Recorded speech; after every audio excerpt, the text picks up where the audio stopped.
He was just a warehouse guy. Who would have thought that this would become his shelter in the apocalypse? He awakened the power of subspace, and now he's not just surviving, he's supplying an entire city while living rent-free in a pocket universe. Infinite storage, instant access, apocalypse broken. The new currency? Supplies. And guess who owns the vault? Let's find out. The story begins with Kim Jong-yum saying that jerk Kim Sol forced him to enter the boxing ring with him. That's how his personal hell began. He's probably wondering why he didn't leave. He just didn't have much of an option. He had to choose the lesser of two evils. Of course, he later explained why he forced him to do it.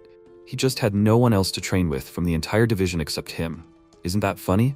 The robot apologized and said that he didn't quite understand. Could he please explain it again? He was about to say something else, but the robot said that an unregistered item had been detected. The item would be removed. He called him Pax and said that he had to do his job. Another worker approached him and said that they were transporting for further assembly. Could he please step aside? He stepped aside and the robot drove past him. The protagonist sighed in displeasure and said that there was no warmth of the human soul here at all. How can there be so few people in a logistics center? It doesn't matter, because it's probably just not his place. He thought that it had happened about 2 months ago, right after he finished serving in the military. The joy of returning was short-lived. His mom called him and said that she and his dad had moved to Uijeongbu. They found a bigger and better house. That's good news, right? As a gift for his return, they paid half a year's rent in advance, so he shouldn't be upset. He asked her with a slightly confused look, why is she only saying that now? He thought that his parents had suddenly moved to the main house in Uijeongbu, leaving him alone in a one-room apartment next to the school, and that's how he had to live alone. That was the beginning of his job search. Finances weren't that tight, not only because his parents paid the rent, but he had also been contributing to his savings account while he was serving. Because of the social support from the state for large families, he was in no hurry. But the problem was that he had hoped in vain. He looked at the phone screen, laughed and asked, "A bright romance that starts with a part-time job in a cafe?" He was excited. However, the world turned out to be not as rosy as in the novels. He came to the cafe to ask about a job, and the employee said that she apologized, but they needed people with experience. MC thought that he had to forget about romance, because he was turned away without even a chance. The reality turned out to be much harsher. After a month of looking for a job, he began to go crazy from unbearable boredom. After that, he lay in bed and asked, "Is there any point in this at all? You can't even get a job as a waiter. It's terrible." He wrote in a chat with his sisters that he was the most useless person in the world. They wrote, "Who made him rent an apartment so early? He's just an idiot. Mom must have wanted to leave it to him anyway. This is so stupid. He couldn't even find a part-time job. She has to go to the gym. If he has nothing to do, then he should go to the gym too." He wrote that she wasn't serious. His sister wrote that even delivery is done by artificial intelligence now. He wrote that he didn't think it was worth it. She wrote that she heard that many people his age do it. It didn't seem difficult at the moment. He looked up and said that he never thought that he would talk to a robot. He didn't want it to be that easy. The manager Shin came up to him and called his name. He said that they were out of tuna cans in the warehouse, but Pax was sending notifications that they still had some left. Could he please check if there was any left? Jeongyum agreed and started to leave, and he said that he would take care of the rest then. He smiled, but in reality, he was unhappy with the new manager and thought that even a robot treated him better than he did. He entered the warehouse and started looking around to find those cans. He found what he needed and said that the box should have been on the second shelf. That's why it took him so long to find it. He looked to the side and suddenly the door to the warehouse closed. He tried to open the door, took out his phone and asked, what kind of stupid joke was this? Were they really going to leave him like this? He tried to call the manager, but the answering machine said that the subscriber was temporarily unavailable, forwarding to voicemail. He asked, was he seriously not answering when he was needed so much? Maybe he should call 911?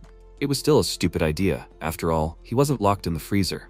Nothing serious had happened, and if he called the police here, he could embarrass manager Shin. He would wait a little. If they didn't open the door, he would have to call anyway. He sent a photo of himself and wrote that he was locked in a warehouse. His sister laughed and wrote, but they said that he went out to work part-time, and he himself is sitting in the break room? She just heard a building collapse next to her house. His sister called him, and he answered the call right away. He was about to say something, but suddenly an earthquake started. A siren was activated with a loud sound, which surprised him very much, and he asked, what the hell is going on? The loudspeaker said that the employees should pay attention. It is necessary to immediately leave the premises and find shelter. The main character began to hit the door hard with his fist and loudly said that he is here. There is a person locked here. He called 109, the emergency number in Korea, looked at the screen and loudly asked, why is there no signal? Why did all this start so suddenly? Suddenly, from the other side, something began to hit the door very hard, leaving large dents. He got worried about it and thought that at that moment he felt in his gut that if he made even one sound, he would die. He heard a very loud, ominous roar and thought that it was definitely not a person. He fell to his knees, heard loud sounds from the other side, and quietly asked, what should he do now? After some time, he started eating canned food and thought that he had been in the warehouse for 3 days. Since no one came for him, something serious must have happened outside. Is this really a war? Even if he doesn't know what happened, the fact that he was locked here most likely saved his life. The alarm that was constantly working since yesterday fell silent, so he even managed to sleep normally. How long can he last here? I wonder if he will be able to survive. There is little battery left. Most likely, this will be his last note. He hopes that this warehouse will be opened by the military of his country and his whole family will be safe. He turned off his phone and said that of course it's great that the alarm is no longer working. However, what's going on here? He hopes that everything else is okay. Suddenly, a system window appeared in front of him, which said that he was selected. He should check his awakened abilities. His own first-level subspace. Description: he can save any object in the subspace. The number of uses is 1. MC looked at this with a smile and thought that this is the end. He was already starting to go crazy. He can't even distinguish fantasy from reality. He laughed and said that in such a situation, holding out for 3 days, that's already impressive. So he can use it on any object, right? Let it be the PAX Order Assembly Center. The system notified that the target was selected. Does he want to save it? He agreed, and immediately after that, the entire assembly center disappeared, and he fell to the ground. He began to look around with a surprised expression on his face, saw destroyed buildings, and asked, what is this? He also saw the dead manager Shin lying on the ground nearby, and the system notified that a save was starting. He vomited because of what he saw, and the system notified that an operating system matching his characteristics had been found. The update process was 6% complete. He looked down and was very surprised when he saw a large shadow next to him. Behind him stood a huge monster covered in blood, looking at him with an angry expression. Jung Yum thought with a very worried look that he should be quiet and calm. It was exactly the same loud roar he heard 3 days ago. It was a gorilla or a bear. Whatever it wasn't leaving. Despite what it was, he was very scared. However, it didn't seem to be very aggressive. He ran forward very quickly and started calling loudly for help. The monster standing next to him started screaming very loudly and angrily. It ran after him, and he asked loudly with a scared look, what the hell was that? He wondered where the orc had even come from and why he was running after him so fast. If this continued, he was finished. The system had notified him that the synchronization was complete. He could enter the subspace. Did he want to enter? He continued to run and loudly agreed with it. The monster swung to attack him, and he thought with a frightened look that it was too late. He closed his eyes in fear, but suddenly he was transported to the logistics center, and the monster was standing outside and looking at him. He looked at it in surprise and asked, "Are you sure you can't enter here?" A drone flew up to him and said that he understood everything correctly. Without his permission, no living creature, object, or energy can enter or exit the subspace. The system notified that he had entered the subspace. He looked around and the logistics center with a surprised expression on his face. The protagonist asked, was he really able to put the entire center here? The system notified that he was the first to enter the subspace. He received a reward of 1 magic stone. It appeared in his hands and he asked, is this a magic stone? He was very scared because the orc hit the space he found himself in very hard. He looked at it with a very frightened expression on his face and asked, are you sure you can't enter here? Pax agreed with him again. The system announced that the Pax Order Assembly Center was a level 1. It was a 5-story building with a total floor area of 10,000 pion, which stored all the products needed to improve the lives of customers. The delivery speed was 60 kilometers per hour. There was 1 simultaneous delivery, and the delivery size was limited to 2 meters. He read it and asked, what is this? There are 2 minutes left until maintenance? Does this mean there are 2 minutes left until the shutdown? The drone next to him agreed and said that he could use the magic stone to supply energy and maintain the objects in the subspace. At the moment, he had 1 magic stone, which was enough to maintain the entire object for 24 hours. He asked, is there any other way to do it? The drone said that when the Pax Order Assembly Center was placed in the subspace, the power supply system was modified to suit the conditions of the subspace. The assembly center located in his subspace runs on magic stones. He looked at it in surprise and wondered if he was imagining things. He felt like Pax had gotten smarter. He looked around and asked where the power went. The drone said that the power supply to the facility had been cut off. If the power supply was cut off, packs fresh, and most of the other products could be affected. He thought that this was a delivery system that allowed him to store and deliver everything from fresh vegetables and meat to ready-made meals in chilled or frozen form. He thought that the situation outside was like a war zone. In this situation, food was the most important thing for survival. Now the power to the refrigerators where the food was stored was cut off, right? He asked. Didn't he say that the center would last 24 hours on one stone, right?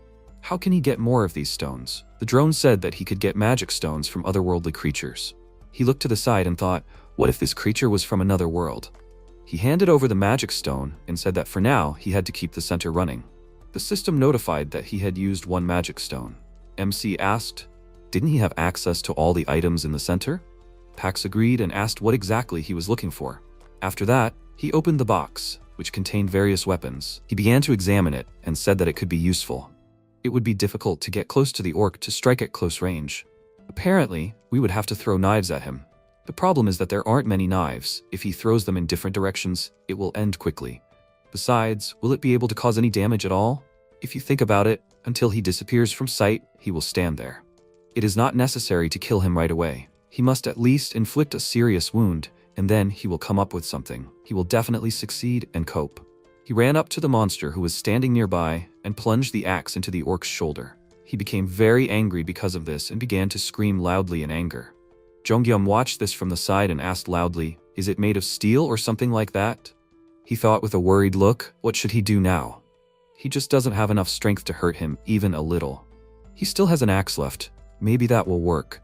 There's only one axe in the box, but there should be more. Where are the other two? He called Pax and asked how many axes were left. The robot said he would check the remaining amount of the camping axe item. He wondered if he should just throw something heavy at the orc. After all, it's not a given that an axe would be able to pierce his skin. Maybe he hit his knuckles with some kind of bowling ball. The robot said there were 15 camping axes left. He figured there weren't that many axes. He'd have to save that for later. He looked up and asked, when he got this one, there were already 15 axes? Where is it? He came to the warehouse and asked why the axes were duplicated. The drone said that the items presented here were created by converting real objects into information. Therefore, they can be duplicated. Even if lost or broken, they will not run out. He asked with a surprised expression, does he mean that there is an infinite supply of everything in this center? Having received a positive answer, the protagonist asked, does it mean that he does not need to think about how to use resources more economically? Something tells him that his shoulder will fall off before he kills the orc. The drone said that he does not need to do it himself. He can send it automatically outside the subspace. However, delivery is carried out once every 30 seconds. He can reduce the delivery time by improving his ability. How can he use this ability? The drone said that he should think about the necessary item and say delivery. The item will be sent automatically. He looked to the side, did as he was told, and at the same moment, an axe flew into the orc's head at great speed. He looked at the drone with a surprised expression, which threw the axe and asked, at what speed did he do it? Pax said that the current default delivery speed is 60 kilometers per hour. He was very surprised by what he heard and asked, so that's what the delivery speed meant? The drone agreed and said that he could adjust the speed if he wanted. Currently, the top speed was 75 kilometers per hour. To increase the top speed, he needed to upgrade the ability. MC asked how he could upgrade it. The drone said that he could upgrade the ability with magic stones. He looked at the dead orc and said that he needed a few items. After that, he put on lightweight combat boots and tactical pants. He also took out a detailed map of the metropolitan areas of Seoul and a pack of markers with 12 of them. On the map, he marked several different areas with markers. He looked at it, listed several areas, and asked, so if we were to set out, then perhaps in this order? Since he was leaving from Gunpo, he needed to hurry if he wanted to get to his family. It would be long and difficult to walk, but he was lucky that he had something to get there on. Of course, a car or a motorcycle would be better, but in this situation, a bicycle was fine. He rode outside and thought that he hoped that they could last a little longer. Their little brother would be arriving soon. He rode through the ruined city for 30 minutes and killed 12 orcs. He thought that in that time and the number of monsters he had killed, he had learned two things. The first was his ability. He had no time to study it in depth, but after using it while hunting orcs, it turned out to be really useful. Pax threw an axe and hit the orc's shoulder. He got angry because of that and tried to destroy the passage to his subspace. Thought that he had missed. That was no surprise. It was hard to hit from a distance of 10 meters and had a recharge time of 30 seconds. However, these stats could be improved with magic stones. In addition, Pax's abilities weren't limited to delivery. There was a product return function that automatically attracted the item sent. He shook off his jacket and said that it was also a very useful thing. Regular items like axes didn't have to be returned. He didn't know how it worked, but it was possible to attract magic stones. He thought that it was a shame that it could only be obtained after the monster had died. The system notified that he had received 1 magic stone. Currently, he has 13 magic stones available. Jongyeon looked up and said that the return of goods is literally the return of the sent item. He does not send magic stones, but after killing a monster, it becomes his. How does this even work? Anyway, it is good that he put packs in the subspace. As long as the subspace is maintained, there is no risk of dying here. He should quickly bring his family here. He came out of the subspace and thought that the second thing he learned was that the creatures that went beyond reason weren't just orcs. He looked at the flying monster and wondered what the hell that was. It had wings and it was bigger than an orc. It wouldn't be easy to kill. However, maybe it was all just his imagination? It was too loud. It seemed like he wasn't alone. Suddenly, he heard someone calling loudly for help. At the same time, a tired man was running through the city and was very scared when he saw a huge flying monster. It hit him with its tail and he fell to the ground. A guy was running towards him, loudly calling out for Choi and asking if he was okay. He needed to get up faster. He stopped because the monster landed next to them. He looked at it with a shocked expression on his face and wondered why it wasn't attacking him. Was the thinner Choi really its target? Maybe he seemed like an easier prey to it? That's why he's not interested in him. What should he do now? He squeezed the knife in his hand and wondered how he could distract this monster. What could he do with this tiny knife? Their attention was drawn to the main character, who turned on the flashlight on his bike. They both looked at him, and he threw an axe at the head of the monster standing next to him. They both were shocked by what happened and looked at the body of the fallen monster. The guy with a surprised expression thought, "Is that an axe?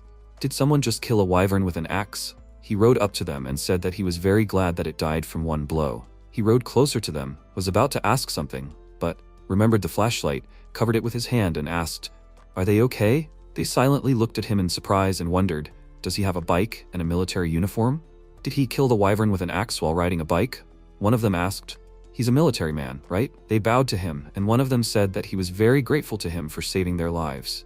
MC said that he was glad that he could help them, but he was not a soldier. As they could see, he was wearing a PAX uniform. Choi said that he mistook him for a soldier because of his clothes.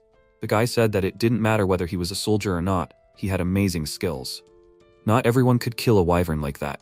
He said that as he could see, he was knowledgeable about abilities. The guy agreed and said that he had some skills awakened too, although it was just some kind of driver ability. Considering the circumstances, he had the opportunity to use it. Choi laughed and said that he was a little jealous of them. He didn't have any special talents at all. The guy said that anyway, to think that they were helped here, it was really lucky. Is there really no one here at all? Choi agreed and asked. He did know that this was Block C, right? The logistics centers are located here, so a lot of people came here to begin with. However, there are also various monsters gathered here. Most of the people who came are dead. They were attacked and killed. Some were even eaten alive. Maybe only 10 or 15 people escaped. The survivors are in relative isolation in Block E of the underground terminal. They came from there. They were here looking for a road they could drive on. And they also wanted to get some essential supplies, but the building suddenly disappeared somewhere. Instead of talking here, if he has nowhere to go, he can join them. They are located on the 4th underground floor. There are no monsters there.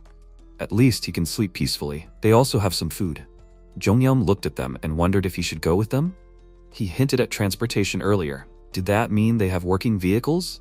He doesn't need food or a place to stay, but he does need information, especially about functioning transportation. He certainly doesn't trust them completely. He said that in that case, he can't refuse. He is grateful for their kindness. He thought that, however, they are also taking a risk and there is something more important.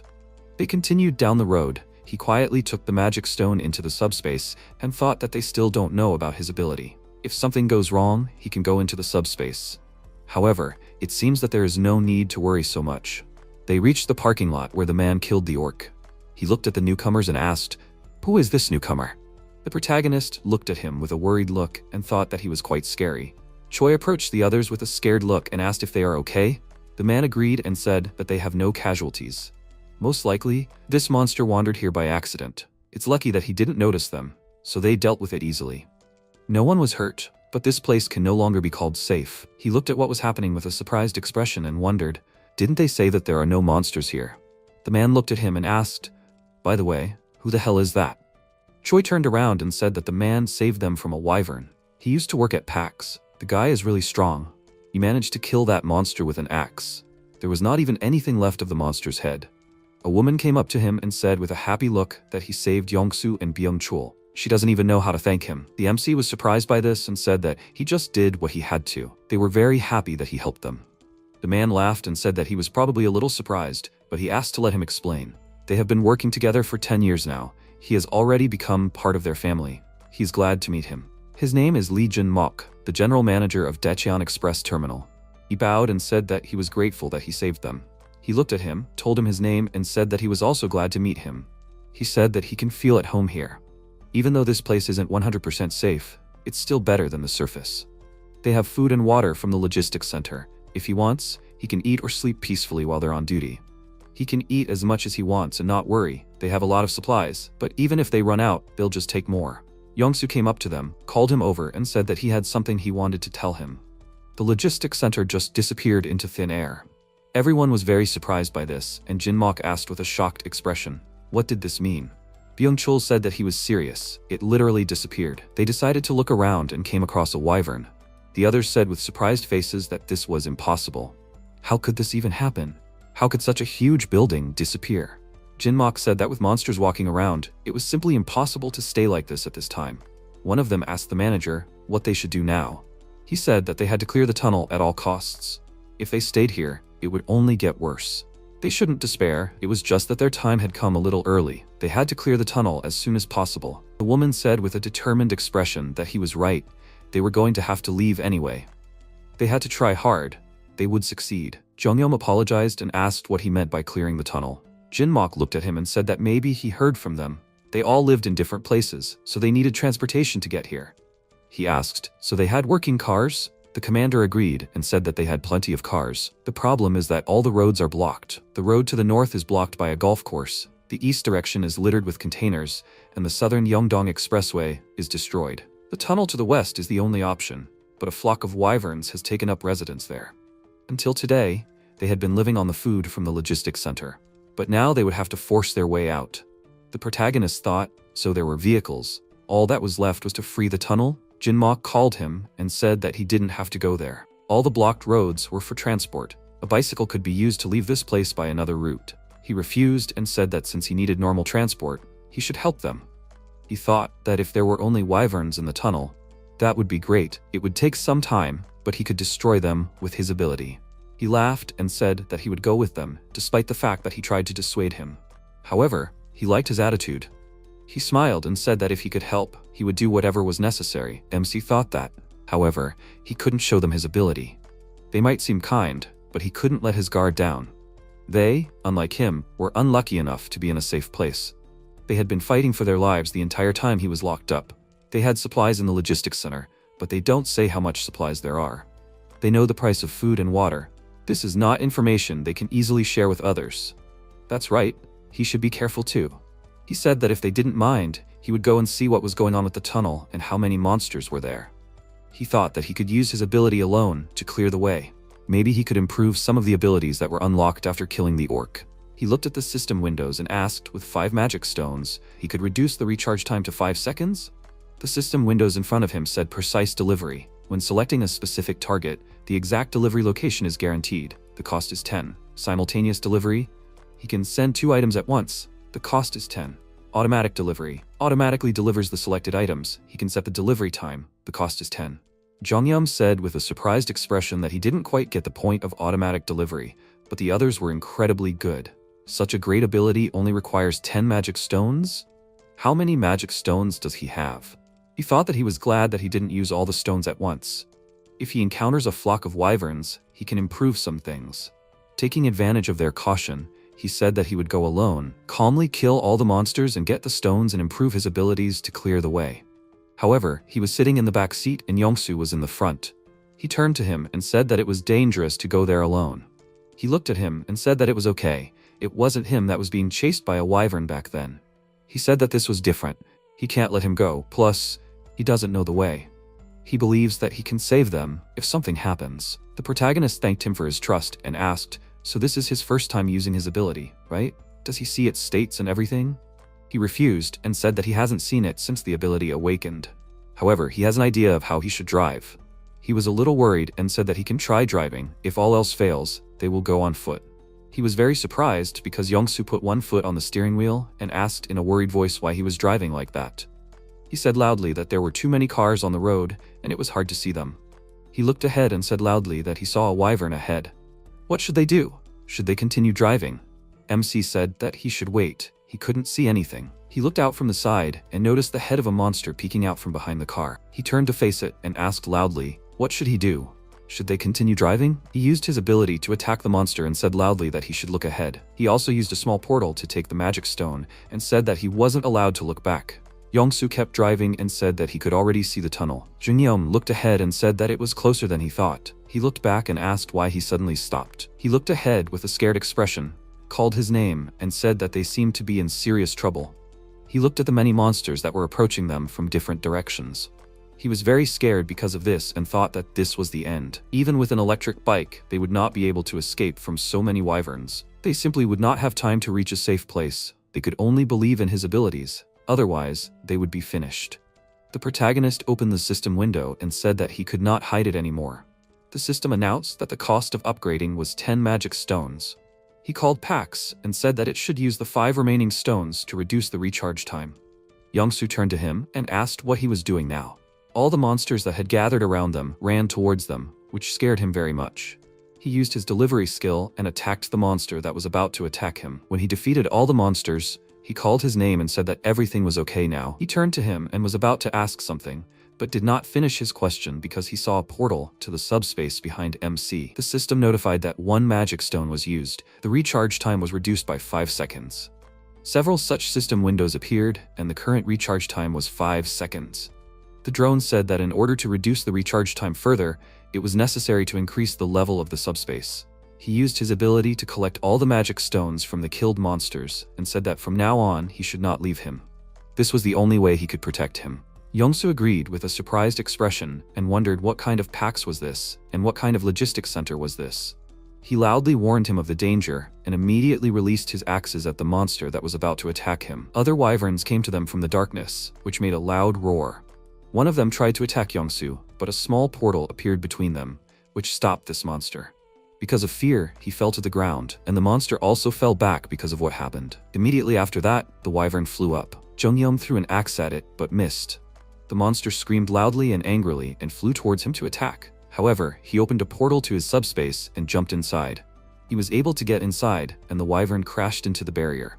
Immediately after that, an axe flew out from there, which hit the head of this monster. Yongsoo looked at it with a shocked expression and thought that this was simply unbelievable. From the Pax Logistics Center to the battle axes. He doesn't quite understand what happened, but he's sure of one thing. For him, these monsters are not a problem. He can handle freeing the tunnel without any difficulty. With the help of a car, in the current situation, you can get to the desired location relatively quickly and safely. The tunnel is only part of the route. Having passed through it, the monsters outside it will still not go anywhere. However, for him, everything is different. He only needs a car as a means of transportation. He envies it. With such an ability, he could quickly get to his family. However, how far does he need to go if he needs a car? He looked to the side and wondered, did the wyvern just run away? He said that it seemed like they considered him dangerous. The protagonist said that these reptiles are much smarter than they look. He thought that he wanted to improve the accuracy of delivery, but he was a little short of magic stones. He noticed a magic stone flying next to him. He asked, what kind of blue stone was it?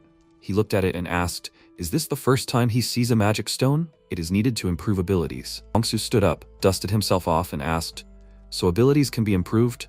He will try someday if the opportunity arises. He agreed and thought that this is why he did not take the stone from that orc. Maybe their abilities work differently from his? Said that to be honest, he did not expect that he had such an ability. Pax throws his axes like a gun. With that kind of power, he should be able to kill all the monsters, right? MC looked at him with a confused expression and asked, could he do it? He said that to be honest, he just wanted to inspect the tunnel.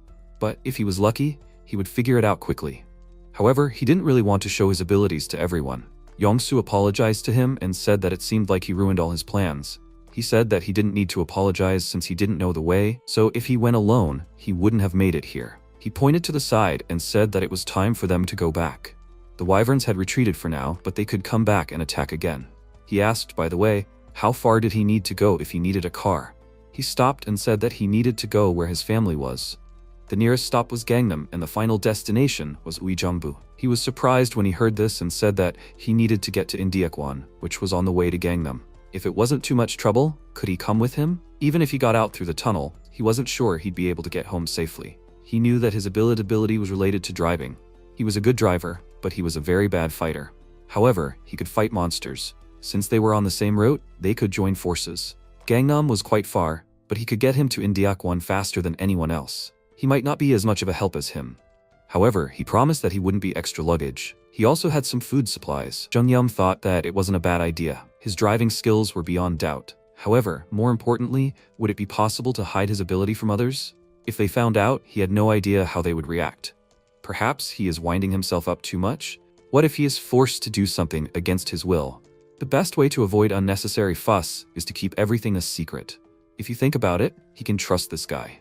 Even though he was being chased by a monster just now, he still decided to risk his life by going with him. He agreed and said that he asked him to take them to Indeokwan. However, he will clear the tunnel alone. The others might interfere and he didn't want them to know about his ability, so he asked to make it so that no one interferes. He needs to talk to the others for his sake. Yongsoo was happy about this and said with a smile that they wouldn't be stubborn if he asked them to. After a while, they came back, and he said loudly that they can all get out of here through the tunnel. He will clear the tunnel with the ability he awakened. They need to wait outside until he's done. They're probably wondering what kind of ability it is, but it's a secret. They just have to trust that he can do it. The protagonist looked at him with a shocked expression on his face and thought that this was simply unthinkable. How could he tell everyone about this? The others looked at him with surprised faces and asked if he could clear the tunnel alone. Should they just wait until he finished? Could he tell them how he was going to do it? He was worried about what was happening and thought that this was bad. They were already wary of him, but now he had said all sorts of things that could undermine their trust even more. What should he do now in this situation? It was too late to retreat, so he had to keep moving forward. He said that by tomorrow morning, he would clear the tunnel so that everyone could pass. He had been monitoring the situation and thought that it sounded unconvincing, but there were no other options. They were most likely running out of supplies, so the tunnel needed to be dealt with quickly. At least that way, they would worry less. Jinmok called him by name and said that he wouldn't ask him about his abilities because he didn't see any point in it. Maybe he did it out of sympathy for them. If it was easier for him without them, they wouldn't bother him. The man brought him a box of supplies, and he said that while he was in the tunnel, they had collected some supplies so that he could eat. He risked his life for all of them, and all they could do was share the food. Now he was going to clear the tunnel alone. He was grateful to him for that. He also felt sorry that all they could offer was their gratitude. MC was surprised by his reaction and said that he just did it because it was necessary, so they shouldn't thank him. This food must have been saved for their families. It's okay, they can keep it. Yongsoo walked up to him, put his hand on his shoulder and told him that he should just accept it. It's not easy to give away the last things, so he might offend everyone by refusing.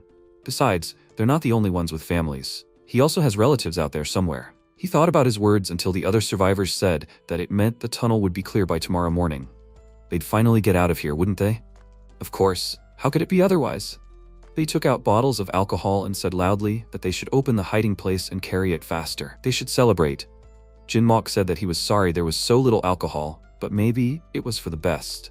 They would drink just enough, and then head out to their families tomorrow. They should drink to their safe arrival. The next morning, Jung-yeom arrived at the tunnel and said that they didn't have to worry. Everything would be fine. All the survivors stood by him until he drove into the tunnel and said with a serious expression that he would be back. He drove closer to the tunnel, and immediately a lot of monsters started crawling out of it. He remembered his past when his father asked him when he was a child if the two of them were fighting again. He pointed to the side and said that she started it first. She always picks on him.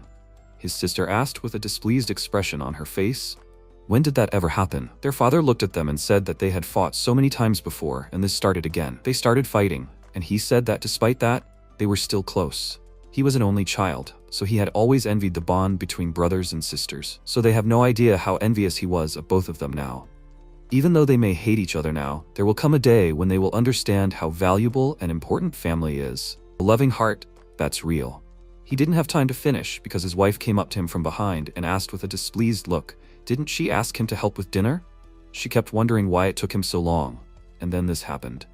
At night, when everyone was celebrating, he was smiling and remembering his family.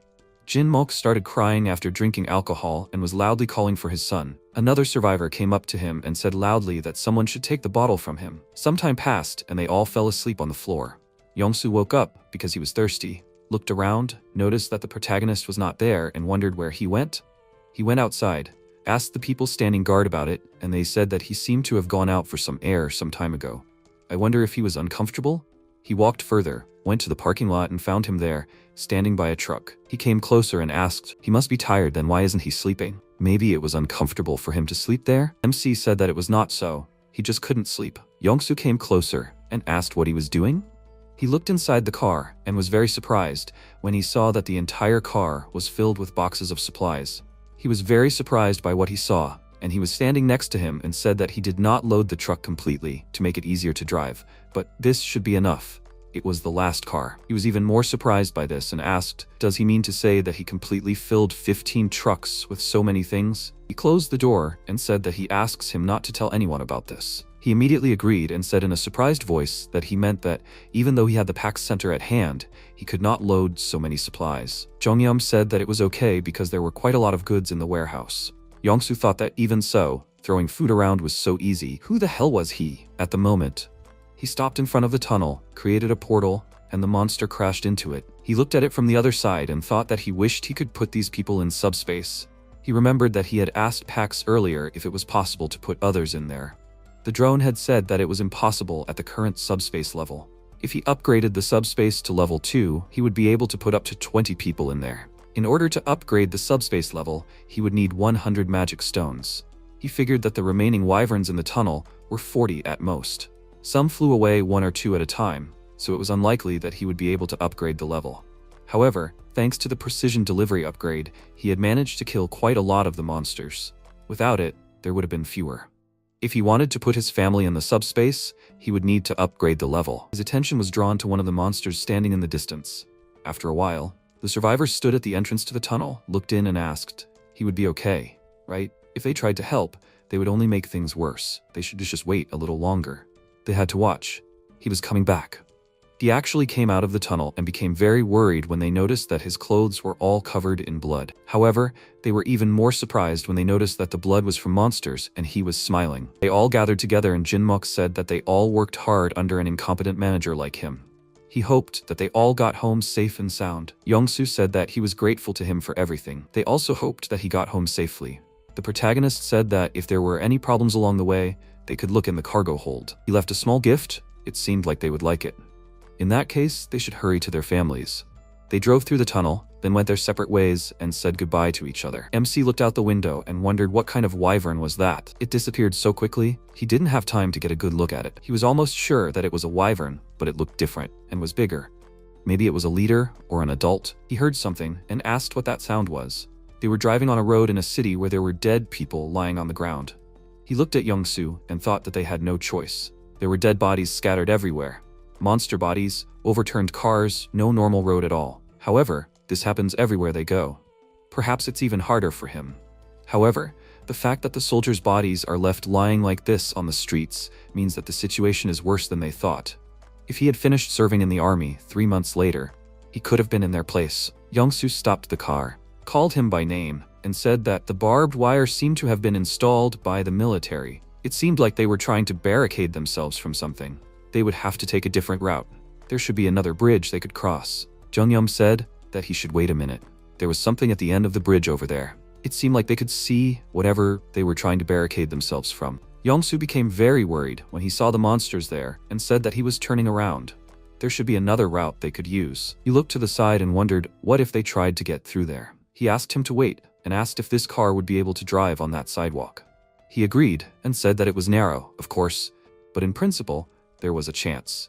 The protagonist said with a small smile that he just thought of a good way to get through here.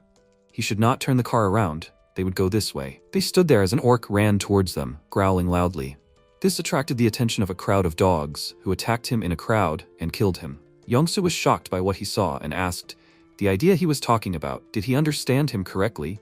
He wants to ride on this bridge? He agreed and asked, by the way, has he ever heard of a game where 3 races wage war on each other? It's a strategy game. He agreed and said that there was no one his age who hadn't heard of it. The protagonist said that in this game, There was the ability to customize maps and additional options at your discretion. His favorite map was the one where you had to fight off hordes of monsters using a limited amount of resources. So it turns out that the current situation reminds him a lot of that map.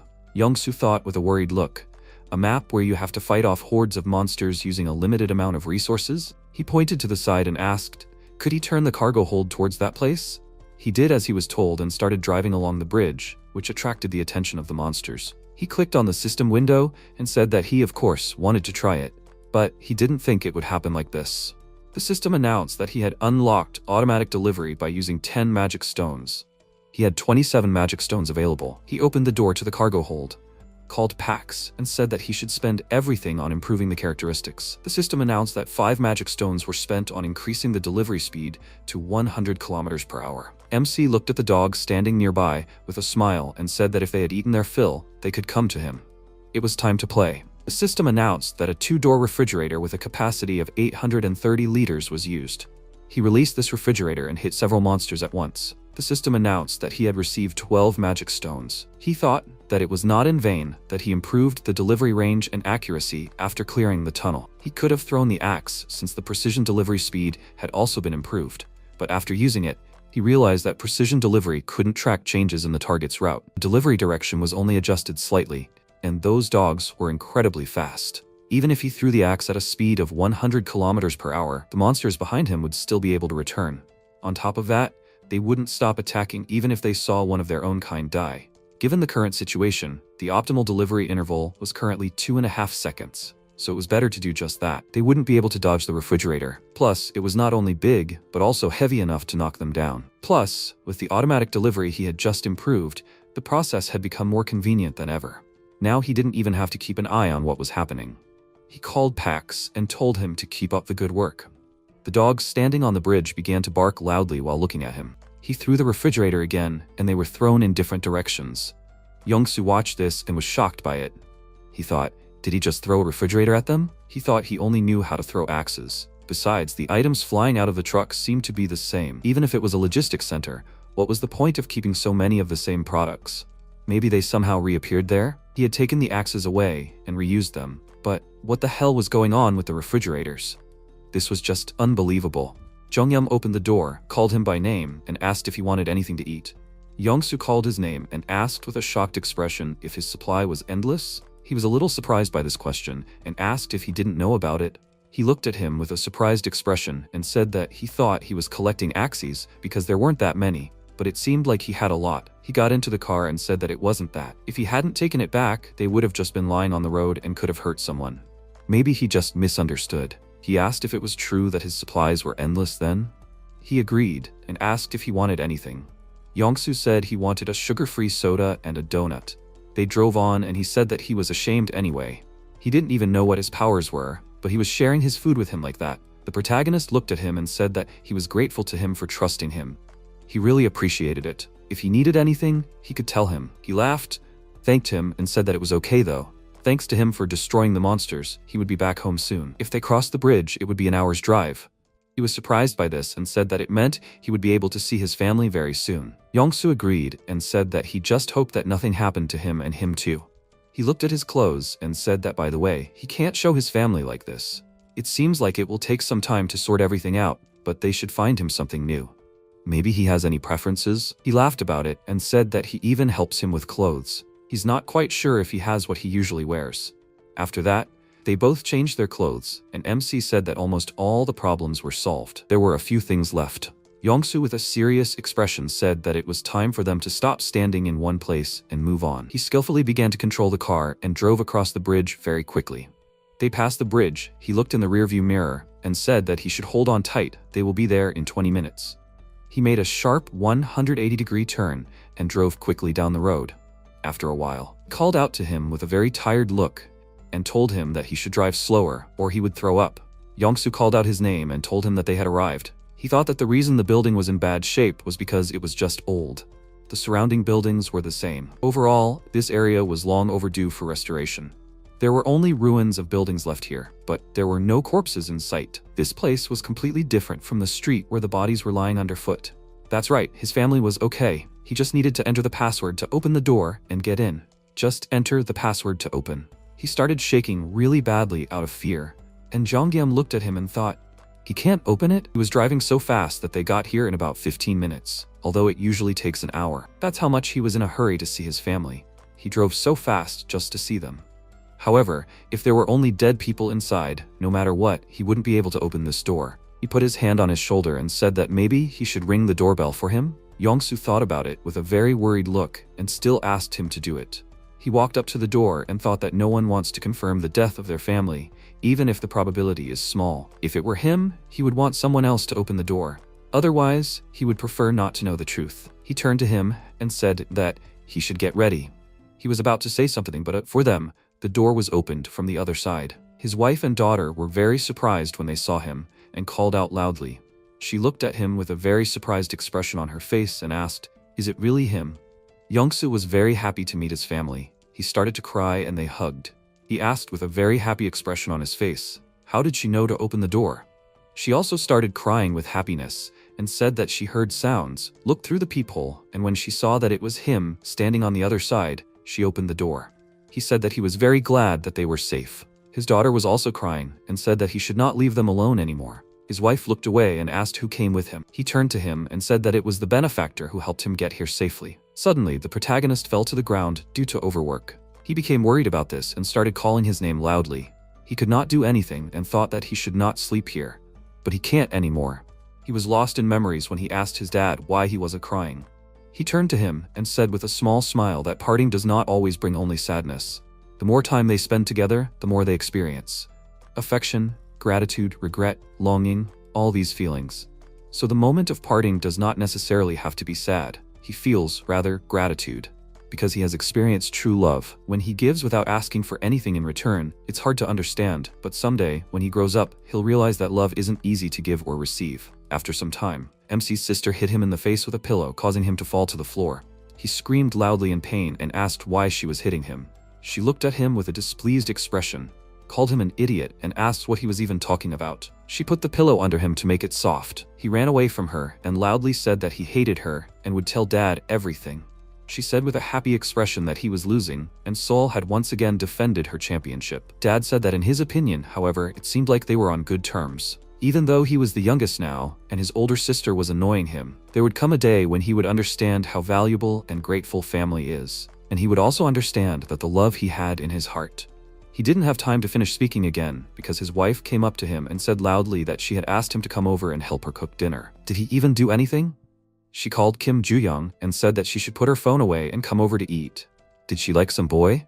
She's been on her phone a lot lately. She came to the table and said that she was in middle school and that her friends were currently communicating via text messages.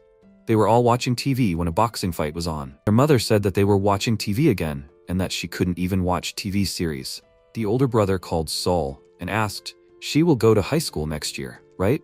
She agreed, and he said that there might be a boxing or sports club there. She could try enrolling there.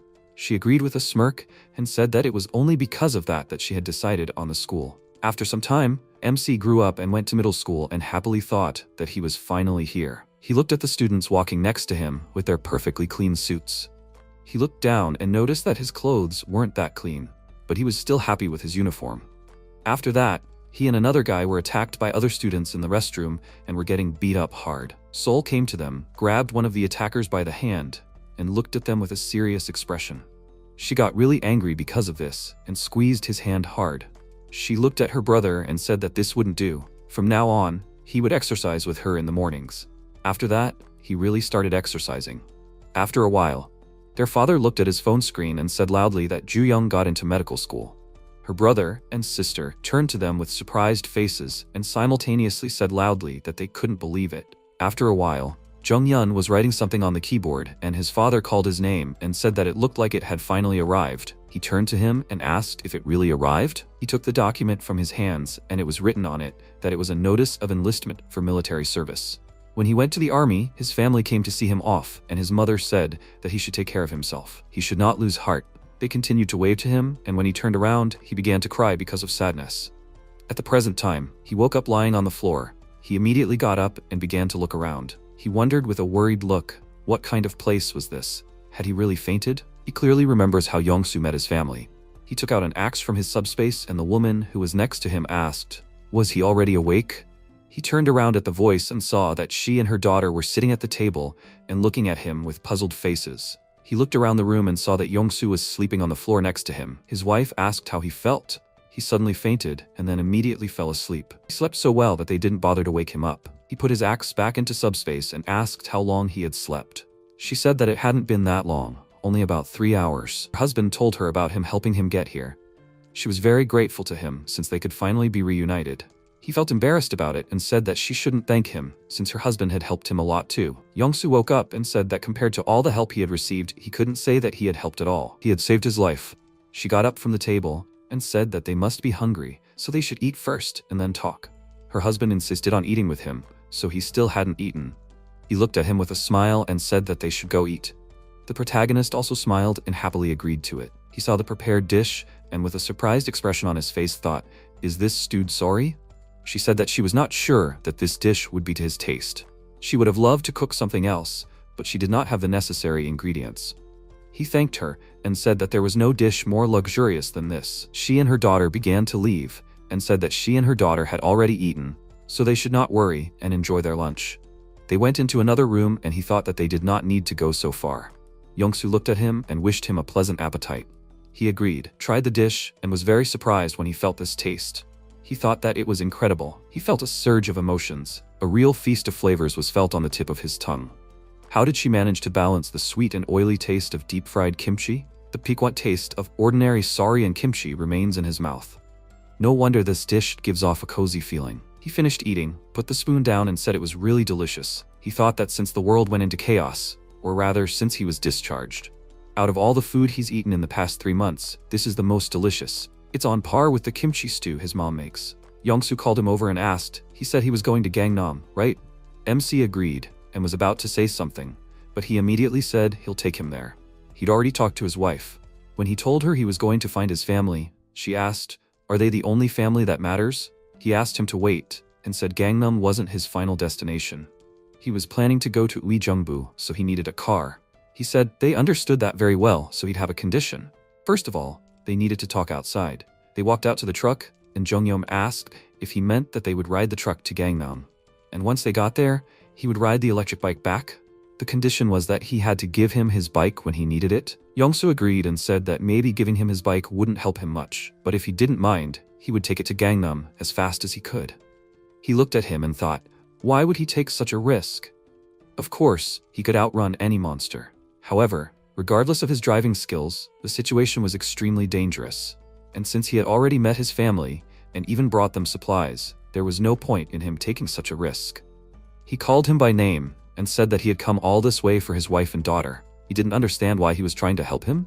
Yongsu was surprised by this, and said that he had saved him, and he owed him his life. So, why couldn't he help him? If it weren't for his help, he wouldn't have been able to get here and died in that tunnel. He's just trying to help as much as he can. Also, aren't they in the same situation? Even though good abilities have awakened in him, it doesn't mean it's easy for him. Even though the world has become like this, they still held on to the idea of family. Like him, for example, when they were passing that dangerous tunnel. He's in the same difficult situation. Wouldn't it be better if they helped each other survive? He feels like it would be a bit presumptuous of him to help him, but he doesn't have to worry too much. If things get worse, he'll run away without hesitation. He's not stupid enough to give up on his life and family. The protagonist remembers that earlier, when he was driving into the tunnel, he noticed through the window that he saw a car with the ignition keys inside. He calls out his name and says that from what he saw, his ability is subspace. Nothing can enter there without his permission. As long as the subspace is maintained, the goods in the logistics center can be copied. Yongsu agrees and says that he knows, since he explained it to him before. He says that if he wants to help him, he has conditions too. First, his destination is Gangnam, Uljiro, Dongbong, and then Uijeongbu. He asks him to stay with him until he meets his family at the final destination. Second, he can't do it alone. If he strengthens the subspace, there will be people able to stay there. He can have him and his wife and daughter live there. So if he wants to go, he can take his family with him. Thanks to capturing the mutants, he will be able to upgrade the subspace level just in time. If he helps him look for his family, he will be able to protect them. Yongsu laughed and called him by name.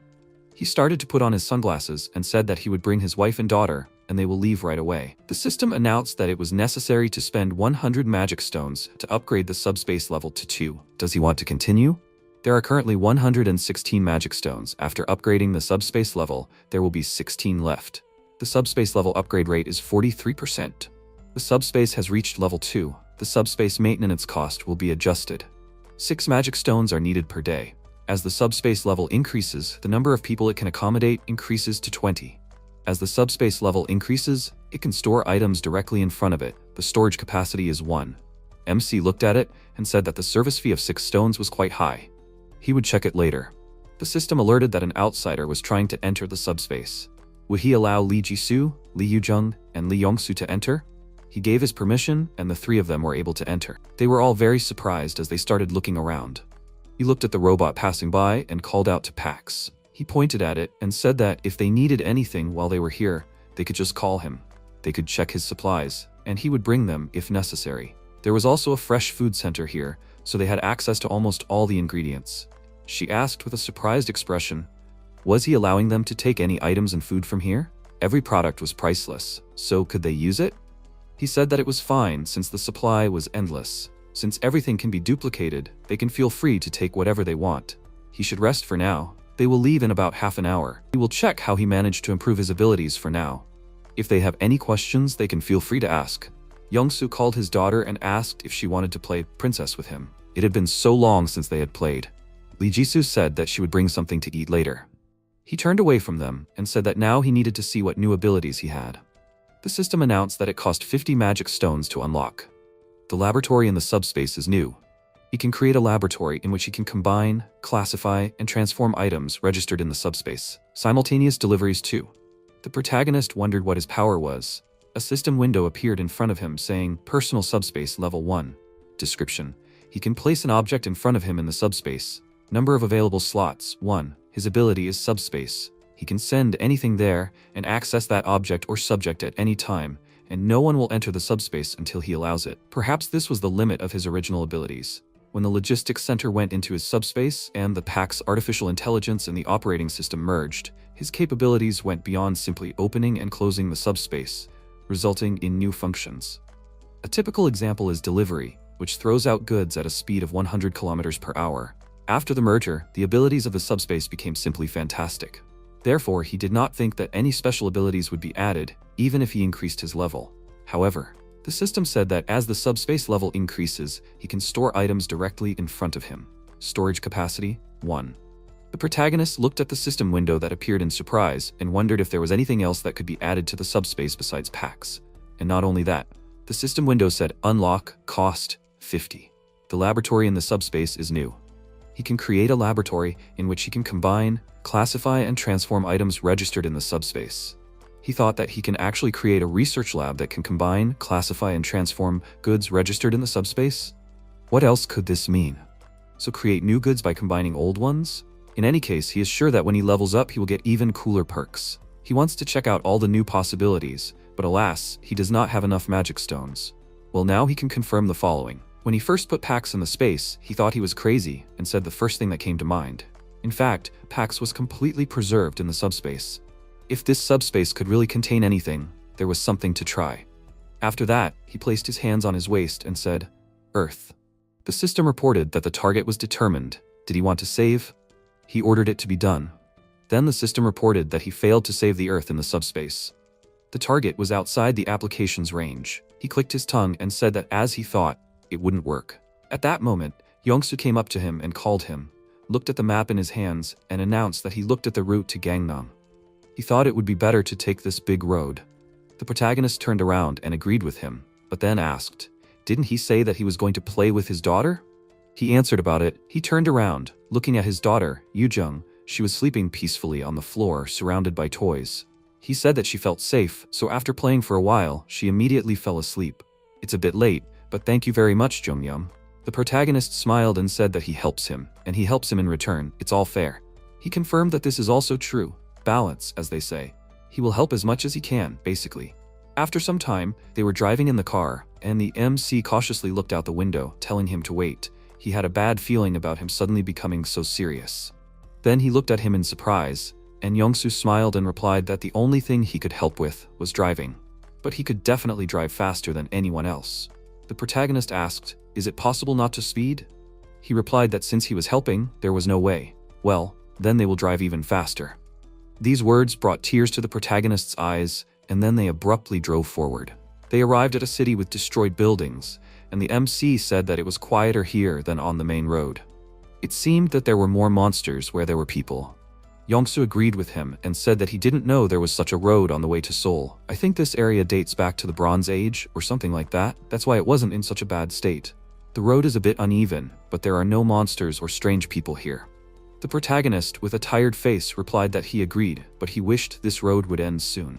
Then Yongsu looked ahead in surprise and said that there were military barricades. Are there even iron spikes? Do we think the military is still there? There is a military unit nearby. The protagonist assumed that they are unlikely to be soldiers. He looked out the rearview window and added, "The equipment and weapons are indeed military, but these guys don't look like servicemen.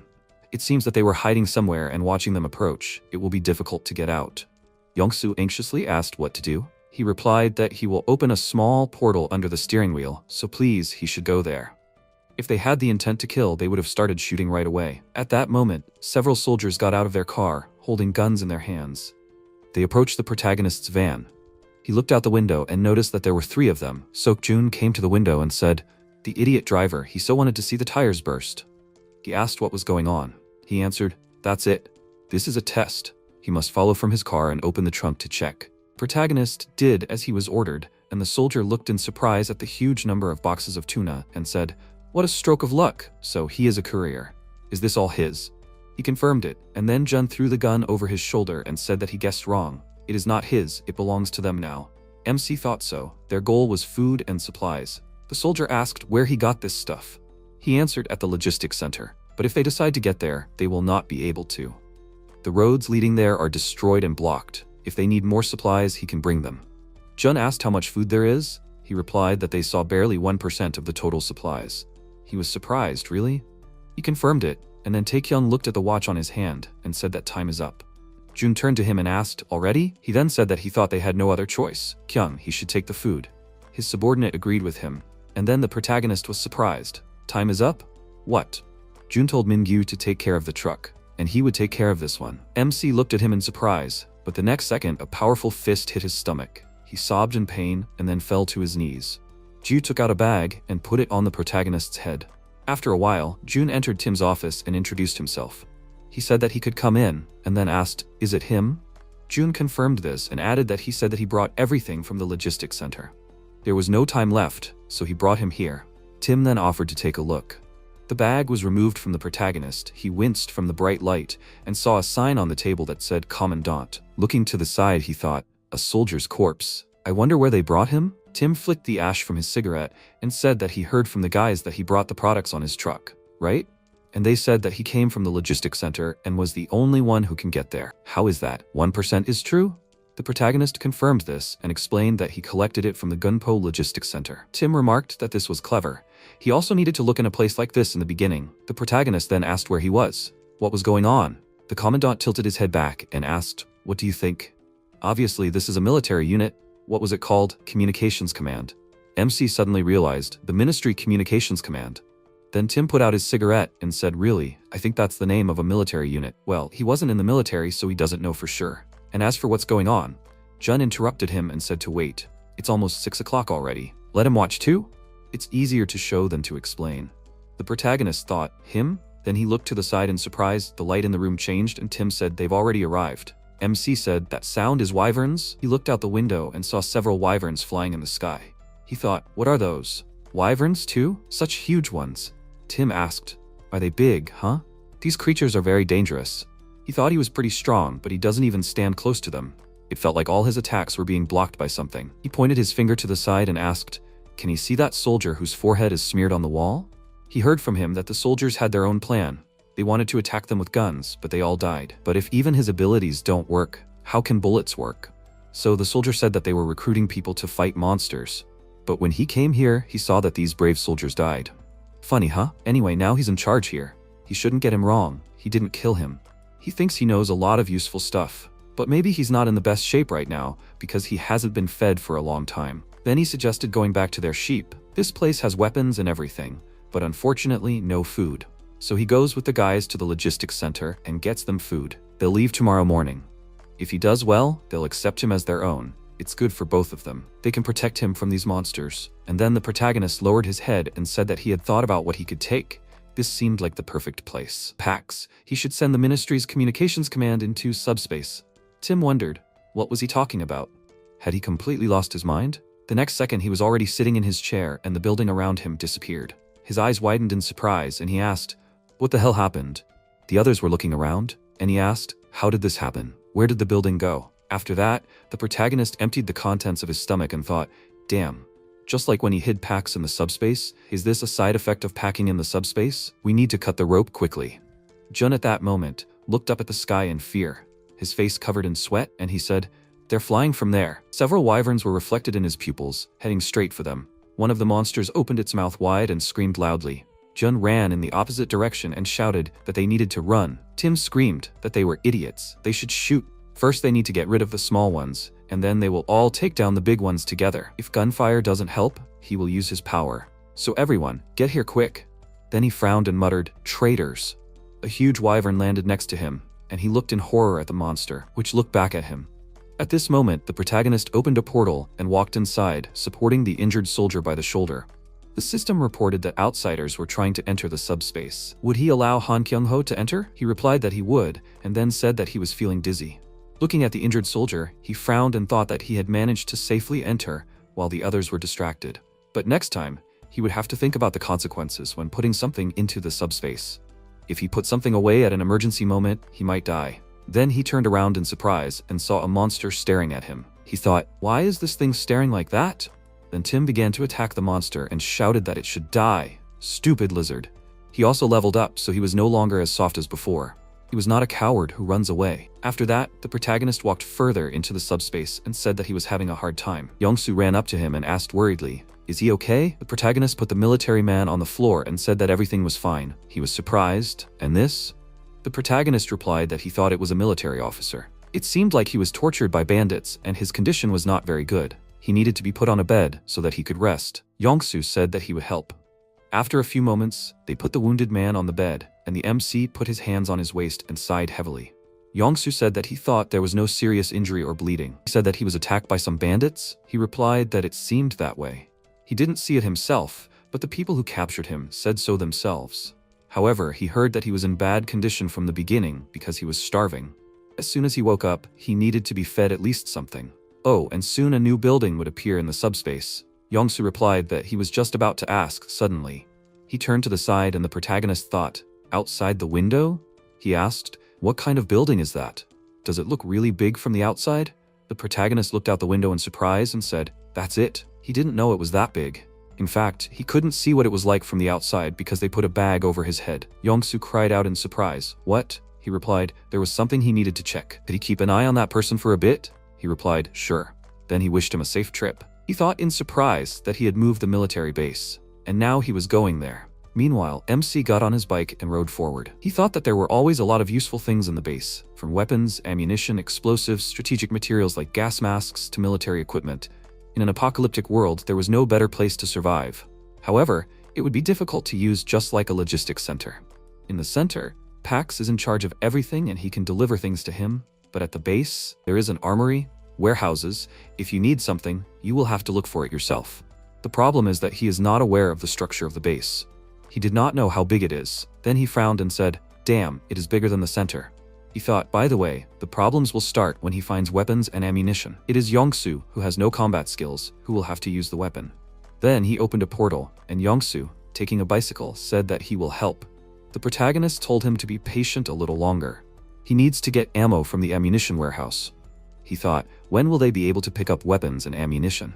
Then he added that he should take into account that the supplies are not unlimited, like in the logistics center. It is better to use weapons sparingly. It will require a lot of manual work. Then he went into the portal, and Pax flew up to him and said that this is not true. MC was surprised.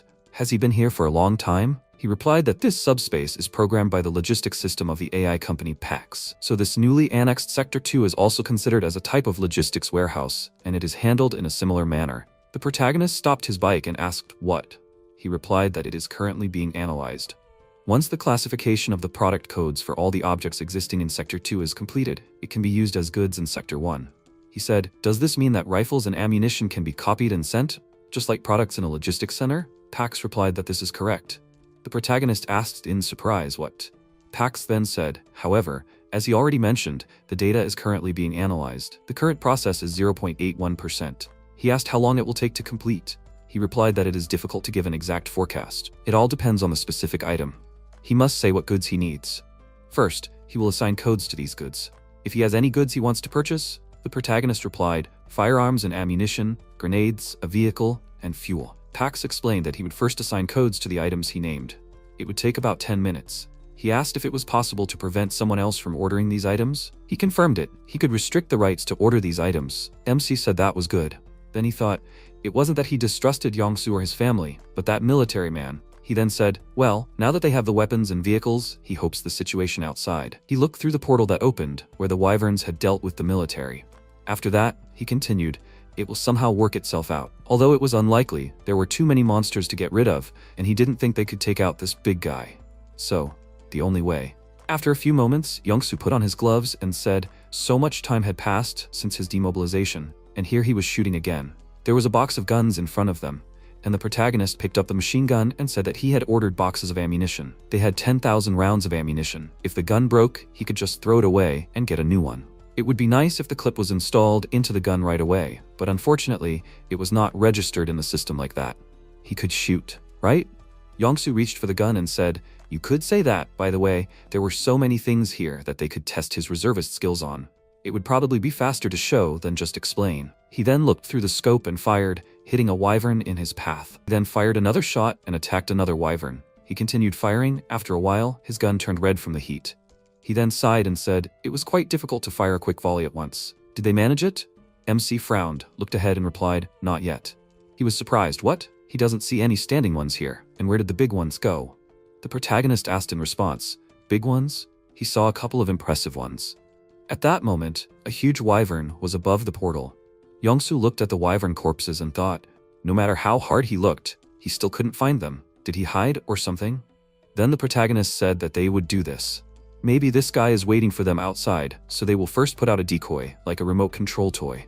If there is no reaction, then they can just move on. And if the monster does show itself, then they can set up an ambush. Yongsu said, okay, it doesn't hurt to be careful.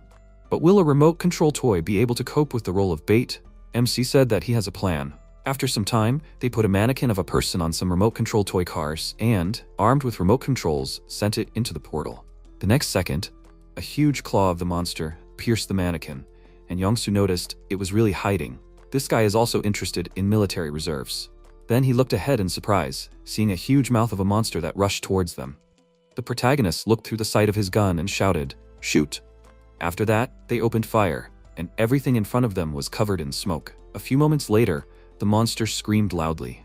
Yongsu asked in surprise how he was still standing. MC was surprised, withstood the bullets. Did he really have that thick skin? Then he remembered the commandant saying that he felt like all his attacks were being blocked by something. He thought he understood what he meant.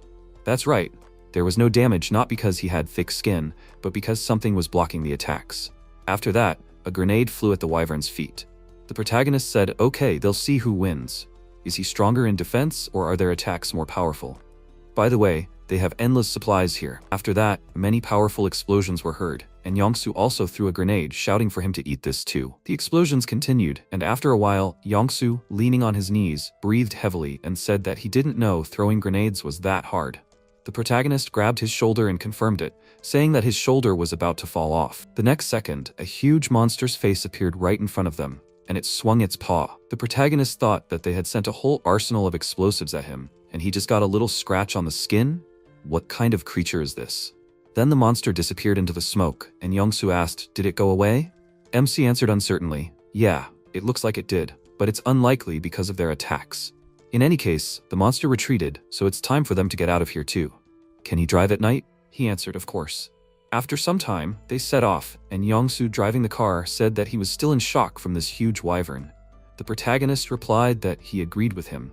He thought that they had to detonate dozens of grenades to somehow injure it, although you can't call them wounds. What if they encounter even stronger creatures? What weapon should they use against such monsters? Of course, a grenade contains gunpowder, But since they are designed to destroy effectively, it is a weapon that is more dangerous in terms of fragmentation than in terms of explosive force. But other explosives, the result of this can be unpredictable. If you use a rocket, the explosion will be huge, but innocent people may suffer. What to do then? Then he leaned his cheek on his hand and thought. In addition, even if the firepower is great, there is no guarantee that one rocket will kill the monster, and then he will become the real monster. A compromise is needed, an analog of a rocket, but which will not cause much damage to the area. To strike with something extremely heavy or something extremely fast? Rifles and grenades are the only option now, alas, totally alas. Well, of course, one more thing. He needs to constantly strengthen his abilities. By the way, they just recently finished off several wyverns, so there should be enough stones for improvement. Then he looked thoughtfully at the system window, which said there were 314 magic stones available. He shouted in surprise, "What?" He thought in surprise, when did they collect so many? He felt like there were a lot, but did wyverns really drop such fancy loot? Lucky him. The system reported that he had used 25 magic stones. The delivery speed would be increased from 100 kilometers per hour to 150 kilometers per hour. He used 25 magic stones to reduce the delivery time from 5 seconds to 1 second. He used 50 magic stones to increase the number of items that could be sent at once from 2 to 4. He used 25 magic stones to increase the delivery range from 25 meters to 50 meters. He thought, 4 items sent at intervals of 1 second. The number of available magic stones had increased. The abilities were becoming more and more powerful. The system reported that there were 189 magic stones remaining. He thought there was still something to improve. The system window said that he used 50 magic stones to open the subspace lab. He thought that he was wondering what it was. He wanted to try it. Maybe he should stop the car first. He then turned to Yongsoo and said that he needed to check something. They needed to stop for a while. He replied that if they drove a little further, they would get to Gangnam. In any case, there weren't that many monsters around, and he could drive further. He could go alone. The protagonist asked in surprise, "Is he sure?" "It's too dangerous." He replied that he rarely gets the chance to drive. If he's really worried, how about just leaving the portal open and keeps going? Then MC looked out of the portal and said that it worked. Yongsoo stated that if something happens, he'll just enter the portal. He shouldn't worry. He needs to go. He replied that he understood, but he still needs to be careful. Then he entered the subspace and thought that at first glance, it didn't look that special. It was just different from other spaces. Then he said, "Okay, what is this ability?" He looked at the system window and said thoughtfully, "Combination. Does that mean that if you combine the rifle and the clip, it can be registered as a single product?" Pax flew up to him and confirmed it. Then the protagonist continued, "And the separation means that he can register the grenade by removing the safety ring from this?"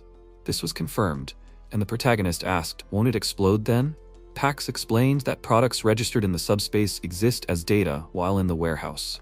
Unless he uses the grenade to ship or place an order, it will not undergo any physical processes. The protagonist thoughtfully put his fingers to his chin and said that this is useful to know. He must register the grenade by removing the safety clip and pin. Pax said that he used 15 magic stones to register the new item. MC thought that he couldn't create something that could defeat a giant wyvern, but there were no options yet. Then he put his finger on the system window and asked, "By the way, should he register a rifle with a clip inserted?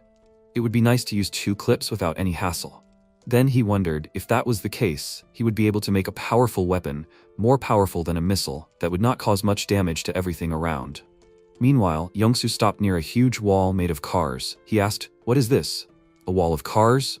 What the hell?" At that moment, the protagonist leaned out of the portal and asked, "Is everything okay?"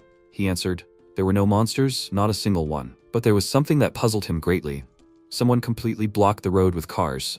It will not be easy to pass. He thinks he will have to turn around. The protagonist answered that there is no need. And so it happened that he just created a new weapon. Yongsoo was surprised. A new weapon?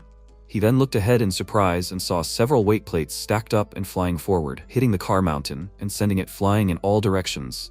Yongsoo's eyes widened in surprise and he said, "What the hell did he create?" The man then asked what happened. "Did the wall fall?" The man next to him furrowed his brows and replied that it was sturdy. It couldn't just fall down. He was then surprised to see the headlights of a military car and asked, "What? The military?" The partner clarified, "The military?" At this moment, MC rolled down the window and asked if Nurse Kim Ju-young was here. He remembered Sol flying into him with both feet and yelling, "That's a drop kick, bro." Ju-young, who was doing her homework, turned to them and told them to be quiet. She is number 1 in the Kim sisters. Because of them, she can't study for the exam.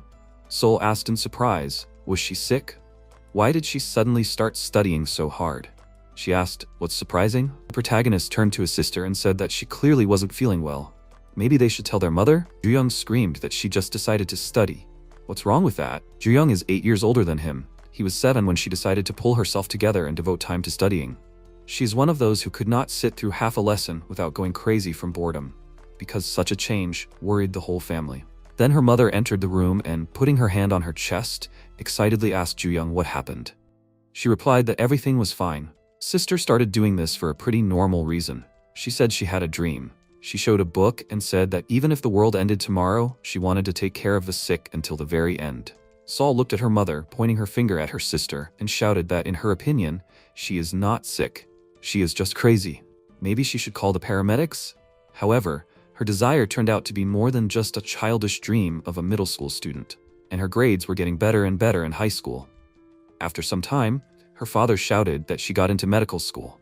MC and her sister were very surprised, and the result of hard work was successfully passing the medical exam. Meanwhile, Ju-young covered her mouth with tears in her eye and said, "How did he get here? Is he not injured?" The protagonist, also bursting into tears, said, "Thank heavens." Yongsoo, looking at them, said that it was amazing. MC hugged his sister and said that he was very glad that she was alive. Wiping away a tear, he added, "By the way, they should greet each other properly. This person helped him a lot. He only got here thanks to him."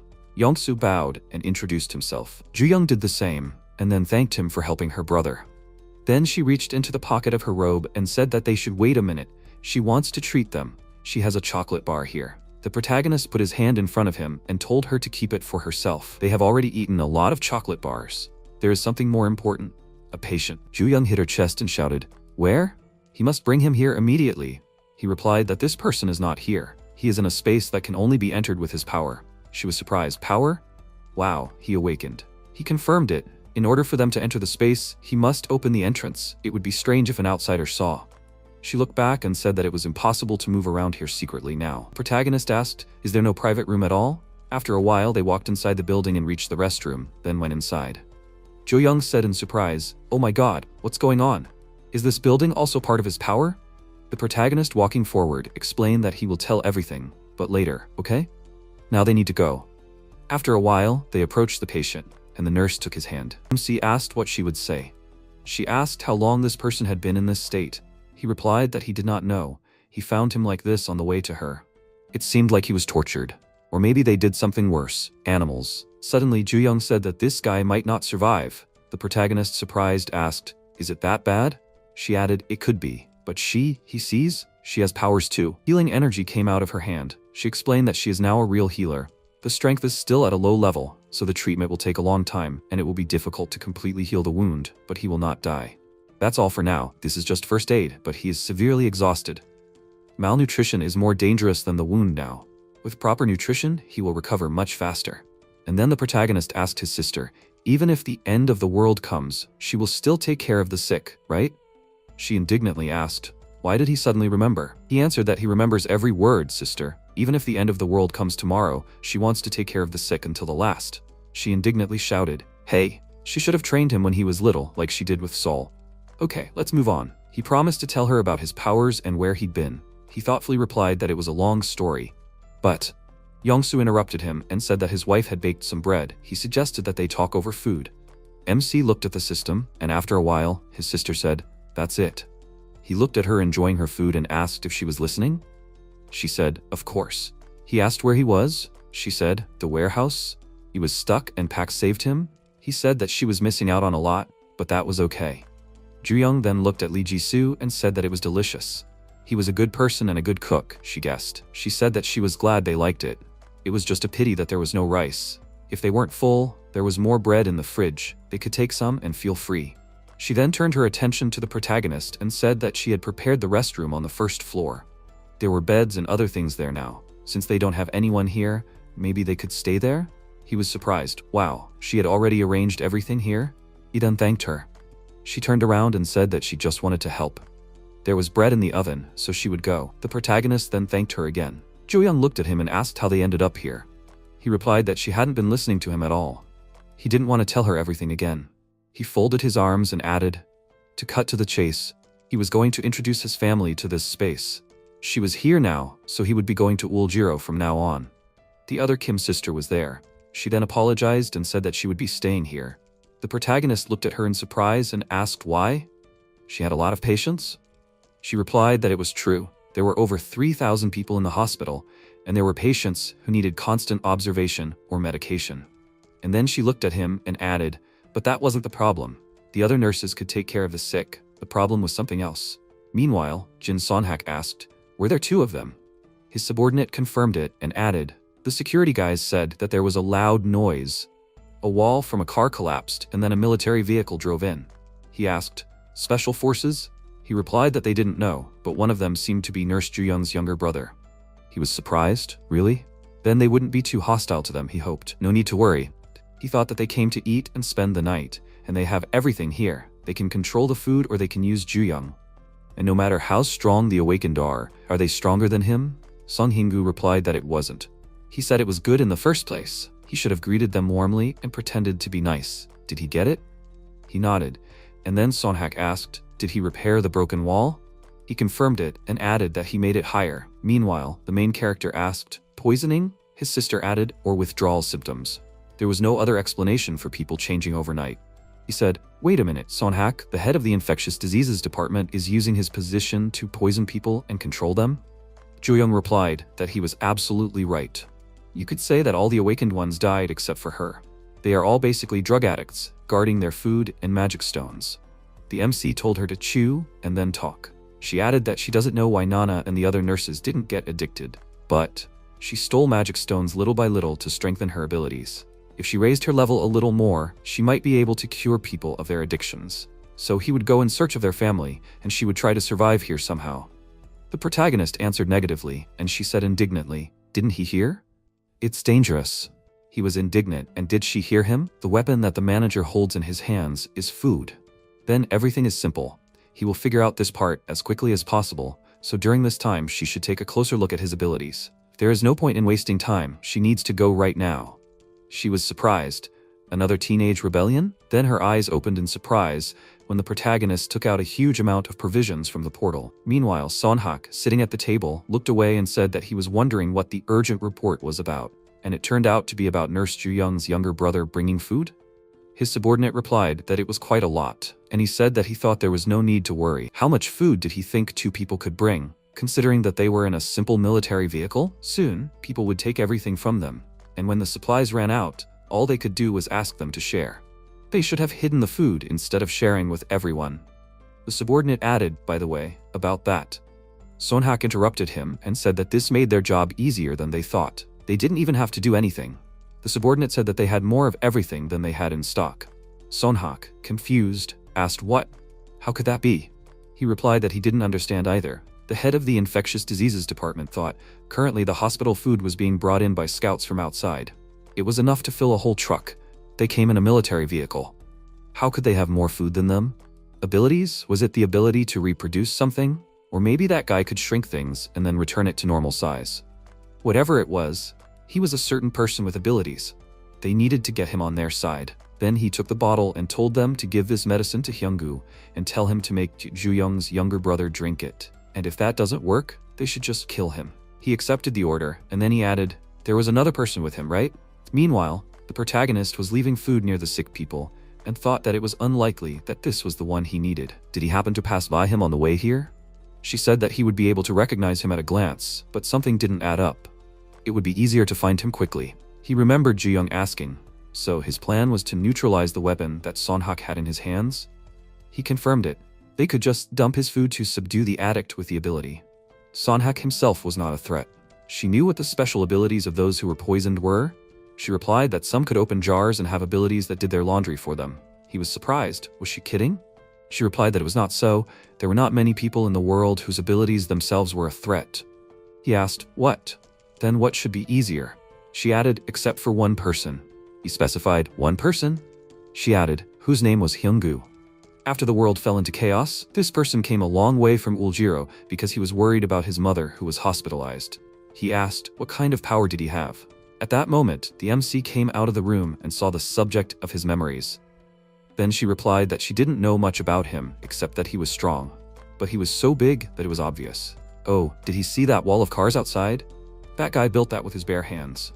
At that moment, Hyungu approached the protagonist and asked if he was Nurse Ju-young's younger brother. They needed to talk. He replied that it was good, he just had business with him. The brute was surprised and added that he didn't know what business he had with him. Then they went outside. He said that it didn't matter anymore, he only had 2 options. The protagonist clarified. Options? He handed him a bottle of pills and said one of them was to drink this medicine right then and there, or refuse and die. He shouldn't even think about running away. The protagonist said that he wondered why he brought him to such a dark place. He didn't plan to fight or run. With his physique, he would have caught him right away, so he would choose the 3rd option. Hyungu was surprised. What? He replied, the 3rd option is to trap him. The next second, the big guy pushed off the ground and pointed his hands straight at the protagonist, but a barrier appeared in his way. He looked at it in surprise, and the next second, a bowling ball was shot at his chest. The protagonist asked, is 100 kilometers per hour too fast? He apologized and added that he would have to beat him again, and then the bowling ball shot at Hyungu's leg. But he stood up and looked ahead and said that this is still an ability. Then a huge stack of weight plates fell in front of him, and the MC said that it might be difficult for him to move, so he shouldn't try. He already slowed down the thing, but even if he hit it like that, it would break all his bones because of its weight. And then several more weight plates fell on top of the stack of weight plates. The big guy swung his hand and then grabbed the tower in front of him. The protagonist said, really? And then the big guy lifted it up, and then it fell out of his hands. Then the protagonist thanked him for listening to him and not moving. He was able to place them as close to each other as possible. This may be a little annoying, but he will release him once everything is clear. He must wait a little longer. The next second, the weight plate towers surrounded Hyungu, trapping him in the center. After that, the protagonist returned to the building and turned around and said that he was worried that he might be seriously hurt, but he seemed strong. At that moment, Ju-young ran up to him and asked what was that loud sound? Did he meet Hyungu? He replied that it was so. He had just returned from meeting him. She was surprised. Just what? He confirmed it and pointed his finger back, saying that he was there. She leaned against the glass, looked at the huge tower of metal plates, and turning around, asked in surprise, what? How did this happen? He replied that he was locked in there because it was a long story. How was the food? She replied she had handed it out. He said that it was good. Then they would have to wait for Yongsoo. That's it.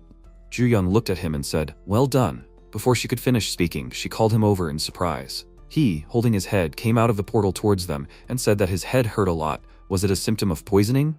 The nurse confirmed it, and then, running forward, asked what happened. He replied that he had no idea. He simply shared the food and listened to a few words of gratitude. Ju-young noticed the wound on his finger and thought, hasn't this happened before? She then took his hand and said that there was a shallow wound on that finger. It looked like someone stabbed him and poisoned him. She thought that person accidentally bumped into him or something. Who the hell? The protagonist then took his friend's arm and led him to the portal, saying that they would first go to the subspace so that he could rest. He hated to say it, but it looked like he would have to be locked up for a while. He replied that he would agree, and the MC thought that was good. He didn't know how the poison worked, but if Yongsoo submitted to this stuff, things would get complicated. He needed to meet Sonhat quickly and figure out how to cure Yongsoo. He then said that he would send him to the restroom. He would lock the windows and doors just in case. The system reported that any unidentified energy that tries to penetrate from the outside is blocked. The subspace is an independent area of the user, and therefore energy communication with the outside world is impossible. Yongsoo looked ahead in surprise and asked, what is this? Energy from the outside? It seems like his head doesn't hurt anymore. The protagonist was surprised. What? Then he looked at the system window. At this moment, Hyungu tensely asked, who is coming? The system reported that Hyungu was entering. He fell into the portal and managed to say, what is this? The system asked, does he want to take Hyungu out of his subspace? He is leaving.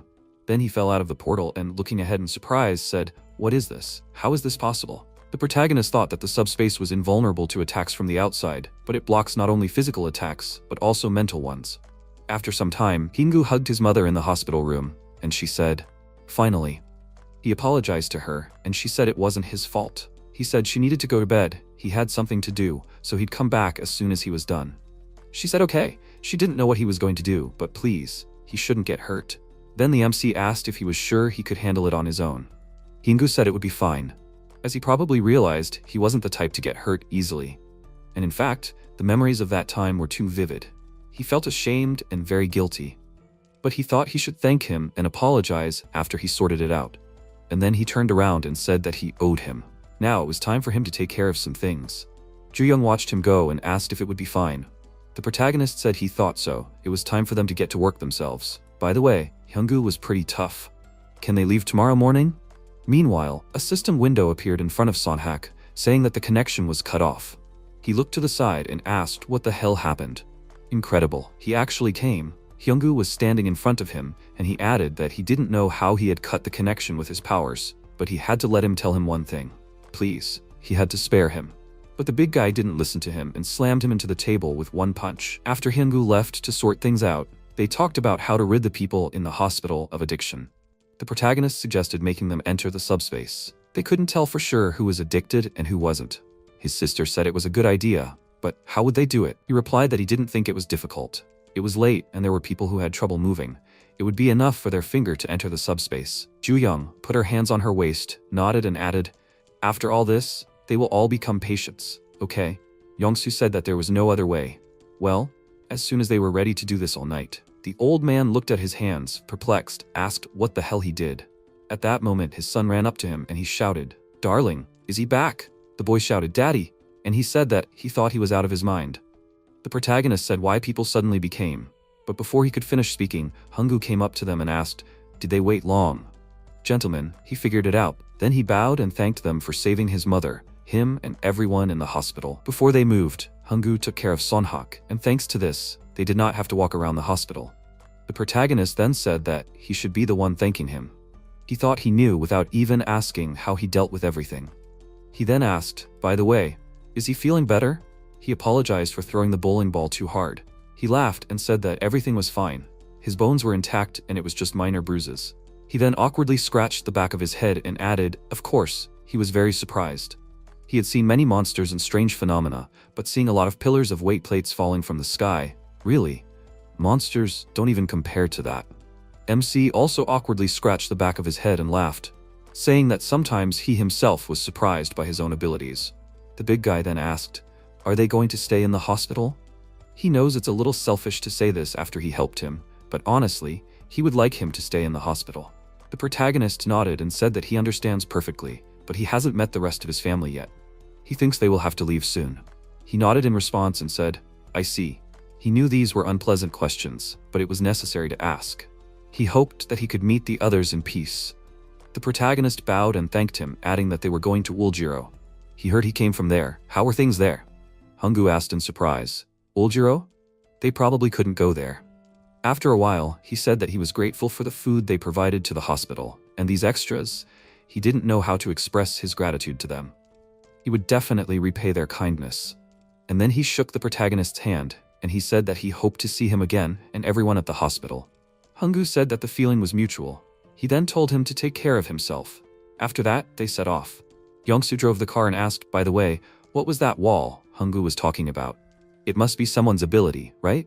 MC looked out the window and replied without a doubt. So he hoped that they could communicate with that person. Otherwise, they wouldn't be able to get past this barrier. He remembered Hyunggu saying that it was hard to believe, but when he left Uljiro, a huge wall had grown between Uljiro and Namsan. It sounds absurd when you describe it, but a stone wall actually grew out of the ground. He had escaped back then, so he didn't know how big it was, but it should be bigger than the house by now. The protagonist then thought, moving on the ground seemed completely impossible. Destroying it would also be hard, right? Hyunggu added that he had another thing that surprised him when he came here. The types of monsters here and in Uljiro were slightly different. There, the most were skeletons.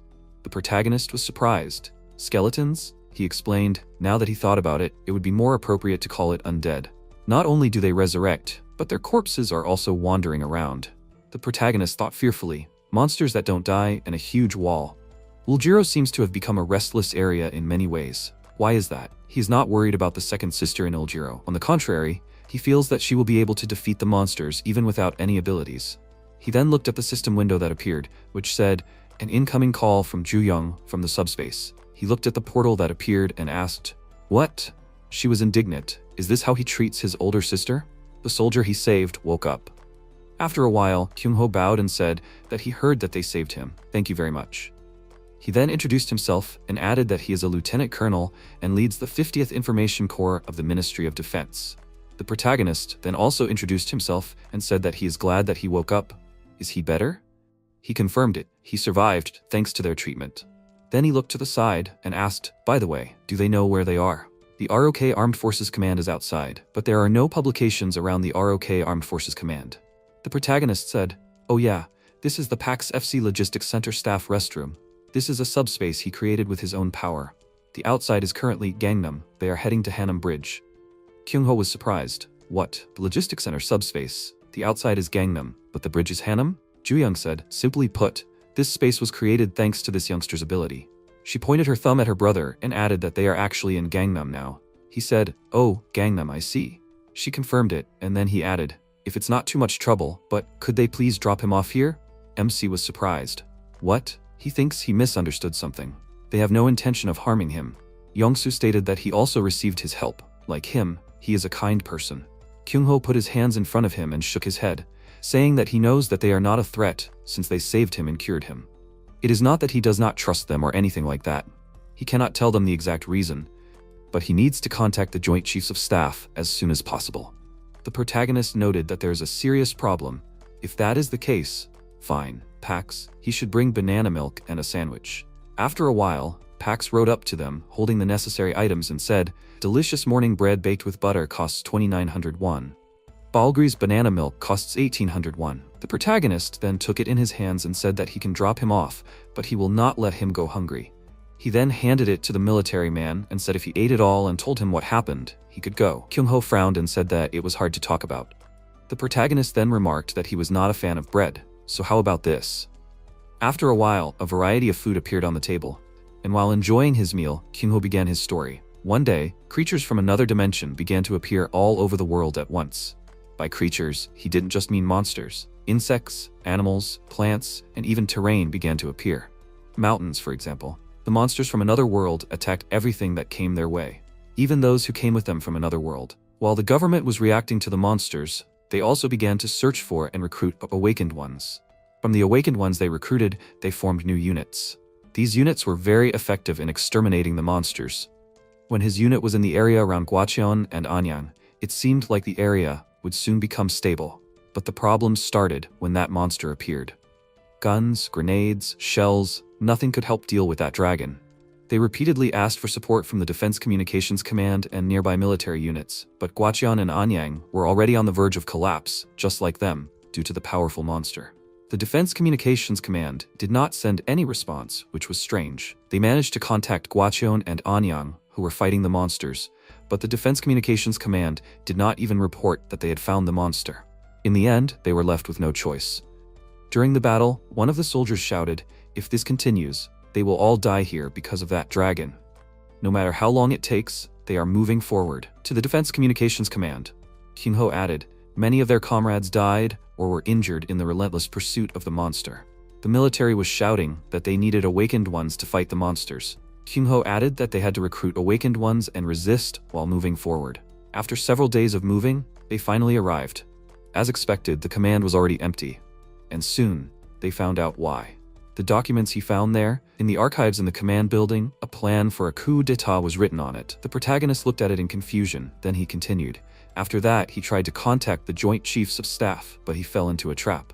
The dragon was chasing him, and to make matters worse, the awakened ones he summoned killed the soldiers and took control of the command. The protagonist thought, this is what happened.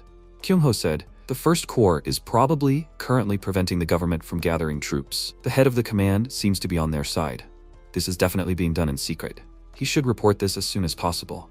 The protagonist waved his hand and said, a coup d'etat. He understands, however, they need to go to Uljiro. He will drop him off once they cross the Han River Bridge. They need to travel together as far as possible. Kyung-ho said that they can drop him off right now and then thank him for his help. After that, the MC stood up from his seat and walked towards the portal, asking him to rest. Yongsoo also walked towards the portal and said that he will go as fast as possible. Are they leaving? The protagonist placed his hands on his waist and said, not at maximum speed, but faster than now. He wondered, what is he talking about? Time is running out, so they need to go as fast as possible.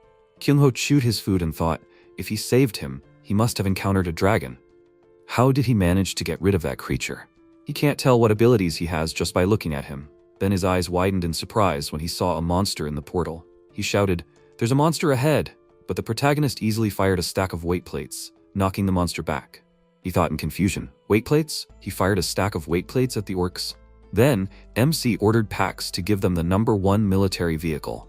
He did as he was told, and after a few seconds, the military vehicle landed on the ground in front of the protagonist. Kyung-ho thought in confusion. A military vehicle?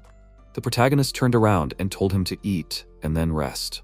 Getting inside the vehicle, he said that they would be there soon. He would leave the portal open so that he could see what was happening outside.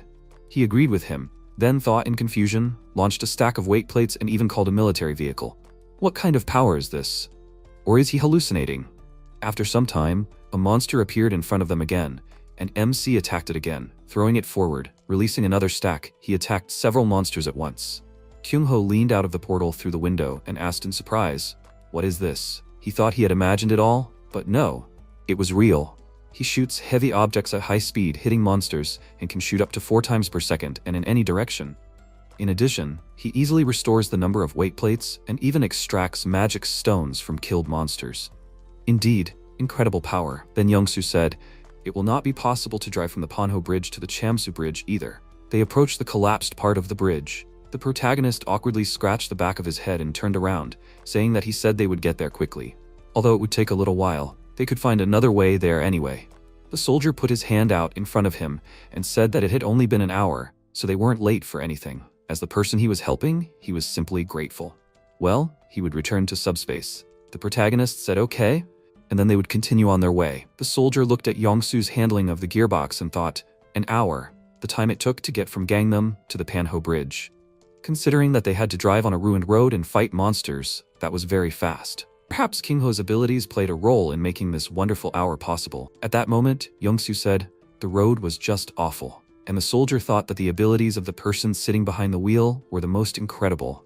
His driving skills were so excellent that he felt carsick just from the sight of it. When he saw his driving style, he almost spat out what he just ate.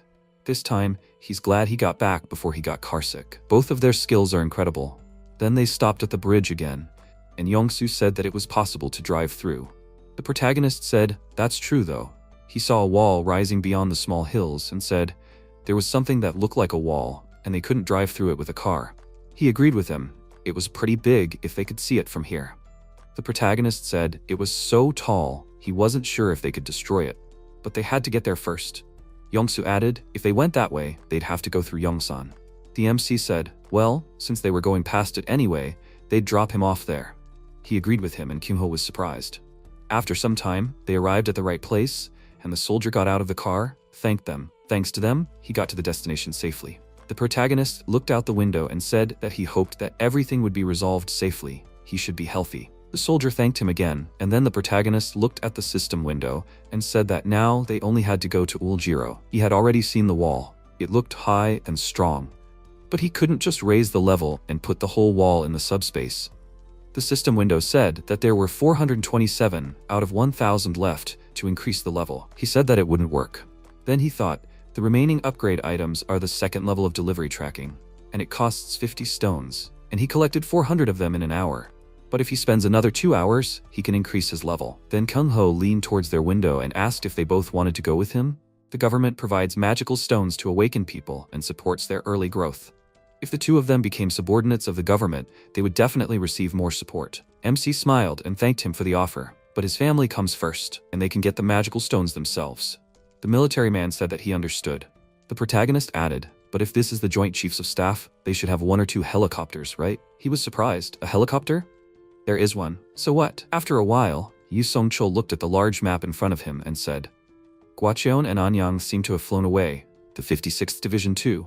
Is the 1st Corps the only place where everything is properly staffed? Can they really say that the government still exists, despite the circumstances? The situation is getting darker with each passing hour. At this moment, a subordinate entered his office and said that there is someone here. He thinks that he should meet with him. He asked who. The subordinate replied, the only survivor of the Corps, the commander of the 50th National Defense Information Corps. He has some news to tell him. Song-chul clarified, the commander of the 50th National Defense Information Corps? Is that true? Kyung-ho then approached him and saluted, explaining what was happening. After that, he handed him the document, and after that, they exchanged a few more words. After a while, they approached a military vehicle, and Song-chul said that he had heard of them. He bowed and thanked them for their help. They had done a great job for the country. The protagonist and his partner got out of the car, and he, holding his hands in front of him, said they were just helping Mr. Kyung-ho. The superior said that he told him about their abilities, and also conveyed a request. They said that they would like to exchange the helicopter for supplies and food. Helicopters are an important strategic asset, but given their abilities, this is quite possible to implement. There is just one condition: he would like them to join the military. As they know, the government is having a hard time dealing with the current situation. However, if they join their army, maybe there will be a way to fix everything. The protagonist shook his head and said that he was sorry, but it would not be easy. The only thing that mattered to him now was to save his family. The boss put his hands at his sides and said that it was a good decision. However, it would be difficult for him to provide a helicopter. The protagonist said that he understood, but it could not be helped. He got into the car and said that he hoped that the situation would change for the better as soon as possible, and that they would still be able to return to normal life. In the meantime, they should be healthy. Well, that's all.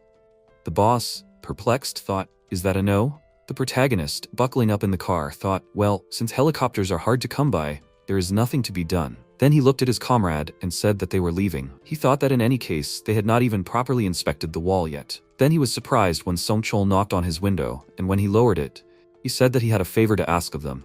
If he helped him with it, he would give them a helicopter. After a while, they and a few other cars drove forward. MC was enjoying his drink and remembered. He asked, another favor? The boss confirmed it and added, the place where they last gathered backup forces was Seoul Station. They are still in contact with them. The problem is, there are skeletons blocking the road. He was surprised. Skeletons? Song-chol confirmed this and explained that these were not the monsters that were a threat in terms of combat power, but they were the monsters that were very annoying. Not only were there many of them, but they had a core at the bottom of their right rib cage. If that was not destroyed, they would keep respawning. The protagonist then said, in short, he wanted him to destroy the skeletons and help the isolated awakened ones get out? Easy peasy.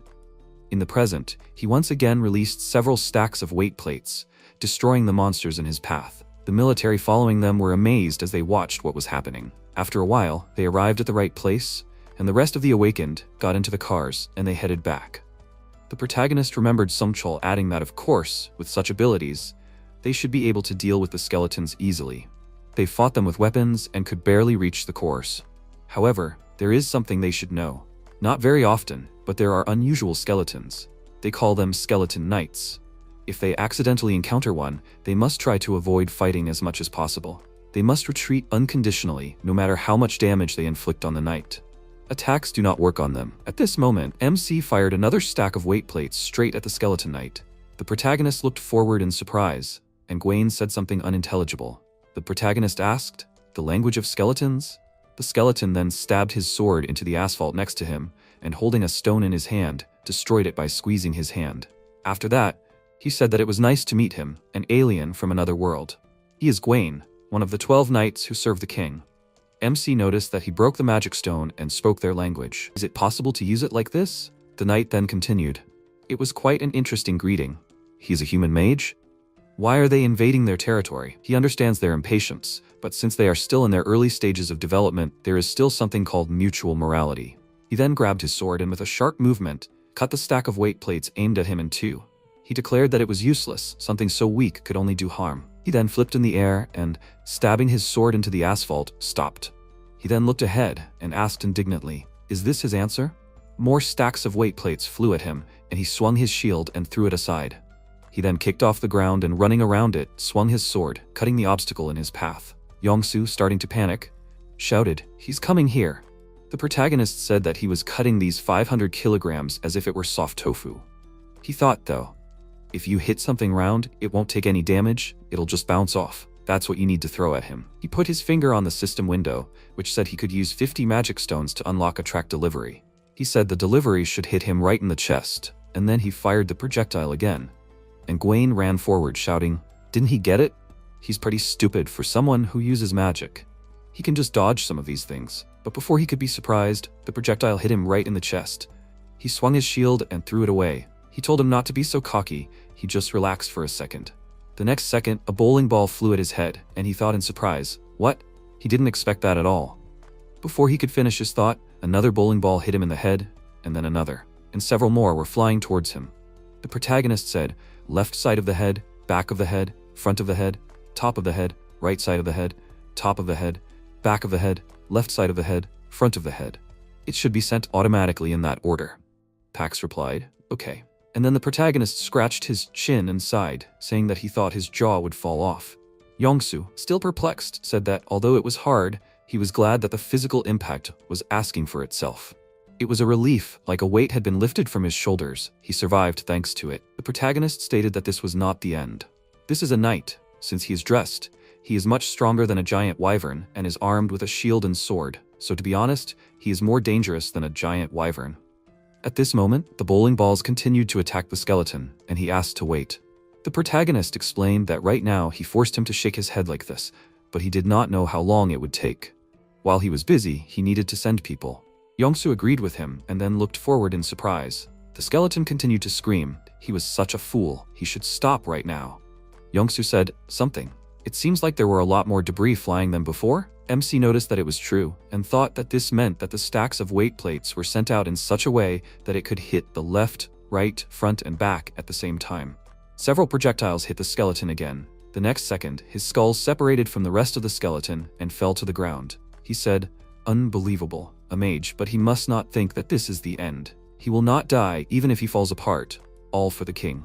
Then, several stones appeared in his place, and it rose into the air, after which it was sucked into the portal. The system reported that he had acquired a large magic stone fragment, 2 pieces, and a strengthening stone.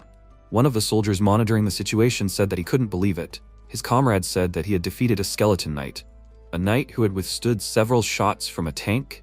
The others leaned out of the back of the car, shouting happily. Jongyeom had defeated the knight. He had defeated him. After a while, Songchul said that he had told them to retreat unconditionally if they encountered a skeleton knight, but they defeated him. It was hard to believe. The 2 of them, please, they must go with them. The protagonist replied, no, family first. The chief added, then, after he saves his family, he must think about it.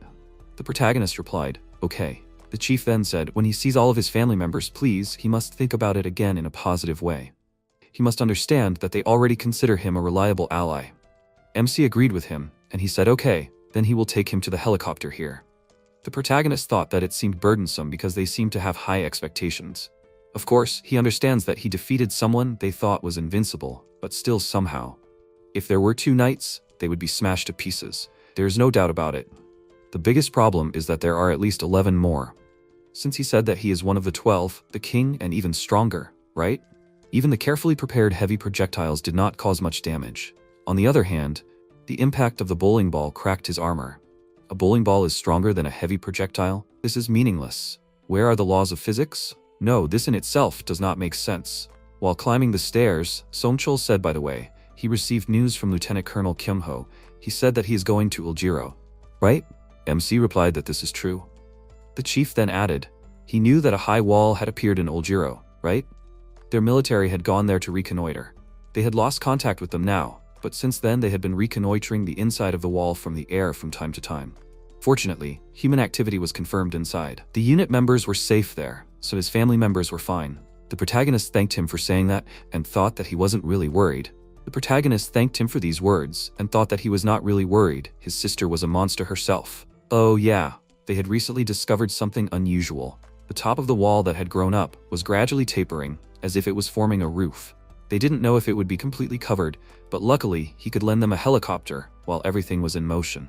Well, there it was. The protagonist looked at the obviously old and nearly destroyed helicopter in surprise. He thought, would it even fly? And if it didn't fall apart during takeoff, it would be a miracle. Then Songchul pointed to the side and said that they were looking in the wrong direction. Their helicopter was over there. The protagonist turned his gaze to the newest military helicopter. Yongsu smiled happily and shouted, cool.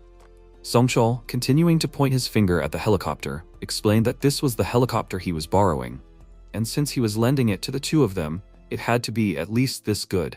After all, it was not for nothing that he said that the 2 of them were reliable allies. Yongsu happily said that this was true.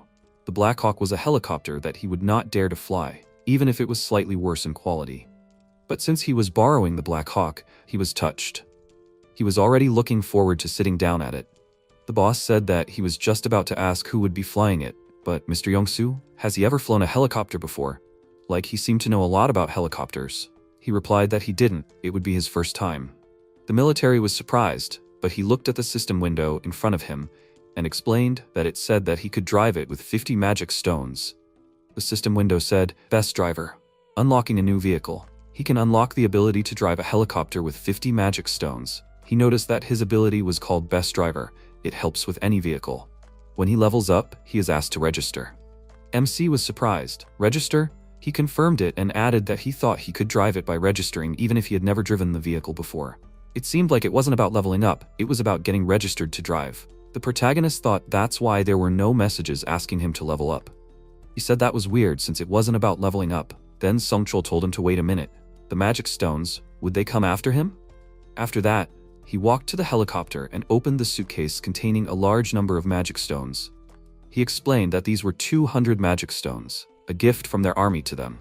They originally wanted to surprise them when they boarded, but he thought it would be better to give it to them right away. The protagonist thanked him. Yongsu bowed and did the same. The protagonist thought, such a powerful attraction. Yongsu leaned over and looked at the stones and said that he only needed 50, so he could use the rest as he saw fit. The system reported that 50 magic stones had been used to improve the helicopter's controllability. He cried out in surprise, and then said that he knew how to drive this machine. They were leaving now. The MC said that it was good that they could fly, but his expression was a little scary. Can't they leave peacefully? Before he could finish speaking, Yongsu said no with full enthusiasm. After a while, he sat down in the pilot's seat and tears appeared in the protagonist's eyes again. He said that there was still some time before departure. He could prepare himself mentally later. He would let him know when they set off. The protagonist looked in surprise at the buttons his partner was pressing and thought that he didn't know what was going on. But it seemed that he was busy. It was awkward to sit idly by. He would look at what he had for now. Then a system window appeared in front of him, which said, Large Magic Stone, 2 pieces. D-Rank Strengthening Stone, 1 piece. Each large magic stone is equivalent to 100 magic stones. He can convert the 2 large magic stones he has into 200 magic stones, and the total number of magic stones he has is 11393. He looked at it in surprise and thought that he had killed a lot of skeletons on his way from the rescue mission and back, but he didn't know that there were so many. He needed to level up immediately. The system window said that he could use 1,000 magic stones to level up the subspace. The progress is 3%. It can be used with its ability when leveling up. He thought, where should he use this thing? The system window said, D-Rank Enhancement Stone. Properties are fire. Options are penetration, ignition. Enhancement stones have the same source as normal magic stones, but have additional properties. When using the Awakened system, he can use enhancement stones to give objects certain properties. The magic stone he has the property of fire. He thought about it and decided to generalize it. A reinforcement stone, unlike a normal magic stone, attaches to an object and enhances its properties. In short, this stone gives items the same fire property that the Skeleton Knight had. The important thing is that he doesn't know how much it will be enhanced. He then said that he was going to take this into account and enhance it. Enhancement complete. Fireball. Spinning bowling ball +1. Class rare. Description failed to obtain information. He can enter his own description. Properties fire. Options penetration, ignition. The next second, Pax appeared from the portal and said that he could re-register this product. Did he want to register it? The protagonist confirmed it and asked him to register it. He thought, when he fought the Skeleton Knight, the strongest hit for him was made by the bowling ball attack, so for now, he would enhance that. Then Yongsu said that they were leaving and he should hold on tight. After that, the helicopter's wheels spun and it flew forward. Songchul saluted them and shouted that he hoped they would save their own and return safely.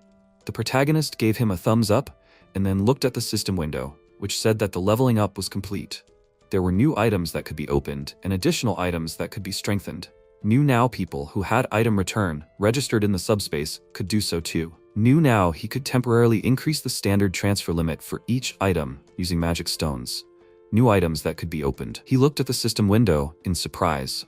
The chief, continuing to look at the helicopter, thought that the rotor had already spun up enough. It looked like they were about to take off. When they returned, he should think about joining the military. He even gave them magic stones for Black Hawk, but he would talk to him again when they returned. However, what was with his expression? Did he make a mistake? The system window in front of the protagonist said, Unlockable items. Cost 250. Subspace laboratories, he can use the conversion function. Subspace life support systems, the weakest healing effect is provided inside the subspace. Category product registration, he can register objects from the outside that match the category in the space. However, there is a separate fee for registration, determined depending on the value, size, weight of the item. It must be admitted that the biggest drawback of the subspace ability is that it only has one purpose. It is used to store objects like a logistics center or a military unit. But it is difficult to save things that are not registered in the category in this. However, he can register new items in the subspace as long as the category remains the same. He looked out the window and thought, military unit, the helicopter he is currently flying is military. The system window in front of him said, UH-60 Blackhawk belongs to the military unit category and can be registered. The registration fee is 107 magic stones. The next second, Sung Chol turned around in surprise to see a helicopter approaching and wondered why those two had returned. Was there something wrong with the helicopter? But the next second, a new helicopter landed on the roof of the building from the portal that appeared. And the protagonist's helicopter flew away again. The boss looked at this in confusion.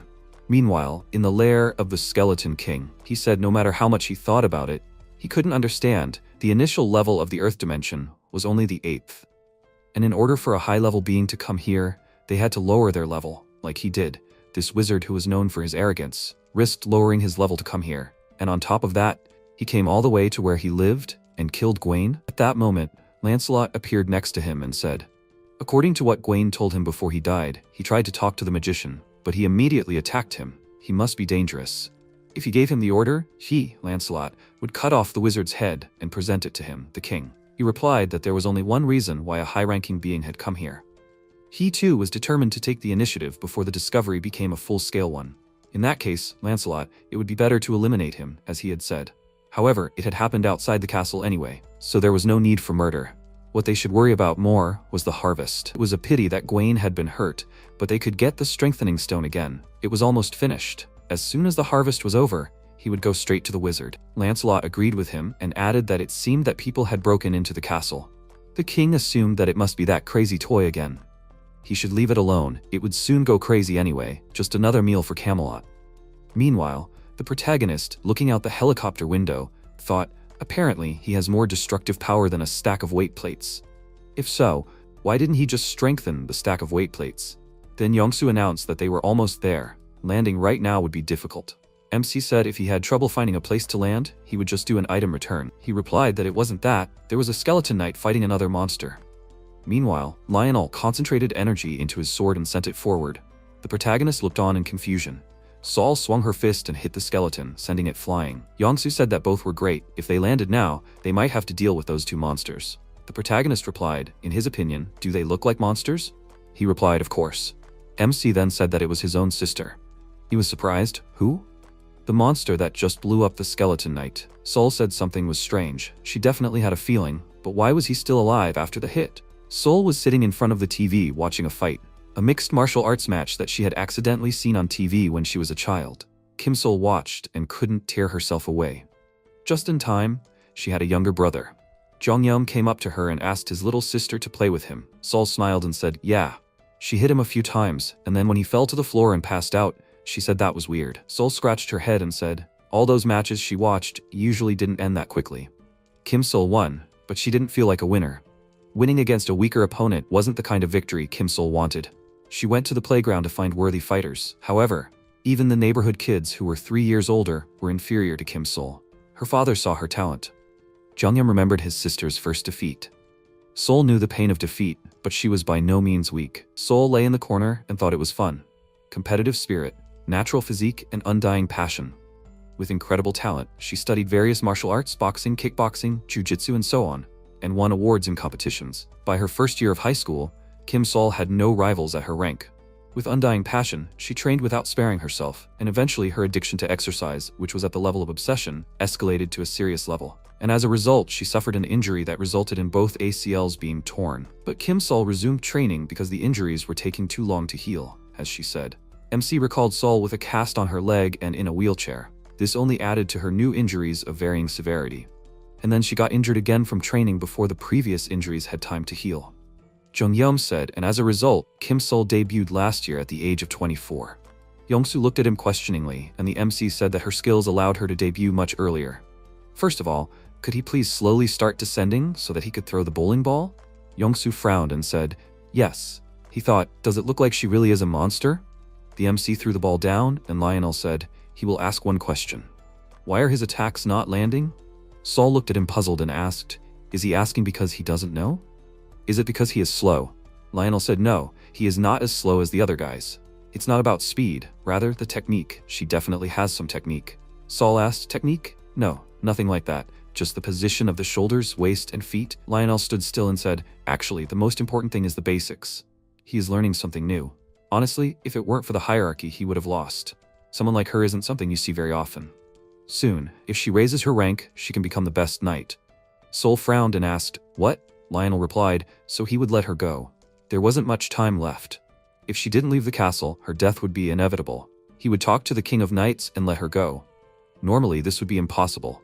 Suddenly, his body exploded and he said, but he gave her a little respect for teaching him the importance of the basics. His body parts flew in different directions, and a burning bowling ball fell onto the asphalt. Saul frowned and asked, a bowling ball? A bowling ball broke it, and she couldn't. Rocks fell from the knight's body and began to rise up into the portal. Saul narrowed her eyes and looked at it questioningly. The helicopter began to descend and stopped the valves after landing. Jongyeom came out of the cabin and smirked and said that they hadn't seen each other for a long time. As expected, she was alive and well. The second. Sol's eyes widened in surprise and asked the third. After a while, there were various goodies on the table in the subspace. Juyeon looked towards Sol and said, so her ability creates a transparent barrier, and while it is active, her physical abilities increase? Sol ate and frowned and answered, no, her physical abilities are good in themselves, it has nothing to do with the barrier. Juyeon asked her to please eat more slowly, otherwise she will get sick. MC said that she is still the same. In any case, they were lucky that all three awakened their abilities and survived. Now they can go to where they are. Sol interrupted him and asked with displeasure, listen, why is it that he is the only one cheating? Why is this happening? Jongyeom replied that it would take too long to explain. She needs to eat and rest first, and if she needs anything, she should ask Pax. He asked to say hello to Youngsu's family, who is in this subspace. Sol replied, okay. Juyeon looked at the MC and asked, is he leaving already? He stood up and said that he should. The castle ceiling will be closed soon. Juyeon asked, is this the wall Song Hyung-gu was talking about? She heard it growing, but she didn't know it was trying to create a ceiling. Jongyeom turned around and said that when he brought the second one, the sky was almost invisible, so he needs to hurry. He also wanted to collect a couple more magic stones, so he needs to run before the ceiling closes completely. At that moment, Jongyeom came out of the portal and looked up, seeing the wall above his head collapse. He asked, what is this? Why is it so dark in here? MC looked at this in surprise, and then got into the helicopter with Youngsu and started to attack with the burning balls. It hit the wall, but left no marks on it. MC thought in surprise, even after such an attack, there was not a scratch on it at all. It was unlikely that everything would open again. Should he just put this place in the subspace? No, he needed to think about it again. The system window reported, depending on the product, it could temporarily increase the standard limit for stone delivery. It took 15 magic stones to increase the standard flight range of the Black Hawk to 20 meters. The number of magic stones available, 36 pieces. Jongyeom looked at this and thought, but even without that, he used up all the magic stones to increase the delivery standards, just to donate the helicopters to the military. Now it will be harder and harder to level up. From now on, every time he sends out a helicopter, there are 15 of these. He doesn't even know if a castle of this size can fit. What if not just the castle, but the whole of Yuljiro comes in here? At that moment, Sol peeked out from the portal and MC turned around in surprise. Sol asked if what he said was true. Jongyeom asked again, him? Sol replied, the skull he cracked. That guy said she would die if she stayed here, so he would spare her. MC asked again, die, how? Sol looked at him and replied, she didn't know how, he just said he would talk to the King of Knights or something to get him to spare her. Jongyeom asked, right? Sol continued speaking, then he died from a bowling ball he threw. MC said, the King of Knights, that guy knows what to do. The problem is, they don't have much time, and when, let them say for mercy, they are looking for the King's Knight in Yuljiro. Youngsu told them not to worry. 5 minutes, they only need 5 minutes. Suddenly Jongyeom ordered to wait, please calm down. Youngsu happily began to steer, moving forward. At this moment, the king asked, Lionel died without even hitting her once? Lancelot answered, that's right. The king asked a question, but could it be the work of a mage? Lancelot answered, Lionel just put it before him and that's all. But he thinks it's really a mage. The king clenched his fist and said, the harvest is just around the corner. And he's interfering like this? He was planning to interfere with his harvest from the beginning. If that's the case, there's no need to wait. Where are they now? Lancelot replied that he didn't need to move himself, they were already approaching. The king asked again, were they coming towards them themselves? He turned around and looked out the window where he saw a helicopter approaching the castle. The king looked through the window of the helicopter where MC was sitting and thought in surprise, undead? Didn't they say it was a mage? Whoever it was, it saved him the trouble of looking for it since it came to the castle alone. No, maybe it didn't need to go that far. They could be taken out by those guys. He looked ahead where he saw bats hanging upside down. After a while, Jonghyun leaned against the door and screamed loudly. He felt sick and said that he would never fly a helicopter again. His vestibular system can't handle it. Suddenly he heard a loud scream and saw a huge bat with big fangs in front of him. At that moment, Sol clenched her fist and punched the creature. She quickly swung and punched with her other hand, and MC managed to duck in time. The monster flew into the center of the hall, and the guys went inside. Jonghyun frowned and thanked her. Sol held her hands in front of her and asked him to wait. She narrowed her eyes and said, "There's something else there." MC looked at her questioningly and asked, "For example?"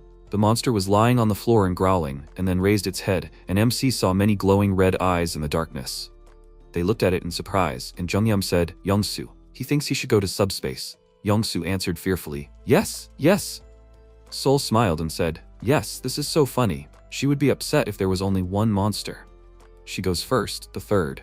MC asked her to wait, but Sol had already run ahead. She pushed off the floor and jumped on the monster's head with her feet. She slammed the creature into the floor when suddenly all the other creatures rushed towards her.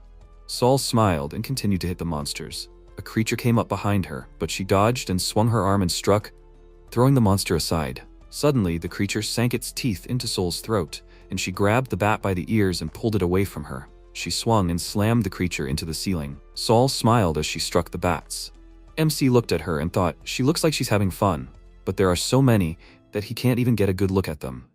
There are a lot of enemies, but he can't stand by. Is there a way to help her? Jonghyun opened the system window and read there. He can use the transformation function. The monster opened its toothy mouth, and Sol hit its head with her elbow. She looked at the creatures lying on the floor and wiped the blood from her face and said, "Next." She looked questioningly to the side where the motionless monsters were sitting in front of her. Sol asked, "What? Where are they all looking?" She turned around and saw a portal from which a large device appeared. The system window reported that it was an electric mosquito pest repeller IAIC 200+1. Class rare. Description unknown. He can enter his own description, the property of this, electricity, and the options, shock, penetration, incitement. MC sat in the massage chair and said contentedly, "Wow, this is a useful thing, he supposes." Sol turned around and asked, "What?" She called out to Jonghyun and asked what he was doing. MC asked again, "What do you mean what?" He was helping his sister. Sol asked discontentedly, "Helping and not the other way around?" His uniform fits him just the same, not even wrinkled. So how is he helping? MC shouted back, "Is she crazy? What does the uniform and its wrinkles have to do with it? Shouldn't she deal with the creatures faster?" Sol walked forward and answered discontentedly, "Let them just look at how he addresses his older sister." They continued to bicker with each other for a while, and Tristan watched. After a while, the king turned to him and asked, "Is this really what he just saw?" Tristan answered, "Yes, and quite recently." In addition to the wizard who used the item, there was also a person whose abilities are on the same level as his. The king grabbed his head and sighed and said, he should have been ready to fight with all his might against one wizard, and now this man. Lancelot, he needs him. Lancelot asked, "Will everything be okay?" "The 7th level on Earth, the Chamber of Commerce will not calm down if they find out." The king replied that it doesn't matter now, the wizard is at least level 8. Even if they were of the same rank, the wizard's strength is still higher than his. Besides, since there is someone with the same skill as the knight, they will lose by releasing the same level. Lancelot replied that he understood. The king extended his hand and said, "Tristan, he will not forget his sacrifice." Tristan replied that he obeyed his orders. The king took out the enhancement stone from his body and said to come out, "The most powerful sword that serves him, Lancelot." A moment later, Lancelot glowed red. At this moment, the wires flew from side to side and tied on the bat. The system window reported, "Electric Mosquito Pest Repeller IAAC 200 plus baseball bat." The class of this one is semi-rare. Sol pulled it out and said, "Very good." She started spinning it in her hand and asked, "So this is how he used to fight insects?" MC replied, "Yes." He turned to Pax and said that he could dispose of the rest himself. Pax replied, "Okay, accepted." Sol said, "It really got stronger. Wow. How did the lab even get there?" She started walking out of the portal and said, "Thanks for the weapon anyway. This electric baton is great for crushing skulls." Jonghyun walked out with her and said, "There is a caveat. When combining a strengthened item with another, the power decreases, the class decreases to semi-rare, and the stats get minus." Sol put her hand on her neck and said, "Anyway, even a semi-rare item is still rare." MC said, "That's right." Sol said, "Then she can swing the bat normally." Jonghyun looked at her and asked, "Why is she itching, like she was bitten by mosquitoes?" Sol said it wasn't a mosquito. She was bitten on her neck when she was fighting that monster, the Batman. Everything was fine, but after she entered and exited the subspace, she started itching. MC turned around and asked fearfully, doesn't she feel like she's about to turn into a vampire or something? Although external communications are blocked in the subspace, it seems like it will be fine. Sol asked puzzledly, but what is this feeling? Jonghyun asked, doesn't she suddenly feel like biting others on the neck or something? Sol gripped the handle of the bat and answered, she just wants to beat him up. MC replied that it was the usual thing, she was fine. Sol frowned and said that if she suddenly became a vampire, let him kill her, she didn't want to become a monster. Suddenly a voice was heard, for a famous wizard to come to such a rundown shop. The name Arcane made him cry. The king sat on the throne and asked to ask a question. He understood that as a famous wizard, he was becoming more and more popular. But why would he interfere in other people's affairs and cause trouble? MC raised his eyebrows and asked, is the king a knight? Sol replied that there was no need to look for him. It was good.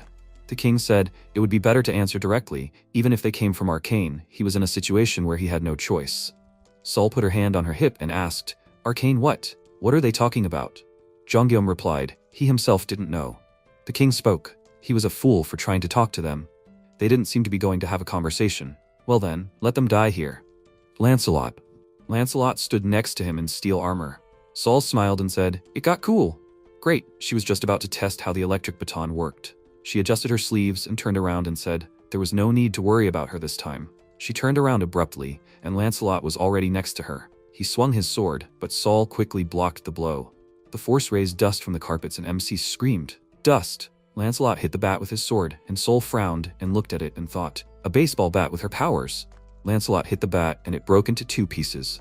Jonghyun asked, what is this? It should be semi-rare, but it broke in an instant. Sol said displeasedly, no. MC looked at her and asked, what? Sol replied, the problem is not that the bat is fragile, it's just that he is very strong. MC looked at him thoughtfully and thought that his sister rarely called someone strong, but if she did. He said that he already ran out of magic stones because he was making a baseball bat for her. Could she spare some more? Sol clenched her fists and answered, whoever was first won. Lancelot looked forward in surprise, when suddenly bowling balls were heading his way. He began to cut them with his sword, which greatly surprised Jonghyun. Lancelot rushed forward and cut another ball. He swung and tried to hit Sol, who dodged and punched him in the head. He swung again, but she quickly ducked and hit him in the stomach and head from below. Lancelot looked to the side, when suddenly a ball hit him and he flew off. He got up and looked at MC, who was surprised, thinking, the blow hit him right on the head, but he did not have a scratch. He has a bad feeling. Danger! Jonghyun shouted, return of goods. Sol cried out in surprise as the portal began to suck them back in. The king ordered, Lancelot, give chase.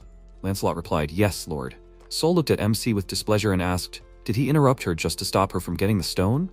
Jonghyun frowned and replied, no, he didn't interrupt her, it's just that this thing seems a little dangerous. He doesn't even care about being hit by a bowling ball. Sol said, this is not someone they can handle. Suddenly, Lancelot quickly moved to the portal and pointed his sword towards MC. It almost passed through the portal, and Sol said, it is definitely dangerous. Jonghyun thought, wait a minute, is it? Lancelot froze and then began to hit the portal, trying to break it. Bowling balls started flying out of the portal, and the skeleton quickly cut it. MC thought, he stops even those that just flew out in front of him? Lancelot continued to quickly cut the balls, and the king sat behind him and said, no good, they were hiding behind the dimensional gate and only using items.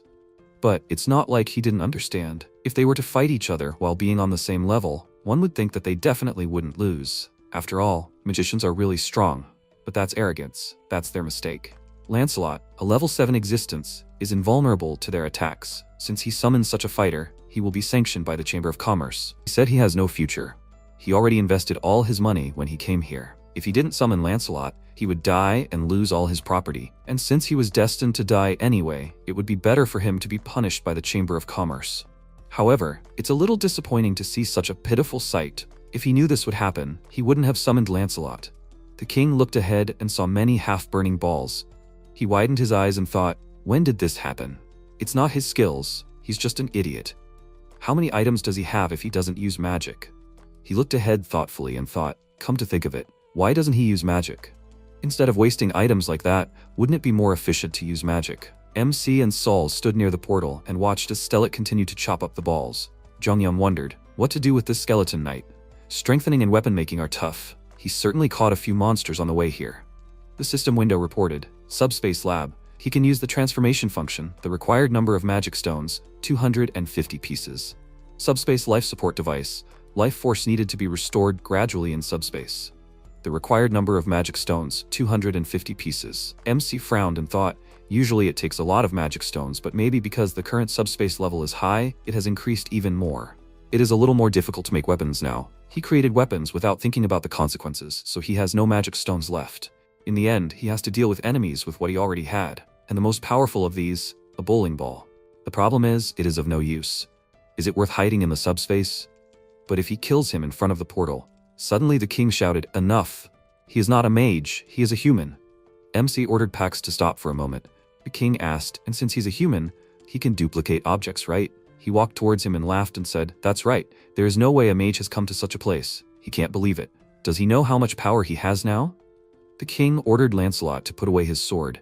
They are not mages. No, on the contrary, they are on the same side now. They will be partners. Lancelot sheathed his sword behind his back and replied, "Yes, Lord." Jongyam looked at them puzzled and asked again, "Partners?" Sol frowned and asked, "Why all of a sudden?" The king laughed and said, "They still don't know anything." Well, where should he start explaining? Right, he thinks he should tell them about that first. They met some skeleton knights on their way here, killed them, and got the boost stones, right? They can make boost stones in this castle. To be precise, this castle is called Camelot. Camelot can create boost stones on living beings in general. MC wondered, they? The king said that boost stones are mainly used to boost items and increase their abilities, but are also used for items with special functions. For example, if they use one in Camelot, they can summon and use the 12 knights belonging to the castle, including the 7th level knight, Lancelot, who is right in front of them. Jongmyeon's eyes widened, and he looked at the knight carefully. The king said that the important thing is that the booster stone is a valuable commodity, but it can copy objects. What if they work together and make copies of the stones? He laughed out loud and said that no one would suggest such a thing to MC. Of course, it might take some time at first, but due to the nature of this item, which absorbs the living beings in the castle, to create the booster stone, one must be patient. But once the booster stone is made, he can guarantee that everything will go smoothly. And not only that, if they later approach these guys and ask them to do something for them, MC interrupted him and rubbed his eye and said, "King of Knights, this idea of cooperating, he is so grateful that he is crying. Thanks to him, everything was resolved safely. Pax, let him transfer Camelot to the subspace." The king looked at him puzzled and asked, "Where? What is this?" Suddenly his legs caught fire and the wall collapsed and disappeared. The king started looking around and asked, "What the hell is that?" At that moment, a voice was heard from behind him. "Wow, is it that small?" Sol said, "That's really interesting." She smiled and said, "It looks like a toy." Jongyam looked at the stone in his hand and answered, "That's right." There was a small castle in his hand. The king saw it and yelled angrily, "He's an idiot. He's barely level 9. How dare he steal his property?" He created a big energy ball and released monsters from it outside. There was a huge explosion and then the smoke cleared and MC asked, "His name is Lancelot, right?" He was standing near the portal and Jongyam asked, "Will he kill the King of Knights?" Lancelot answered, "Yes, Lord." The king looked at it in fear and thought, "No." He asked to wait, but at that moment, Lancelot struck him. He cut the purple stone, which flew in all directions, and all that was left of the king was the crown and a burnt cape. On the ground lay a yellow sparkling stone, which Lancelot picked up. The system window reported that since the Knight Lancelot, the ownership of the Night King's Dimension account was transferred. The account was also transferred to the owner of Lancelot, Jongyam. The system window reported, opening his Dimension account. Jongyam's account. Magic stones, 3,086 units. Sol grabbed his shoulder and looked at the system window in surprise. MC happily asked, when is this?" Sol called out to him and pointed her thumb at herself and said, "If he has a conscience, he should give her 1,000 stones. She saved his life. Has he forgotten already?" MC looked at her and replied, "He is grateful, but 1,000 stones, this is too much like extortion. Since she's so picky, he was the one who made the weapon using his stones, so they'll stop at 500. Sol asked, "How can you compare saving a life and wasting stones?" Jongyam folded his arms and asked, "What, she doesn't want to live in the subspace?" Sol asked with displeasure, "Why is he so pathetic?" MC asked, "So they'll settle for a simple thank you." Sol held out her hands and apologized, saying that she's the one being greedy here. She thanked him for the 500. MC frowned and said, "Right, she should be happy that he gave it to her." Sol replied, "Yeah." She looked away and said, "Well, by the way, what will he do with this guy?" Jongyam looked at Lancelot. Lancelot said, "Lord, he broke the King of Knights' neck, just like he ordered. He held out the stone that fell from the king. No matter how harmless the words to explain, Who would normally want to hang out with a skeleton knight? MC looked to the side, where the little girl was riding on Lancelot's neck, and wondered if it was because she was bored in subspace. Yongsu's daughter, Li Yujung. She quickly became friends with him. Jisoo smiled and apologized. What should they do now? Their daughter is not usually like this, but Lancelot seemed to like her. Lancelot replied that by helping the Lord's comrades, he helps him too. And he is just happy. He is honored that he can help them. Yujung smiled while holding Lancelot's helmet. Jisoo spoke. She is worried that their daughter will keep asking to play with him. Yongsu asked with tears in his eyes. Daughter, is she tired of playing with daddy yet? Jiyeon said, look, even in the middle of the game, he supports her with his hand so that she does not fall and touch the knife. Who would not like such a loving and considerate person? Everyone knows he's a good person. Sol put her hand on her chin and said, even at his young age, he's good at fighting. MC asked again, human? He's not from Earth, so how can he be human? Jiyeon said yes, he can. She folded her arms and said, well, anyways, are they heading to Dobong area now? MC said yes, because that's where the house they need is. Jiyeon said yeah, he's really busy, but he's not planning on heading out right now, is he? Jungyeom looked at her confused, and Jiyeon said she hasn't seen him rest properly in the past few days. She understands he's in a hurry, but what if he faints? It's already late, so maybe he should go tomorrow morning when the sun rises? MC looked to the other side, where Yongsu was saying, Dad can play the role of a brave knight too. Yujung yelled that she doesn't want to. He always plays the same way, it's boring. Jisoo put her hand on her cheek and said, she wouldn't like that either. Let him think of a more creative role. Jungyeom smiled and looked at them carefully. He said, well, moving around at night is dangerous. After a while, Yujung fell asleep on her dad's back, and he said, yeah, okay, then they'll leave tomorrow at 6 in the morning. MC said, okay, let him rest today. Sol smiled and said, Yongsu, she threw a tantrum, saying she didn't like playing with him, but she fell asleep without even noticing how he picked her up. Jungyeom smiled and said, that's right, now. He looked at Lancelot and asked, if he wants to rest, he should prepare a place for him to sleep, right? He held out a small palace, and the system window reported that it was Camelot, a unique class. Description. This is the palace of the Cursed Knights. It can be opened in any size he wishes. The installation cost is proportional to the size. The properties are special. Options. Blood sacrifice. He can cultivate or use the life force contained in it to create a strengthening stone. Random. Summon a ghost. He can summon the ghosts of Camelot. There is a corresponding fee for this. Anoint a knight. He can appoint a ghost as a knight. There is a corresponding fee for this. MC thought about it. There are many interesting options, but this is what he needs to pay attention to now. Jungyeom read it and thought about it, but it doesn't say how many stones are required for what size. He thought about it. He hopes it's not too small. It would be nice for 12 to stay there. What if 300 magic stones were spent? At this moment, the castle grew in size, filling the space, and MC said that something creepy appeared in the subspace. He looked at it and asked, there were a dozen of them. Could they live in it? Lancelot replied that it was no problem for them, but it was too small for him. Lord. Sol looked at it in surprise and asked, if it cost 300 magic stones, then how much did that terrible Night King spend on it? Lancelot replied, he didn't know for sure, but probably tens of thousands at least. Sol looked at him in surprise and said, that must be how much it took to make it that big. MC thought about it. Now that he thinks about it, even though he had housed Camelot that size, there were no consequences to keeping it in subspace. Was it because it was small to begin with? He asked, but why didn't she go rest, sister? She was going to rest too. Sol replied that she had something she needed to ask Lancelot personally. She was waiting for the right moment to say it. Lancelot, she has a favor to ask. MC looked at her questioningly, and she said that she had been watching him for a while now, and his swordsmanship was impressive. A little. Lancelot looked at her carefully, and Sol asked him to teach her, please. Jungyeom opened his mouth in surprise, looking at her. Lancelot replied, okay, then will she grant him one request? That punch she used earlier, let her teach him that. Sol smiled and cried out, boy, he has a keen eye. She has quite an intense training. Can he handle it? MC folded his arms and thought, she can't wait. Sol happily said, she can teach him right now, but how about they start with a simple sparring match? Lancelot replied that he was up for it. Sol laughed loudly and said, she really likes how he is full of fighting spirit. And thus, Lancelot safely became a member of their family. After a while, there were soldiers with machine guns standing on the street, and the MC looked at them in surprise. Yongsu asked, was there anyone else who decided to go on the road? Jungyeom said that he found it a little strange. At that moment, the helicopter started to descend. The MC looked at it in surprise and asked, also a helicopter? Yongsu pointed at it and said, that one. Song Chol came out of the helicopter and happily said, Jungyeom is there. The MC asked, is Yu Song Chol the chief of operations? He came out of the portal and said, it's nice to see him again, sir. Songchul answered, yes, he'd been looking for them for a long time after he saw that the Uljiro fortress wall had disappeared. Jongyum frowned and asked, did the Uljiro fortress wall disappear at night, and they started looking for them right then? They didn't come here to try to convince him again, did they? Songchul started shaking his head and saying, no, he came to report important news. MC asked again, important news? Songchul replied, yes, they shouldn't travel by helicopter. The first corps that staged the coup d'etat has captured an air defense base and is shooting down everything that flies through the air. Yongsu asked puzzledly, what? So the situation is as follows.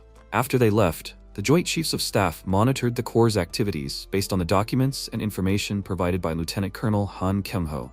The First Corps gradually expanded its influence from the Dobong area to the Songbuk and Ganbuk areas, and it was also confirmed that the Loyal Corps had captured the capital's defense forces. The military sent out reconnaissance drones and troops to determine the exact number of forces, but during the investigation, the drones kept going astray. After analyzing the firing points, they were able to confirm that a powerful defense system had been set up in the area from Kuki University to Han-O University of Foreign Studies. Songchul frowned and said that their military was in a difficult situation because the security here was so tight. But after thinking for a moment, he remembered that they were going to Uijeongbu and hurried to find them. If they went there, they would probably have to take a big detour towards Namyangju, but it was really hard for him to say anything about the situation there, so he couldn't even recommend that route. MC looked at him and said, thank you for telling him everything. He was thinking about them taking a helicopter. Songchul replied, he was glad he was able to tell him so quickly. Jongyum put his hand to his chin and thought, the news was even worse than he thought. Songchul said, by the way, castle walls, did they catch the King of Knights? MC thought, if their goal was just to get to Uijeongbu, they could have taken a detour and stopped at Namyangju like he said. But they have to pass through Dobong to get to Uijeongbu. Since he says that those guys have spread their influence to Dobong, then a clash with them is inevitable. Yongsu said that he didn't see it himself, but it's true that Jongyum solved the problem.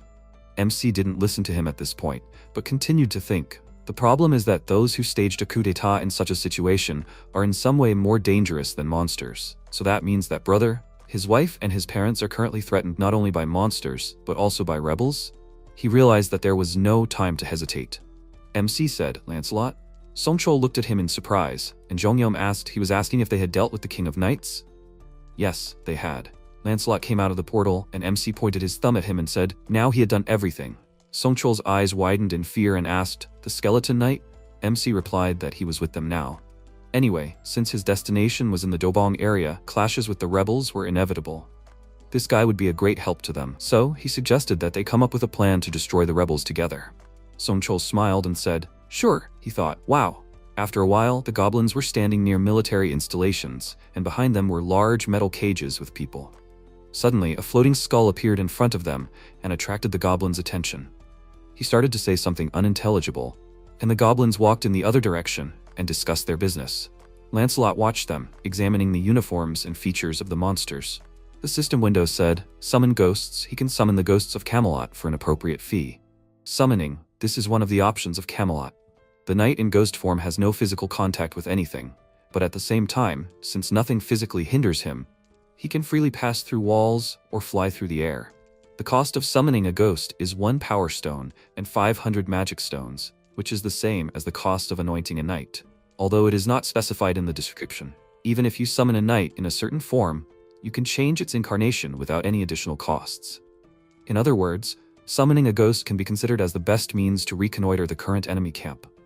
Therefore, their plan was for Lancelot to conduct reconnaissance of the enemy's positions, determine the number of forces, the location of anti-aircraft guns, and the characteristics of the enemy, and then develop a plan to overcome them based on the information obtained. Since the range of the ghost is limited, they approached directly to the line of contact and began a reconnaissance operation at the Women's University where government troops were stationed. Lancelot finished in 2.5 hours, however. MC widened his eyes in surprise and asked, were some of the soldiers' body parts turned into goblin-like ones, and they even lock people in cages and sacrifice them? How many enemies? More than 200. Will the world change when he comes? MC's loved ones were in the room, and while listening to Lancelot's story, they asked questions. Questions were heard everywhere. Is there a brigade commander at the university who is expected to be a key officer? Are they going to organize an additional transfer of personnel to the Banghak district? Are there only 9 anti-aircraft guns? Lancelot replied, yes, that's right. Youngsu frowned and said, "That can't be." Somchol lowered his head and folded his arms over his chest and said he didn't think they were up to anything. And did these guys even capture civilians? Jongyum folded his arms over his chest and said, "It looks like they joined the rebels of their own free will. So what is their purpose in detaining civilians? Who are the priest and he?" Lancelot replied that he didn't know who the priest and the mysterious he were, but he thought the reason they were holding people back was to cause repulsion. Jongyum asked again, "Repulsion?" Lancelot replied, "Yes, there are ranks for all dimensional beings, and it's called hierarchy. It's the power that a given hierarchy has, or you could say the right to protect itself from beings below them. The lower the rank in the hierarchy, the stronger the repulsion. For example, a rank 9's attack doesn't affect a rank 8's attack. Of course, as they already understood, it's not absolute." Jongyum imagined the broken skeleton and thought, "Is that the skeleton knight from earlier?" Sol spread her arms in different directions and asked, "So they sacrificed people to get that rank?" Lancelot replied that he had no other options. However, using sacrifices to gain rank is a method that low-intelligence beings use instinctively. It's a kind of trick, and when such tricks are used by low-ranking beings, in many cases, there are deals and contacts with higher-ranking beings involved. MC asked again, "Deals? What kind of deals?" Lancelot replied, he's not sure. Jongyum asked, "Does he mean they're not just making sacrifices?" The skeleton replied, "Yes." Sol frowned and shouted, "Either way, those idiots deserve to be punished. It's that simple, guys, they'll go and destroy them all." MC asked, "If it was that simple, then why are they still here?" Sol asked, "What's the problem, bro?" Sungchul spoke up. He thinks the important thing is that their plan is more dangerous than they think. He placed his hand on the map and said, "The information that Lancelot confirmed is excellent. Just by finding out the location of the brigade commander and the anti-aircraft guns, they can tell that the success rate of the operation has increased significantly. The problem is that their defensive line is much stronger than expected. Once the operation starts, they will definitely ask the First Corps for support. And if the First Corps joins in, there's a high chance that it will escalate into an all-out war. An all-out war is dangerous since they lack intel, so they need to quickly capture it before the First Corps arrives. But in order to do everything quickly, they themselves need support. An airstrike using Jongyum's forces will help capture them quickly. But that's almost impossible because of the anti-aircraft guns." MC replied, "Huh." He thought about it. No, they don't have time to wait for support. The Banghak area is the home of his brother's young family, so they have to finish everything before they go to Banghak. Of course, Lancelot is a level 7, so he can wipe them out alone, but the area is too big, so they are in trouble. Reinforcements from the First Corps will arrive, and there is a high chance that this will escalate into a full-scale war. Lancelot asked, "If the problem is with the anti-aircraft guns, how about summoning another knight?" Jongyum raised his hand and spoke. In order to summon a knight, they will need a booster and magic stones. Right now, they have magic stones, but no booster. Lancelot, he could cancel his summon, take the booster stone, and summon him again, but there would be no point since it would not increase his strength anyway. Above all, he feels uneasy about having to summon another knight instead of him. I wish it was possible to copy the booster stone, but it is impossible to copy magic stones and booster stones. Lancelot remained silent at first and then said that by defeating the King of Knights, you can get the booster stone. MC looked at him puzzled and asked, "What is he talking about?" He does not remember the booster stone. Suddenly remembered the yellow stone and said with wide eyes, "After." By the way, there is a power-up stone that Lancelot found. Everyone in the room turned their gaze to him. Jongyum shyly put his hand on his neck and said, "No, well, it wasn't him who found it. He might have forgotten." "So, who is this knight?" Lancelot said, "They are the 12 Knights of Camelot. They are excellent knights, with both skill and loyalty, so he won't be disappointed no matter who he summons. But Bedivere seems to suit him the most." MC asked again, "Bedivere?" Lancelot said, "He is a knight who is so good at long-range attacks that he was once called the greatest archer of all time." MC smiled and said that he must meet him immediately. After a while, people were sitting in a cage with sunlight coming through the metal bars. A goblin walked up to it and said, "She?" in orange. The girl looked up and asked fearfully, "She?" The goblin replied, "That's right, she. Everyone else in this room is in bad shape except her." "She wants to escape?" The girl looked at him in surprise, and the goblin said, "They won't see each other again." The goblin smiled and laughed and said, "If she fulfills one of his requests, he will help her escape." Suddenly, a head fell off his shoulders and he asked, "Well, how is it? Are you interested?" The girl looked at it in confusion, and Lancelot cut off the monster's head and ran into the forest. She got out of the cage and asked, "What is that?" A burning ball was flying in the sky behind her. The goblins looked at it and asked, "What is that?" The goblin narrowed his eyes and answered, "Indeed, there is something like a bowling ball flying there. Wait a minute, it's flying towards them." There was a big explosion, and the other goblins looked around and asked, "What is that sound? An explosion, or are they imagining it?" At that moment, an explosion occurred right behind the monster. Lancelot picked up the ball from the ground and then placed it on the slingshot cloth and said, "Next target to throw." A while ago he said, "Oh, right, there is one thing he didn't tell them. Bedivere is one-armed." MC folded his arms and said puzzledly, "He is called the genius archer of the century." "Does he shoot with only one arm?" Lancelot replied, "Yes, a true genius. It is an old story. A long time ago, Bedivere served as a knight under the command of a duke, and the commander, envious of his talent, cut off his arm. Since then, he holds a thick leather belt in his hands instead of a bow and throws stones and spears with it. He became one of the 12 Knights of Camelot. It is a short but at the same time sad story." Jonghyun asked, "No, even so, will he be able to destroy the anti-aircraft guns?" Lancelot replied, "My lord, he has fought side by side with their knights for a long time. He knows all about their fighting skills. He saw the enemy camp during reconnaissance. They and Bedivere should be enough." MC looked at him thoughtfully, and he asked to let him tell them one thing. Currently, Lancelot swung the ball and shouted, "12 Knights of Camelot." He released the ball towards the goblins, after which there was a large and bright explosion. At this moment, a goblin was standing at the military point looking out the window where the explosion appeared, asked, "What is this?" Suddenly, the goblin behind him fell, and he turned around and shouted, "Lieutenant Pack, what is this?" Lancelot entered the room and headed towards the goblin in uniform. He swung and said, "This is not a circle where anyone can enter." The system window reported that MC acquired 4 magic stones. The current number of magic stones is 2,686 units. He acquired 12 magic stones. The current number of magic stones is 2,698 units. Jonghyun looked at it and said, he understood that if there was an account, it was possible to automatically take away magic stones. But the speed at which the number of stones increased, is that normal? After these words, several more system windows appeared, which reported the acquisition of 5, 8, and again 5 magic stones. MC thought, it was still good, right? At that moment, Yongsoo called out to him and said, "There it was." Burning bowling balls appeared in the sky, which exploded. Jonghyun said that the signal that should have been given when all the anti-aircraft guns were destroyed. Yongsoo said, "Lancelot, he must be proud of the knights." Songchul said, "Lancelot's tactics, Bedivere's skills. If all the knights had such abilities, there would be no need for special forces."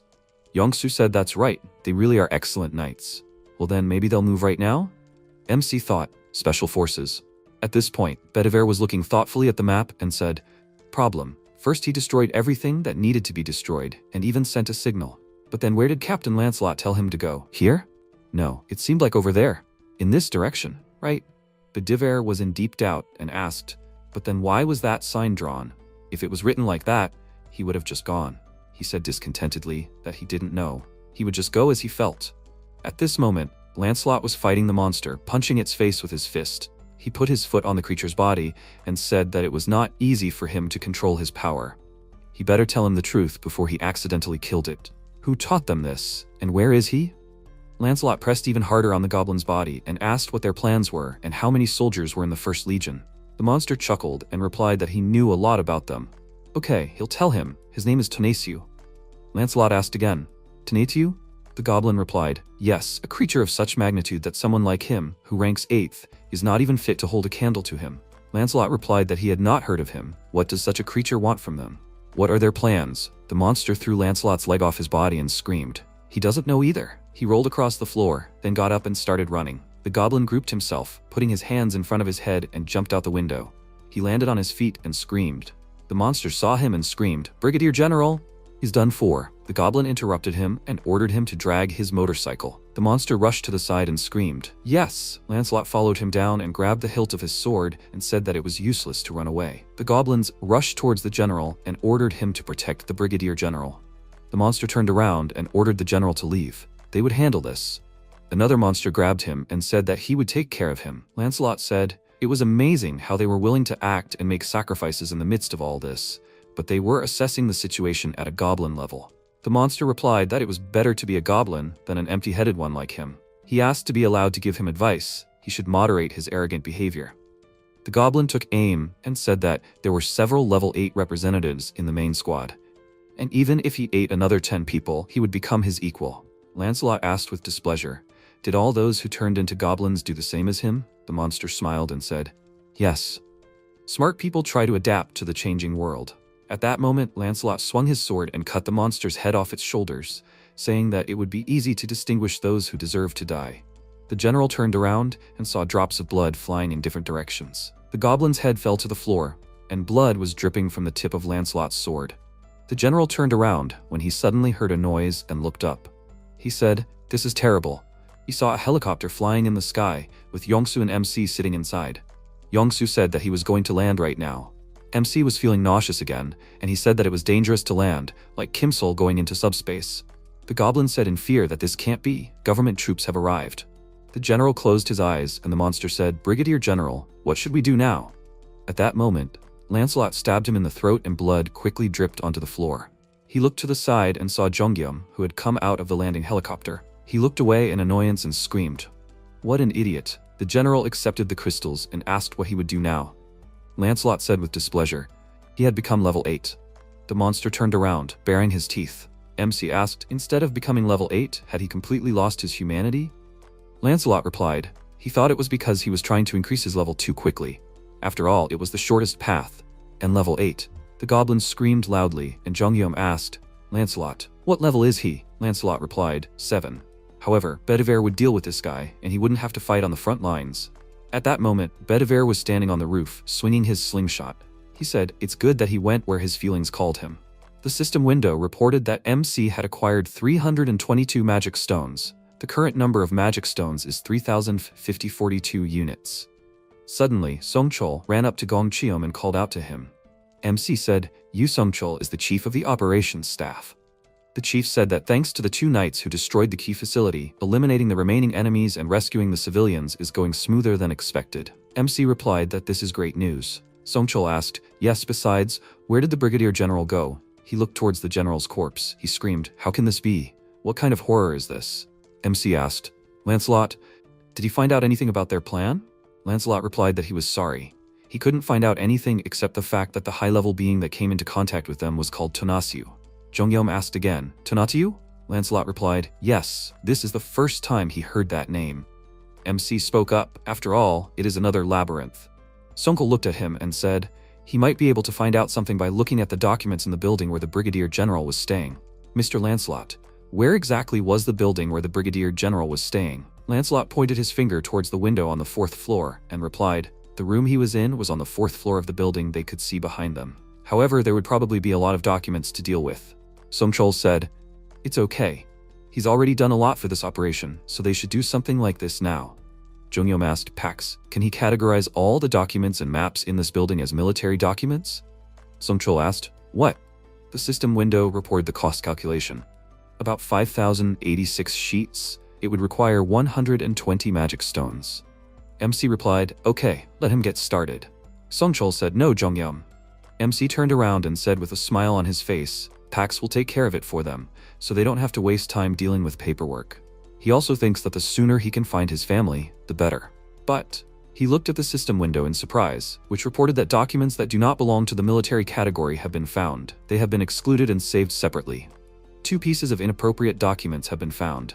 Jongyum asked again, inappropriate documents? After a while, he looked at the piece of paper and asked, what is this? It was written on it, a spatial creature registration application form.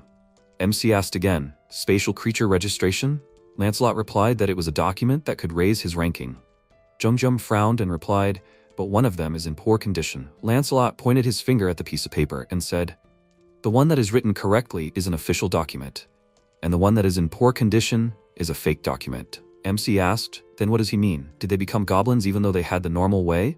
Lancelot replied that it must have been like that because they couldn't register the normal way. As written in the documents, in order to register one's existence in a dimension, one needs magic stones and a dimension account. But the current dimension, Earth, is different from the normal dimension and is just starting to develop, and there's currently no one who can meet these conditions. Of course, MC is a special case. He killed a level 8 being who had a dimension account and got it. Songchol thought, a dimension account? Jongyum looked at him and thought, does he know such words too? Lancelot said, in any case, this document should not exist. But since he has the document and the conditions, why don't they register now? If he fills out the official application form, he will not become a goblin. The registration application form is customized for each dimension. So if it is written in normal language, it is the official form. MC looked at the application carefully and said, 1,000 magic stones. He wrote his name on the signature form and said, however, The system window reported that the spatial being registration is complete. The current amount of magic stones, 2,422 units. The statement evaporated and Jonghyun asked, "That's it?" Lancelot answered, "Right." MC said thoughtfully, he was curious, but okay. So, where should he send the documents? After a while, the goblin shouted, "Brigadier General." He apologized for being so late. The motorcycle was heavy, so it was hard to carry. The monster looked at the ground where the general's body lay and shouted, "How could that be?" At that moment, Bedivere was sitting on the roof and looking around. He asked, "Is that where the speech was coming from?" The volume of documents categorized as military is 40,728 pages. They were so worried about their relatives that they decided not to delay the search. So they entrusted the verification of the documents to the head of the operational headquarters, Yu Sung-chol. MC said that he would come back here when he found his family. Sung-chol replied that he hoped they were all safe. This was done in the hope that the rebels would not mistake them for government troops.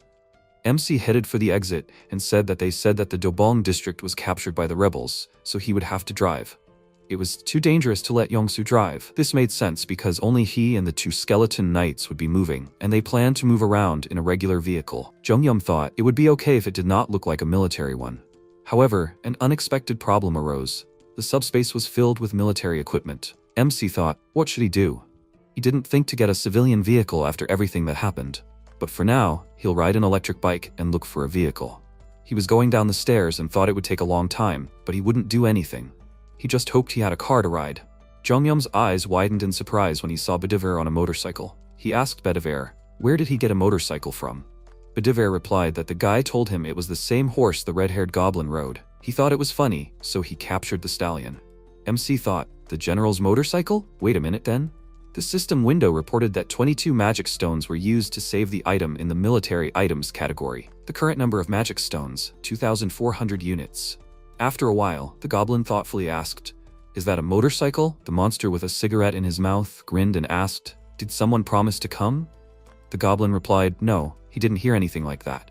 The monster put his eye to the scope and said, well, he doesn't know who they are or where they came from. This isn't the kind of place you just show up at. Suddenly a burning bowling ball flew into him and knocked the monster down. The goblin turned around and asked, Sergeant Lee? Just then, Lancelot rode up to him on a motorcycle and stabbed him with his sword.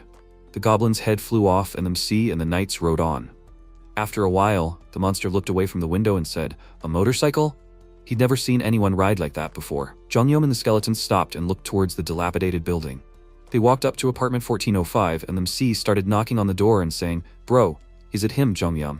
Is he inside? He kept knocking and shouting, it's Jonghyun, his youngest. Is he inside?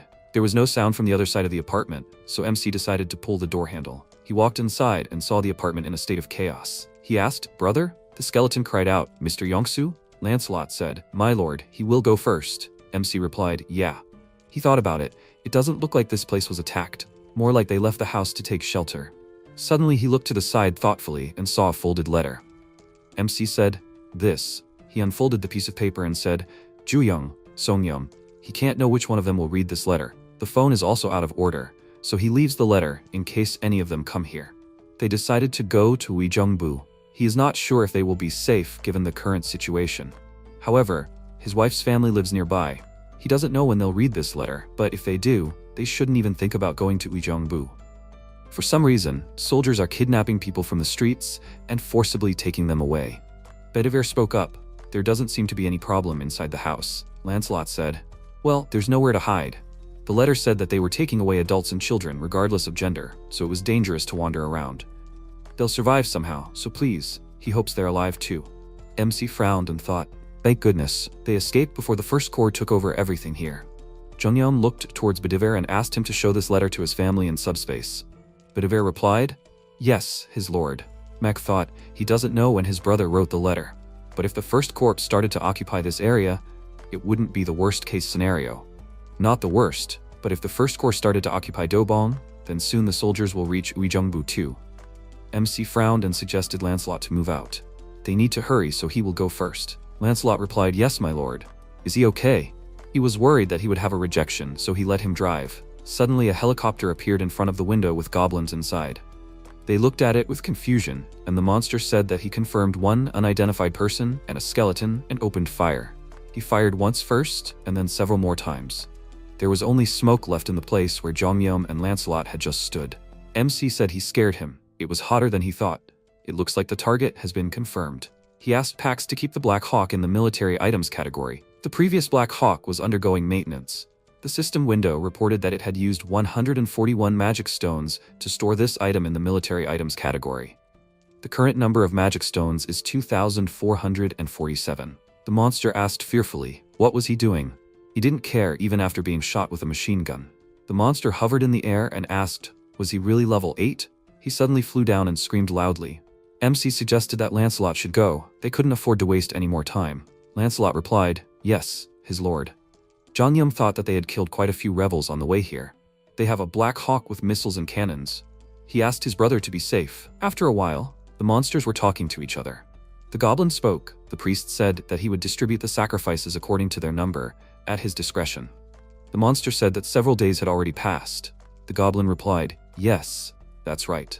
The monster said thoughtfully, if they made the sacrifices in a hurry, they wouldn't be enough. However, what would they do if they couldn't destroy it?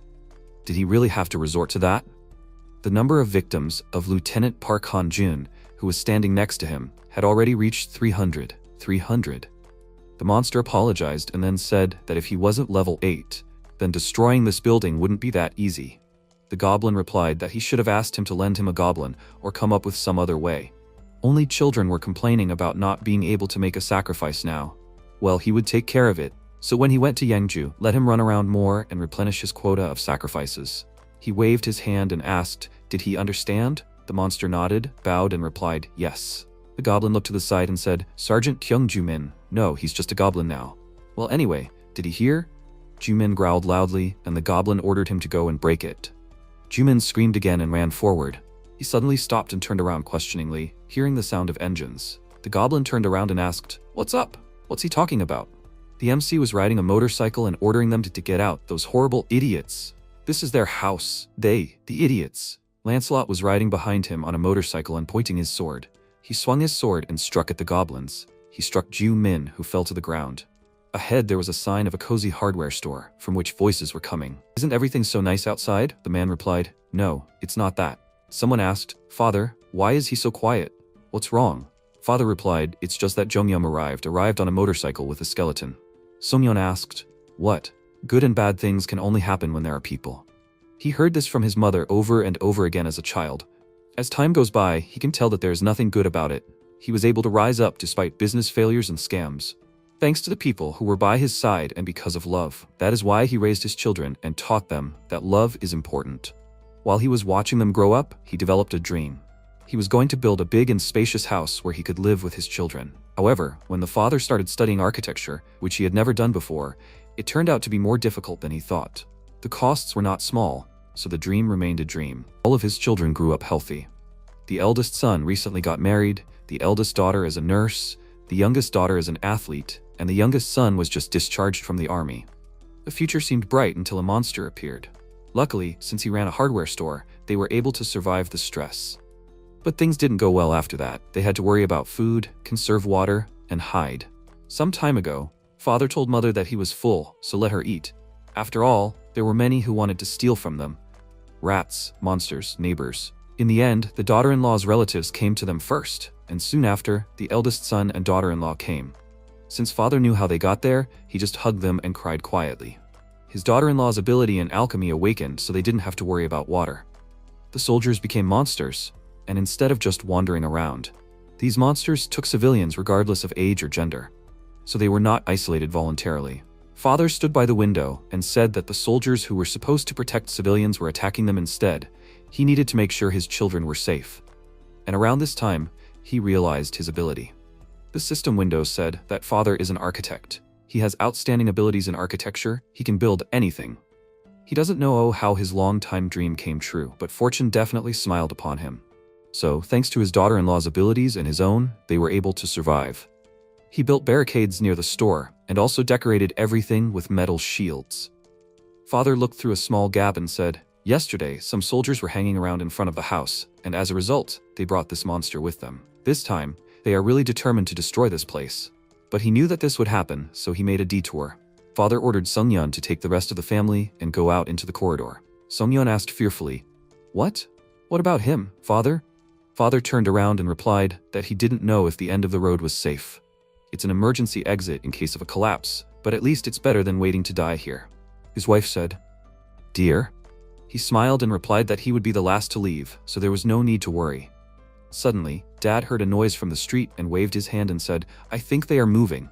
There is no time. They need to go. These monsters are going to get him from here. Suddenly he paused and looked thoughtfully at the street. His wife asked, What, is it really not so good outside? Dad replied, No, it is not that. Songyeon asked, Dad, why is he so quiet? What is wrong? Dad replied, Yes, it is just that Jongyeom has arrived. He has arrived. He arrived on a motorcycle with a skeleton. Songyeon asked, What? MC walked up to the store and thought, This is definitely their house, but what do these iron barricades even mean? Okay, who cares? What matters is whether there is any family member inside. At that moment, the door to the house opened and MC froze in surprise. Dad looked out and asked, Jongyeom, is it really him?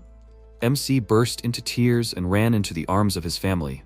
He turned around and put his hand in front of him, activating a portal that showed the table where Sol and Juyeon were sitting. The girls also burst into tears when they saw their loved ones. After a while, the whole family was sitting at the table and eating. Mom frowned and thought, no matter where she went, she was confident in her cooking. But this steamed mackerel, it was several levels above her cooking skill. She looked at Jisoo and thought, is she really a chef? Jisoo smiled and said she was glad they liked it. Mom thought that she couldn't just back out like that. She said that since she made such a delicious dish, she would start making a refreshing dessert. After a while, she started cooking and thought that she should cut green grapes into thin slices and put it on top of the cream on the cheesecake. She put the dessert on the table and mentally ordered everyone to try her signature dish. It was Mom's tiramisu with cream and green grapes. Jisoo tried it and blushed with admiration. She cried out happily, oh my god, it's so delicious. Will she give her the recipe? Mom laughed and said there was nothing special about it. Yongsoo also tried the dessert and thought it was very delicious. At that moment, Lancelot walked up to Grandpa and he asked what his name was. Lancelot introduced himself and Grandpa asked, Mister, does he know how to play Jengi? Jengi is a Korean chess-type board game. Lancelot asked again, Jengi? In his hometown, they are famous for dissecting monster corpses, so he worked with the entrails. Grandpa frowned and said he didn't quite understand him. The whole situation is that in Korean, the name of the game and the word organs sound similar. Grandpa pointed to the table and said it looks like he doesn't know how. He told him to bring a chair and sit down. He will tell him what Jeongi is. At this time, Songyeon took out a stone and asked MC to look at it. Jongyeom asked what? Why does he have such a thing, bro? The system window said that it is a rank D enhancement stone. Properties, fire, and the options are penetration and ignition. Songyeon replied that he saw some rhinoceros-like monster and a griffin-like monster fighting. The griffin-like monster won and ate the other one. Songyeon found this on the rhinoceros monster's body. He held out the stone and said he thought he would need it more than he did, so let him use it. MC replied that it is too useful an artifact to refuse. Thank you. Songyeon said that he should be the one thanking him. MC replied, as he said before, if he needs anything, be it furniture or anything, he should just order it and use it. He should make sure that his wife's family is comfortable. Songyeon replied he was touched that he cared about them too. After his discharge, he really matured, bro. When he was little, he was busy crying when Sol beat him. MC replied, honestly, he cries even now.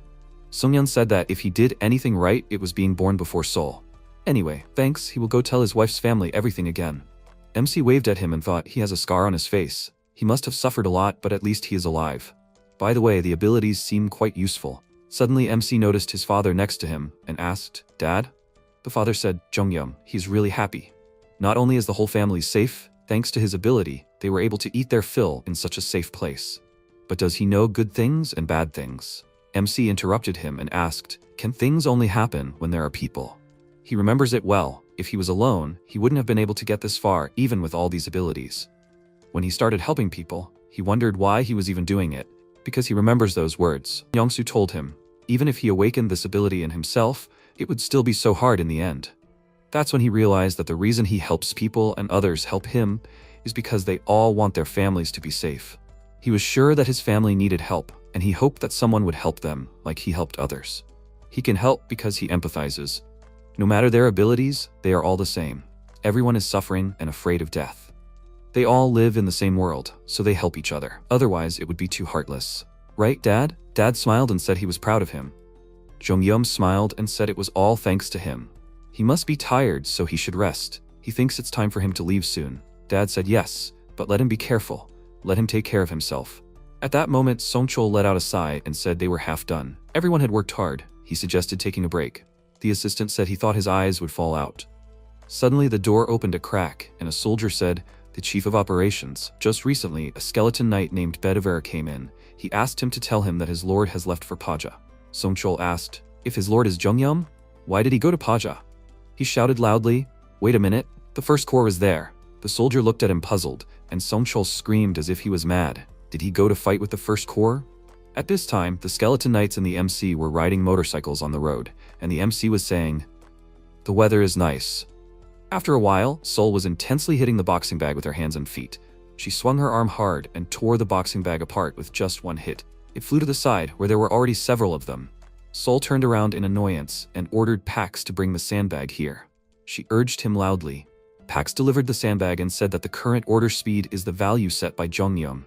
At this moment, Songyeon and Juyong were playing a console, and he asked why Sol was so angry. Juyong replied that Jongyum wouldn't let her go.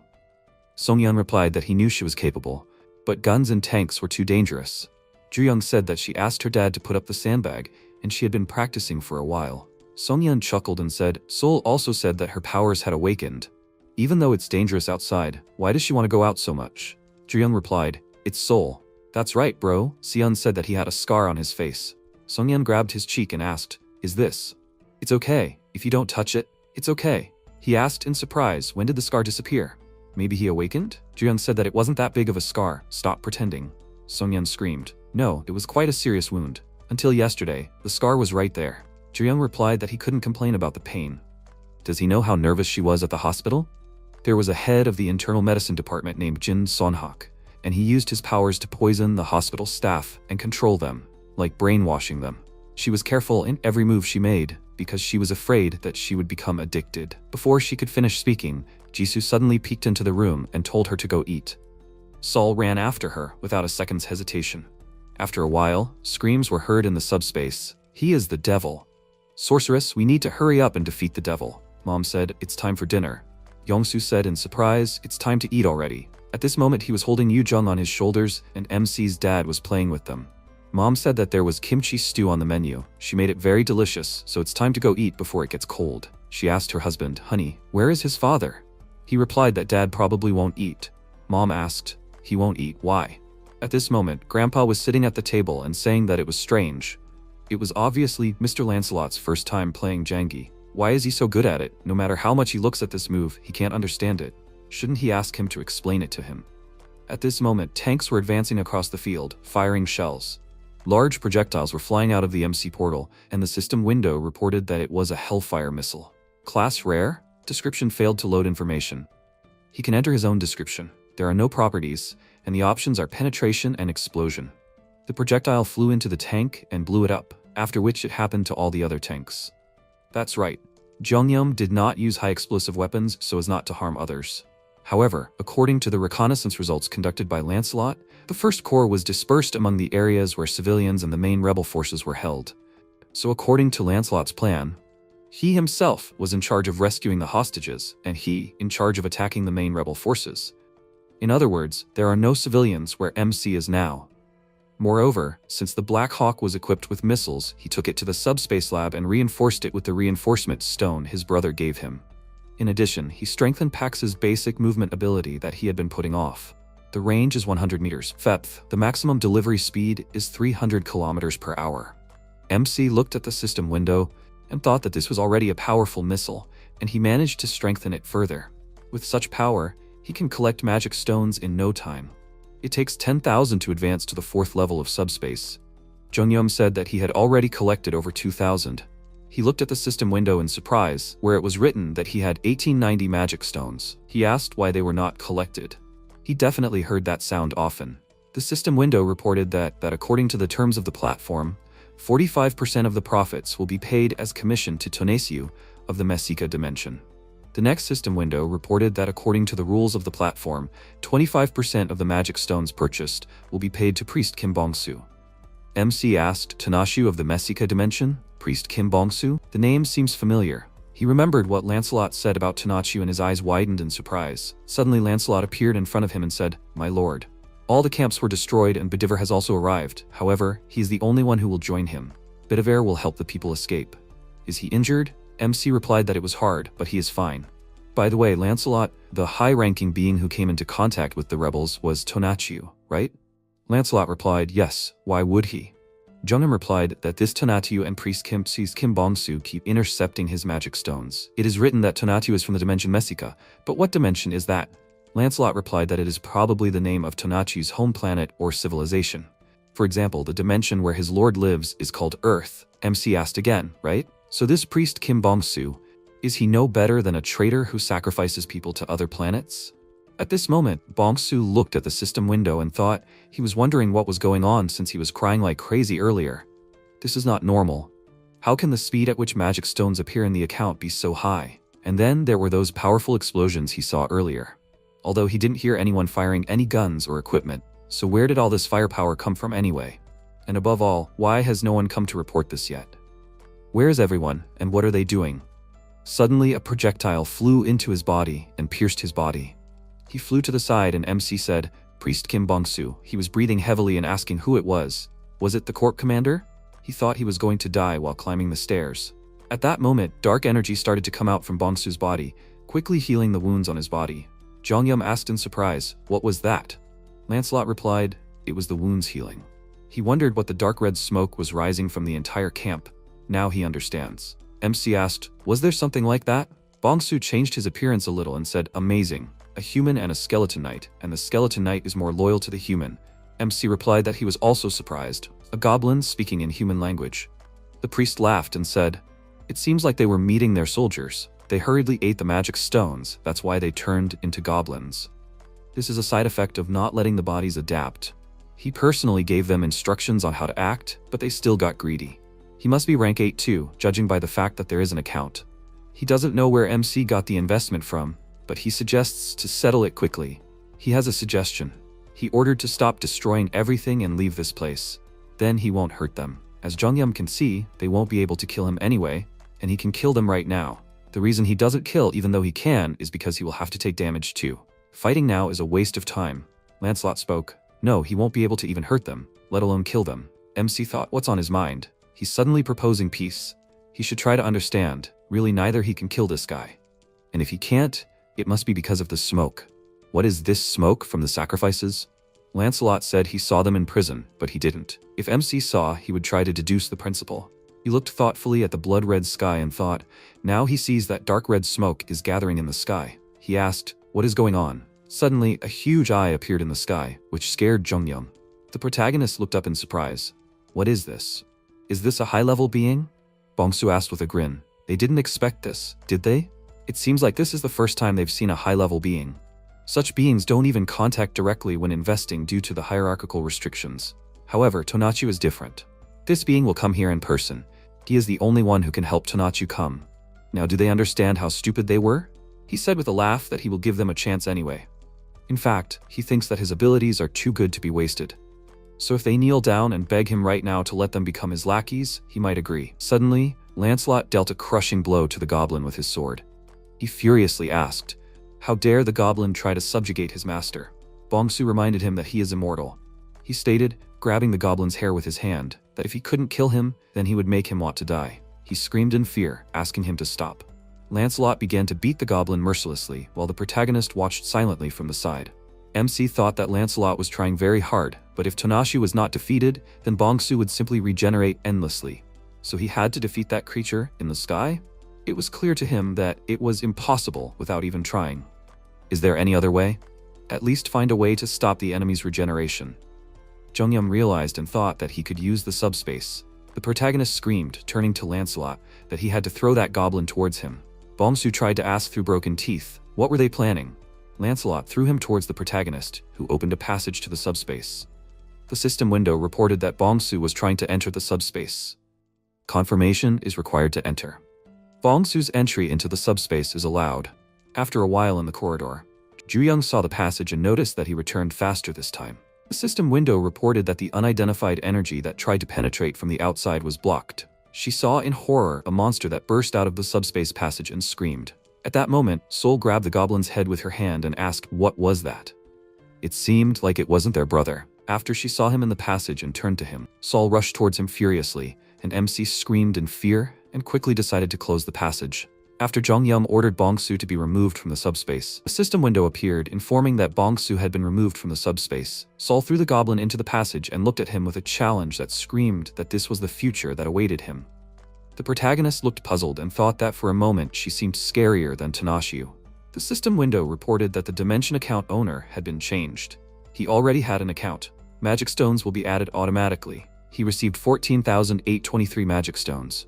The protagonist asked in surprise, how much did Bongsu earn from the commission if he received so many stones? MC thought, looking up, why didn't the notification of Tanasiu's commission appear? Jongyum said that the creature had disappeared. Lancelot noted that Bongsu mentioned that he was the only one who could summon Tonasiu, and the master had managed to block some kind of connection between them. Since the creature had failed once, it probably wouldn't come here again. The protagonist sat down on the ground and noted that it had really retreated. He thought his heart would stop. He hadn't even fought, so why was he so tired? Songchul suddenly called his name. The protagonist thought he recognized that voice. He asked if he was okay. Except for the essential personnel, he brought all the awakened and the units that could move. They weren't late, right? The MC said they were right on time. Songchul asked, looking at the goblin's body, where is the commander now?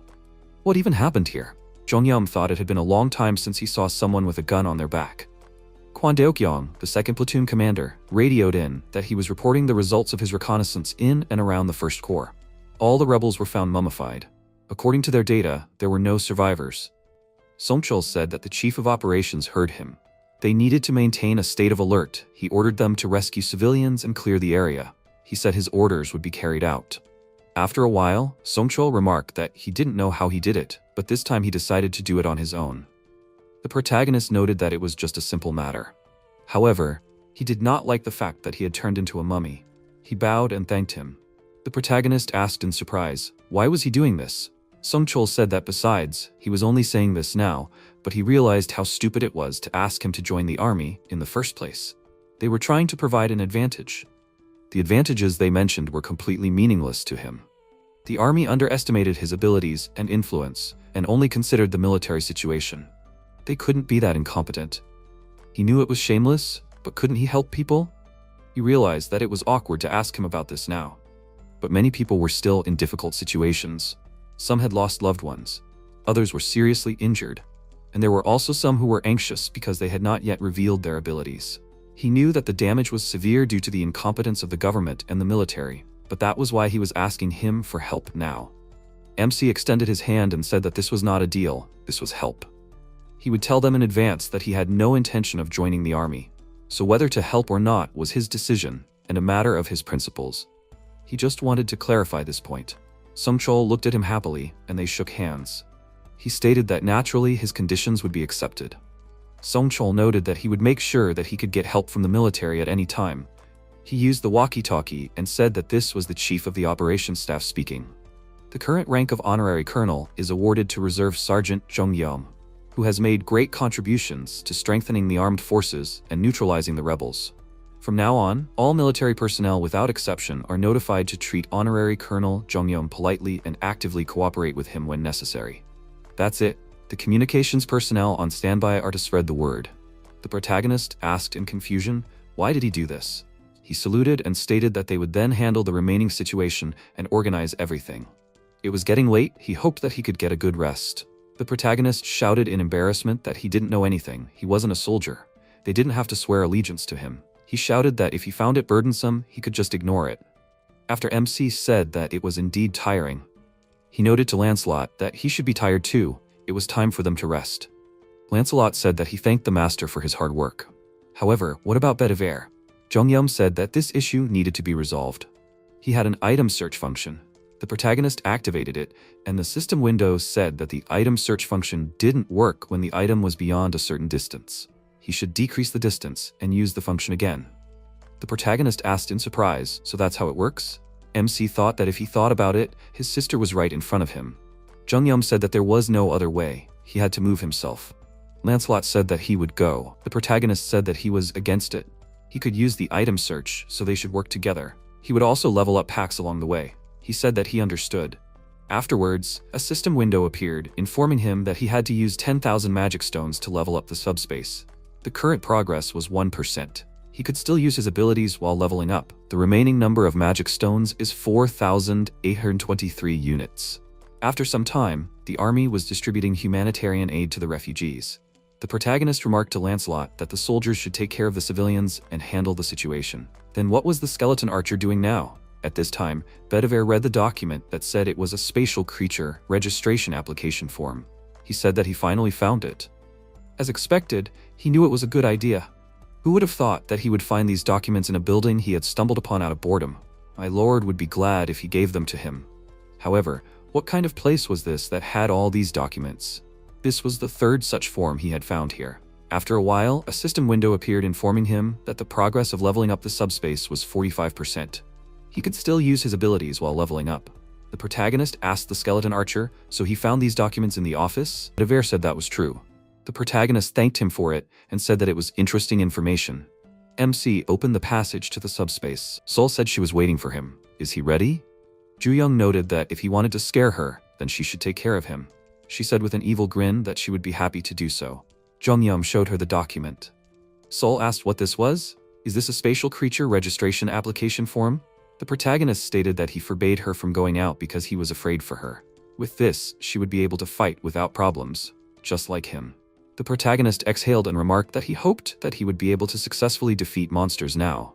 She didn't think he locked her up just to tease her, did she? MC thought he had succeeded. He was alive. She studied the document thoughtfully and noted that it said, however, that she needed an account. Jong-yeom said that she was right. He had forgotten about it. At that moment, Sol slammed her fist into his jaw, causing him to fly back. She then rushed after him, and the protagonist gracefully rose to his feet and began to run away from her. The protagonist thought, while his sister was chasing after him in rage, that it wasn't that painful. The system window reported that the subspace leveling was complete. New unlockable items and additional power-up options appeared. New subspace life support system. The healing effect applied inside the subspace has been slightly increased. At that time, Jo-young said with a laugh, calling him the third, that he did well. She added, seeing their trembling with impatience, that they were forbidden to interfere. This is the love of older sisters who are worried about their brother. He is currently in 8th place. In that case, Sol will definitely not be able to hurt him much. Lancelot hesitantly said that it was. Jo-young looked at him puzzled and asked what was wrong with him. Sol grabbed the MC in the battle hall while he said that it did not hurt, but was just hard. She shouted, calling his name, that he should pay attention to her. The knights are in a strange state. Jong-yeom asked what was wrong. Lancelot and Bedivere grabbed their heads with their hands and could barely stand up. Sol asked if everything was okay. The protagonist asked what happened. Lancelot said that he himself did not understand. Suddenly his whole body began to itch wildly and hurt. Jo-young wondered, why would their body itch? He noticed that his body had actually been itching for some time. It wasn't that bad, but it was sudden for him. She asked thoughtfully, was it really like a rash? Sol said that if you think about it, the place where she was bitten back then was also itchy. However, before she could come to her senses, it had healed. Her body had been itchy really badly back then. The protagonist asked, did that mean she had recovered from the rash? The system window reported that the life support system in the subspace had a weak healing effect inside the subspace. Product registration in category. It can register external objects that match the category in the subspace. There is a separate fee for registration depending on the value, size, and weight of the item. Protagonist thought, looking at it in shock, was this really the effect of the healing effect? On the other hand, wasn't this their original form? What should he do? It would be a bit weird to kick them out of the subspace. Lancelot said with difficulty that he felt better in Camelot. After some time in Camelot, the system window reported that this is a blood sacrifice. It can create a random boosting stone by aging or using the life force stored inside. The stone fell on the knight's head and then to the floor. MC picked up the stone from the ground and noted that this white boosting stone that just fell looked like it was made just now. He did not see how this blue boosting stone was created. The system window reported that the white D-rank boosting stone has no properties, and there is a resistance option. The blue D-rank boosting stone has the property of electricity and the options of penetration, electric shock. Jong-yeom asked that, judging by the circumstances, this was created before? The skeleton knight and the archer simultaneously said that it was. The protagonist looked at the stones carefully and thought that the blood sacrifice works automatically. He expected that this feature of Camelot would come as an active skill, meaning that he would need to activate it himself. However, he didn't feel any burning sensation at all. Doesn't the owner of the item receive the effect of blood sacrifice? Lancelot addressed him as Lord and said that he apologized to him. He showed his weak side as a knight. The protagonist said that he was wrong. He regretted that he had been indifferent all this time. After all, he was the one who was in pain. In any case, they were better off here, right? He said that it was definitely so. MC happily said that then they should stay here when they entered the subspace. It was the best option for everyone. Lancelot said that he was very glad that they could help him by simply resting. Bedivere thanked him. Jongyum said that he should be grateful to them. The protagonist thought that he had not expected at all that the life support system of the subspace and the use of Camelot's life force were two things with opposite characteristics. He would never have thought that they could create a fantastic harmony of infinite power. MC clutched the power-up stones in his hands and thought that on the other hand, power-up stones can be created infinitely. The scale of the ability's constant growth increases. Such an ability is strengthened, and the possibility of using it increases even more. Jongyum remembered the high-level creature and thought that he did not expect to be able to catch Tonashio.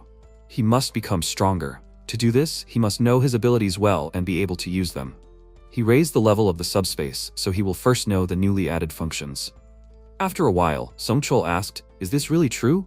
Did the rebels pretend to be the national army, hang national flags, and lure people to be sacrificed?" The soldier reported that they even had a performance-based system, and the more people they attracted, the more magic stones they received as a reward. He noticed that if only Colonel Jongyum could figure it out, the coup d'etat might actually succeed. Now he understood. He would tell Colonel Jongyum about the additional food and equipment that was needed, as written here. He ordered the necessary troops to be selected and the rest to be sent back.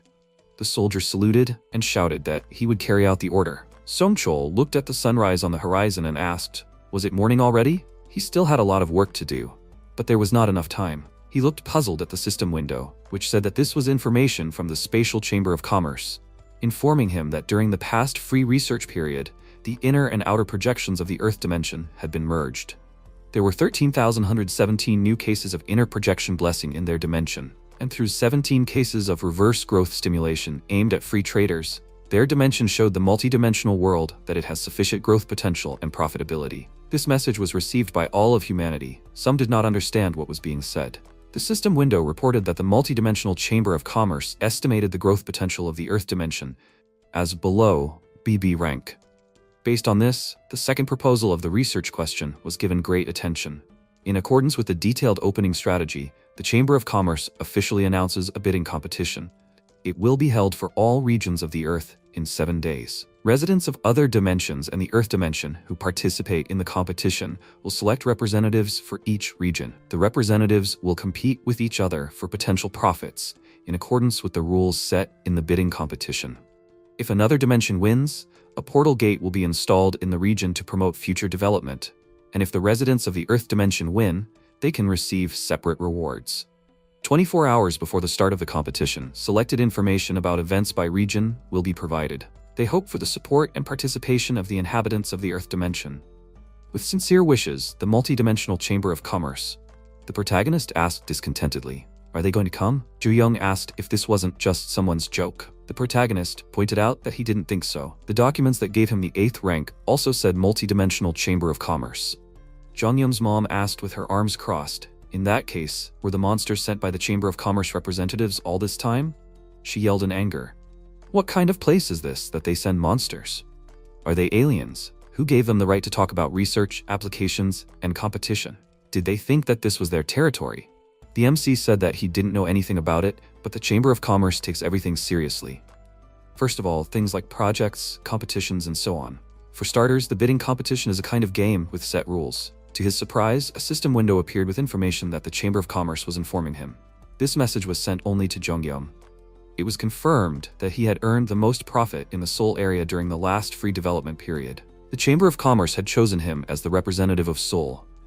If he accepted the position, he would participate in a bidding competition as the representative of the region, and he would be informed of the details of the competition. If he declined the position, the right to choose would be given to the being with the next highest profit. Ju Young asked, "What was that?" She had not received such a message from the system. Songyeon asked if he was the representative of Seoul, would he participate in the bidding? She asked, "What was this bidding competition anyway?" He remarked that he did not fully understand what it meant, but if you look at the context, they would be competing with alien life forms from another dimension. They stared at him in surprise. The system window asked if he would accept the position of representative. Jungyeom looked at the system window carefully. After a while, Sung Chol shouted in shock. Could this really be true? The protagonist said that he really became the representative of Seoul. They asked him to recruit 100 members for a team to fight against the alien forces that were invading Seoul. For now, he included his sister Seoul and the knights who could fight. And just in case, he also registered his family members in the subspace. So he thinks they need to recruit about 80 people. He grabbed his hands tightly and shouted that this is great. He was actually worried about who would be the representative since he saw about this competition. However, if the representative was him, Colonel Jungyeom, he would be at ease. Although for now, he should take a look at this first. Songchul handed over a notebook and said that this was a short list of awakened people and their abilities that their joint chiefs of staff decided on. He mentioned that they needed 80 people to participate in the bidding competition. The protagonist said after thanking him that, however, special class snipers would do. He shouted in surprise. What did he mean? Is he serious about the special class snipers? MC pointed out that it was, regardless of whether they had awakened or not. Sungchul said that it was wrong. They didn't know what other representatives were coming to the competition. Jongyeom said that he knew who their opponent would be, so he accepted the position of the representative. Their opponents worship the goddess Imas, and they have a distinctive feature. They create weapons based on divine power. He thought that it would be clearer if he showed it instead of telling them. The system window said that it was checking the saved message, preliminary notice from the Imas dimension. The representative from the opponent dimension said that the goddess Imas brightly radiates her love, so they, the uncivilized barbarians, will receive a sacred hammer filled with the light of the goddess.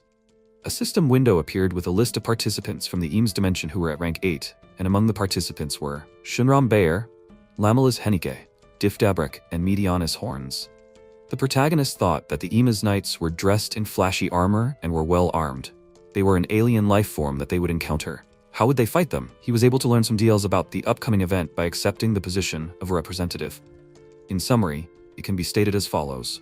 An hour before the bidding competition begins, both sides take their respective positions and wait for the battle time. During the battle waiting period, a protective barrier is created and neither side can make any attacks. This battle waiting time is the preparation time for the battle. The Eames dimension comes with a gate core, and once the competition begins, the gate core will automatically hatch after 12 hours. The victory condition for Earth is to destroy the gate core before it hatches, while the Eames dimension wins if their gate core hatches. The protagonist noted that, simply put, the victory condition is to destroy their gate core, and they will not just guard the gate core. He can check the list of their participants. He suspects that they will do that too. They have a lot of rank 9s among the members. The enemies might think that they are easier to attack, so they will have to block their attacks and destroy the gate core. He will be doing the offense with Lancelot and Soul, so that won't be a problem, but their defense is a problem. They have to block the attacks of the enemies who are rank 8s. Song Chol said that he understands that long-range weapons would be effective in repelling their attack, which is why he asked for snipers. However, their weapons won't work against those who are rank 8s. MC chuckled and said that he doesn't have to worry about it. In fact, he improved his abilities last night. Just before they met, Jongyeom opened the system information window, where it was written that there are additional functions that can be strengthened. Cost: 1,000 magic stones. Send level 2 can send up to 8 items at a time. Level 2 subspace laboratory. He can check the information about the result of enhancing or combining goods in advance, and also conduct simulation modeling of enhancing or combining. Registering a level 2 product category, he can, for a separate fee, create a new category for inclusion in the logistics center. A total of 2 units can be created. The protagonist thought that after studying the abilities, he found that there were no completely new functions added, but there were additional functions that improved the existing abilities. Now he has the ability to easily simulate the characteristics and finished appearance of the desired product before creating this item. What kind of weapon should be created using this function, which can be easily used even by an inexperienced user? And this weapon should help easily kill rank 8 fighters, even for beginners. In the end, he will stop at this weapon. The system window reported that this is a standard K2C1 rifle with an improvement of 1 unit. Class: Rare. Description: failed to load information. He can enter his own description. The weapon has no properties. Options: resistance. 5.56mm bullets with a one-shot enhancement. The information could not be loaded. He can enter his own description. Property: electricity. Options: penetration, electric shock. The protagonist thought he had succeeded in creating an enhanced firearm and enhanced ammunition. At first, he tried to enhance only the ammunition, but the gun broke after firing, so he tried to somehow modify the firearm so that it could withstand the shot. In the end, he enhanced the gun itself so that it could withstand at least 3 shots. At this moment, MC took out a new rifle and stated that in any case, the strategy was to take 3-shot guns, defend against the approaching enemies, and destroy the gate core to win the bidding competition. Songchul happily said that he lived up to his reputation. He would personally prepare a list of the best snipers right now, and so the week-long preparation period began. While the snipers were preparing for the bidding competition by practicing shooting, changing weapons, and testing tactics, the protagonist's father quickly built a fortress with his ability, Architect. He happily told Jong-yum that the wall was a masterpiece of Joseon fortification technology. Both processed and natural stones were used in the construction of this wall. The corner bastions strengthened the defense, and the upper ones were used for archery and firearms. Even the layout was designed taking into account the terrain. Isn't that perfect? At this time, the attack team enhanced their abilities with the magic stones they acquired by destroying monsters. As a result, Sol was able to extend her ability, defense, to a certain distance beyond her body, and Ju-young was able to use her healing area. Jong-yum watched her use her healing and thought that when he raised the second one's ability, it became even more useful, so he gave the eldest one a magic stone as well. However, isn't it more useful? The protagonist said with his arms crossed that she can now take on the role of the awakened one. Time flew by, and there was 1 hour left until the competition began. After a while, a passage appeared in the National Assembly building, through which the representatives of the Ima's dimension entered. One of the fighters was holding a gate core. At this time, the protagonist was watching them with binoculars and thought that this is what a gate core looks like. His father asked what was wrong. MC noted that he had seen something like this before, but this time there was something strange. He asked if he was sure about this. Jong-yum said that he was definitely sure about it. The protagonist noticed while watching the enemy camp through binoculars that they were building a building next to the National Assembly. It looked like they were building 2 buildings. Most likely, they are to protect the core of the gate. His father asked him what he thought. Is their architect better than him? The protagonist was surprised by his question and thought that the competition would start in an hour. What was the point of building the building now? It was unlikely that they would be able to finish the building in time. The MC looked at them in surprise. The representatives of the Eames dimension approached the barrier and said that they had seen their list. Some were rank 7 and 8, but most were only rank 9. Jong-yum thought in confusion. Were they preparing to attack right behind the defense line? He said that the goddess said that there is mercy and salvation for the weak. At her word, they will grant them mercy and salvation. They will grant mercy by tearing out his tongue while he is still alive so that he cannot slander. And they will grant him salvation through hard labor, so that he can fully repent of his past actions. The protagonist said in surprise that this was quite an impressive speech from the Holy Knights. However, they think they will win easily because they have many rank 9s, so they will regret it greatly. The system window announced that the bidding competition was about to begin. The Holy Knights shouted as the barrier disappeared that they must defeat their enemies in the name of the goddess Emis. Jong-seol gave the order to open fire to kill. The snipers with upgraded rifles fired at the enemies from another dimension, who shouted in surprise. How did this happen? The Knight Commander ordered the knights with shields to step forward. They need to use their powers. The Holy Knights used Eames's barrier. The M's representative shouted that he didn't know what kind of weapon it was, but their shields were much stronger. They need to hold their formation. If it was a long-range weapon, it would wear out anyway, so if they could hold on, then victory would be theirs. At this moment, the snipers were changing their weapons for other rifles. The protagonist was informed over the radio that they had currently used up 1/5 of their weapons. MC thought it was much easier than expected. Jong-yum said that he was asking them to continue at the same pace. They would also start slowly. The protagonist turned to Lancelot and said that it was time for them to move. Lancelot said, calling him Lord, that he understood him. The fortress gate opened, and the Holy Knights shouted that they had begun to move. They seemed to be aiming for the gate's core. The commander shouted that they don't have to worry about it. The core won't break. They just have to hold out here for now. It seems they have more weapons than they expected. However, if the second squad joins in, they can advance further. They just have to hold out a little longer until the second squad joins in. The skeleton knight used the bowling balls that were engulfed in flames to rain them down on the enemies from above. Suddenly, a deafening explosion was heard, and at that moment, MC thought that everything was going according to plan. Bedivere would deal with them neatly. Jong-yum said as he looked at the goddess statue, now, all that was left was for their group to complete their part of the plan. The protagonist thought that after seeing them building, he had initially thought it was pointless. How did they do it so quickly? They were building so impossibly fast. The faster they did it, the more pointless it became. The protagonist ordered to use hellfire. The missiles exploded after hitting the statue, but after the dust cleared, the statue was intact. The MC was surprised to see that even after being hit by a reinforced missile, the statue was not only unscratched, but also still shiny as new. Jongyum said with a smile that, in that case, it would be best to save it in the subspace. The system window asked if he wanted to save the unfinished statue of the goddess Imas in the subspace. The protagonist was about to confirm his choice, but suddenly the enemy priest shouted that their territory was a pasture given to them by their goddess Imas. They were just livestock. They should be grateful that they can lick the holy feet of Imas. They are acting stupid. The holy knights worriedly said to the elder that it is dangerous here. He must hide. He shouted that he will not listen to them. He must convey the word of the goddess and wash away their evil. The protagonist watched him thoughtfully. The holy knights tried to persuade him to hide. The priest shouted, "Did he commit a sin? Why are they asking him to hide?" MC asked, "Is this an I-beam? So is there a building material warehouse?" Jongyum grinned evilly and ordered Pax to save it. The system window reported that it was saving the temporary building material warehouse of MS space to the subspace. After a while, the elder asked in surprise, "Where did the building material warehouse go?" At this time, the protagonist opened a passage and asked, turning to Yongsu, "Does he not want to fly the helicopter after a short break?" Unsu asked in confusion, "Why is this so sudden?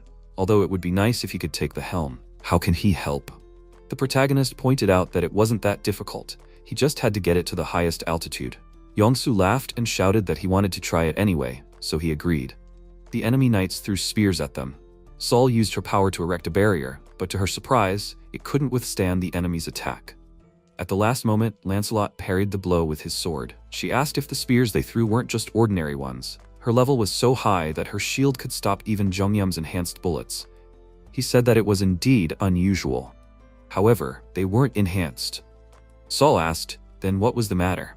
Lancelot pointed out that he had heard that there was a dimension that had a skill that gave items an effect similar to enhancement. The Holy Knights shouted as they prepared to throw more spears. It was obvious that these scum had plundered their blessed resources.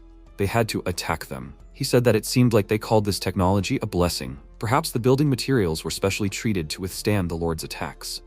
Lancelot parried the enemy's attack, and Sol caught one of the spears with her hand. She asked in admiration, "Anyway, it's an amazing weapon, right?" The protagonist looked at his sister from the helicopter. Yongsu noticed that the number of spears flying had decreased significantly, so they were taking off. The protagonist noted that they needed to get as high as possible. MC whispered as he looked at the statue. "So this is a blessing?" Jongyum thought as the helicopter gained altitude. The blessing worked the same everywhere. It was a large blessing transmitted from the Earth dimension to the Imas dimension, called the Staff of God. Afterwards, the statue of the goddess Imas was destroyed with a crash. The dust cleared, and the system window reported that registration number 0471, the residents of the Earth dimension, won the competition held in the Seoul region by destroying the gate core of the Imas dimension. The residents of the Earth dimension who participated in the competition will be paid rewards. The reward for winning the bidding competition, all 100 participants were opened an account in the bonus dimension for winning. 5,000 magic stones, differentiated distribution depending on the contribution to the victory. The business rights in the Rethel dimension, which belonged to the Imas dimension, were transferred to the representative of Seoul. All 100 participants in the bidding competition received a reward. The protagonist thought that Yongsu, his father, first sister, and second sister had received rank 8. The protagonist asked where this document came from. The system window reported that he received the business rights in the Rethel dimension, which belonged to the Imas dimension. This is to certify that he has been granted exclusive business rights in the Tertius region, Rethel dimension. This message was sent by the Multidisciplinary Chamber of Commerce. They asked in surprise, "Where did this portal come from?" MC pointed out that he didn't know either. He didn't create this port. "Isn't this exclusive business rights that this document is talking about?" Jongyum touched the portal, and a system window appeared warning that he was not a registered entrepreneur. They asked to check his permission.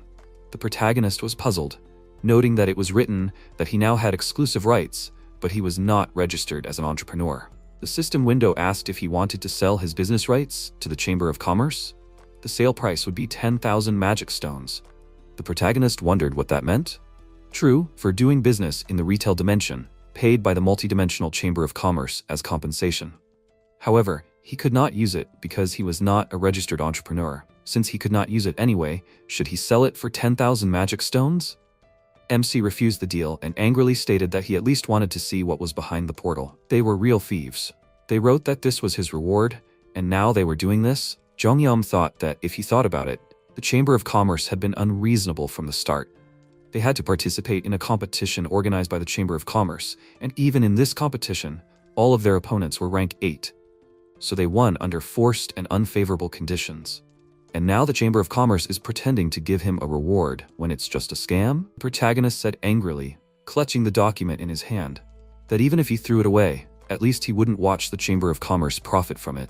If it weren't for him, there would have been many casualties. His father shouted, "What happened?" The protagonist pointed out that it was nothing special. He just received a useless portal. Young asked, "There's nothing urgent now except the documents, right?"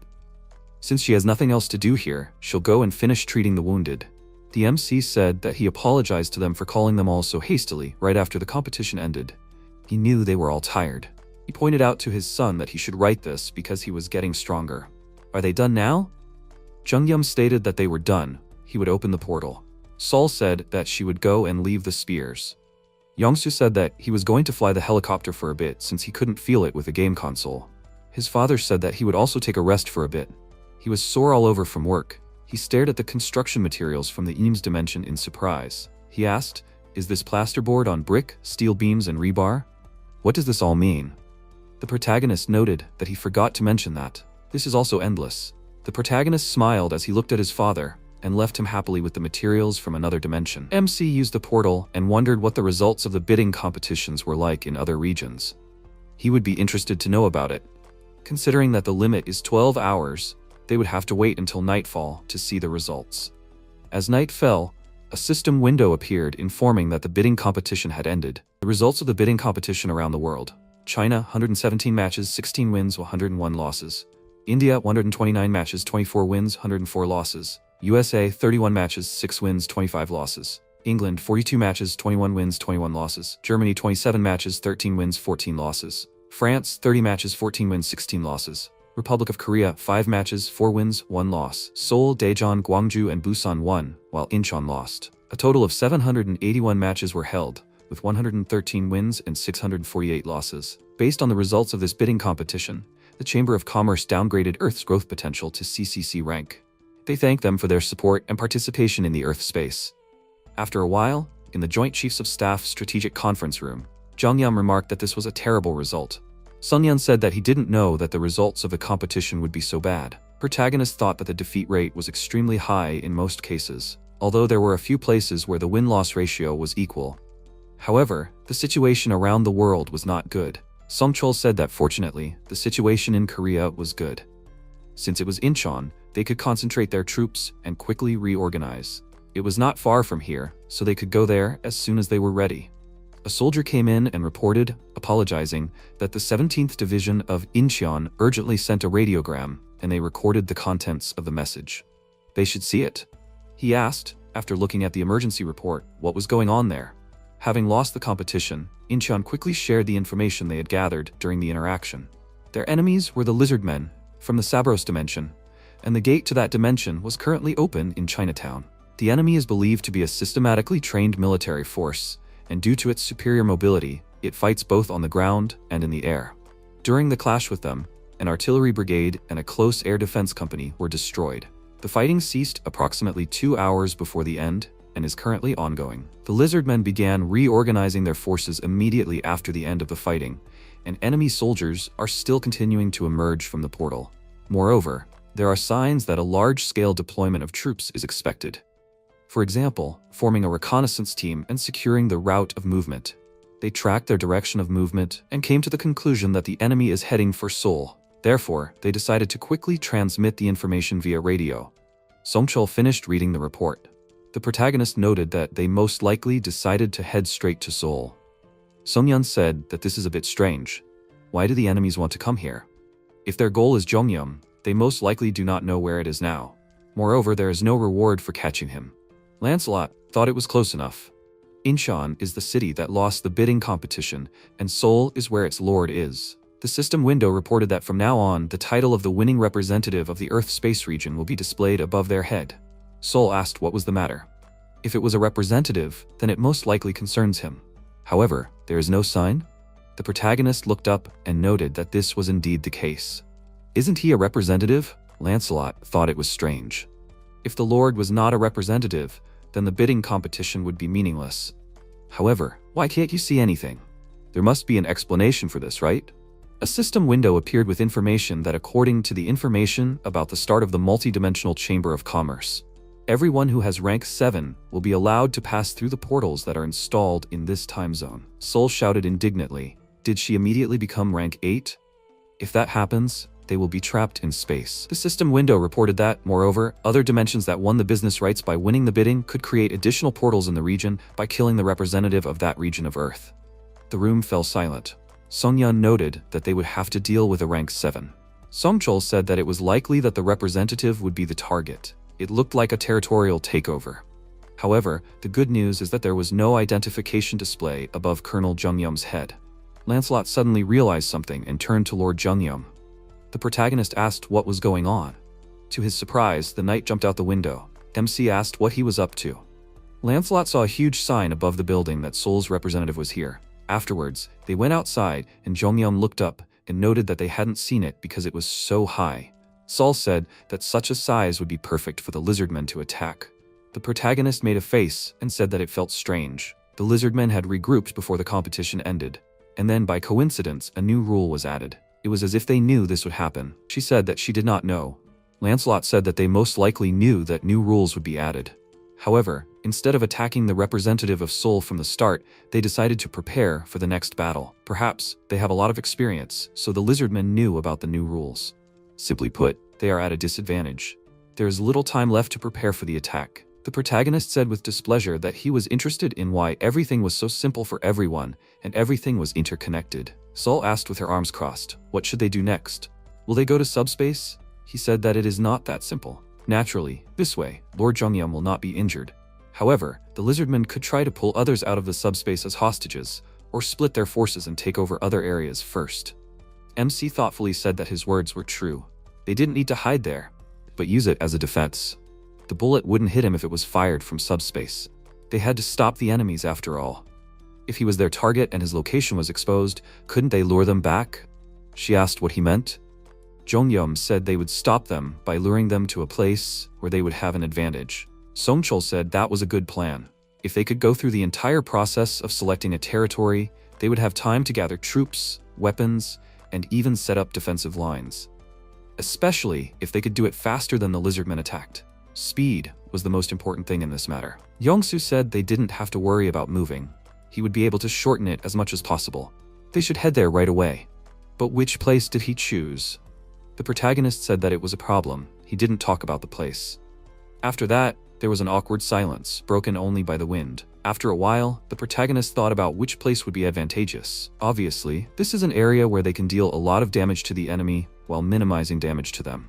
Where they can operate without attracting attention and only deal damage to the enemy. The Kayan Bridge is a large bridge with limited space to move around, and the surrounding area is a park with no residential buildings. So they can build whatever they need here. Even if they cross another bridge, the diver will see everything in advance because there are no tall buildings around. If they use the materials obtained from the Emi's dimension, Father's construction skills, and Pax's delivery and lab capabilities, it will all be easy. And when they were in the process of building, they found that the Emi's material warehouse had also been preserved along with their spears. His father asked, "Is this a material too?" It would be good to use it for barricades. Sol said that there was a time when she was a rising talent in the track and field club. MC thought that it seemed like Bedivere said that he was also a spear thrower. After which, they continued to prepare for the lizardmen's attack. They quickly built the frame first, then stationed the archers, and built a wall by connecting the I-beams.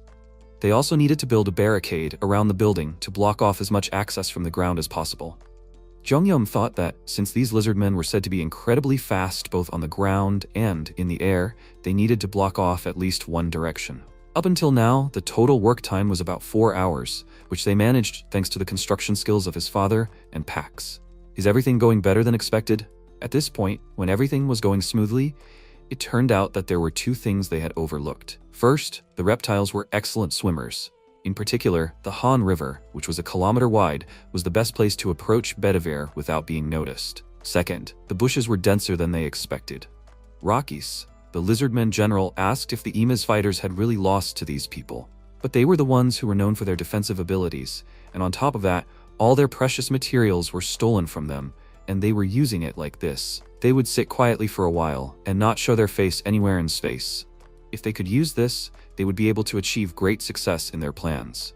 Since he had used the spear he had taken from them last time, he would try to make armor out of it this time. The lizardman warrior reported that General Yatu was ready. He asked if this was true. After a while, Bedivere was watching the bridge from a high place. He turned around and saw Sol, and then they noticed the enemies. She thought that those scum were already here. Sol shouted that the enemy had shown up. The enemy army of lizardmen rushed towards the protagonist, and they shouted that it was for Sabros and revenge for Imas. The protagonist asked in shock, "When did they manage to get here already?" The soldiers in the position opened fire on the enemy units with firearms, after which a roar was heard, and the lizardmen shouted that they need to be careful. They are throwing down Eames materials. Raucus rushed forward and shouted, parrying the blow with his spear, that they are insulting them by throwing down materials from the Eames dimension, their ally dimension. It will be difficult for them to go against this, so they should not be afraid and stay near him. He ordered Yatu to attack now. Yatu appeared on the battlefield and said, introducing himself, that he only knows how to attack and never loses. No one can stop him. After a bright flash, he was damaged, but he said that it is not enough. The MC asked in a panic, what should they do? Lancelot thought that these were 2 rank 7 creatures. However, this huge one simply attacks without any special skills. The most dangerous one is on the other side. He said that it will be a difficult battle. Fortunately, his attacks are effective against huge creatures. The moment he touches this building, the battle will be almost lost. Therefore, he must not stop attacking the enemy. He must continue to maintain the consistency of his strikes. He will go and defeat the other monster. Jongyeom shouted that he understood, but he needs to be careful. Lancelot stated that he understood his lord's order. Then Raucus looked forward in confusion and parried the blow. The lizardmen were worried about their general. He said that it was okay. They should not pay attention to it and let them continue fighting. He believed that this enemy came only for him. He has the courage to break into the enemy's territory alone.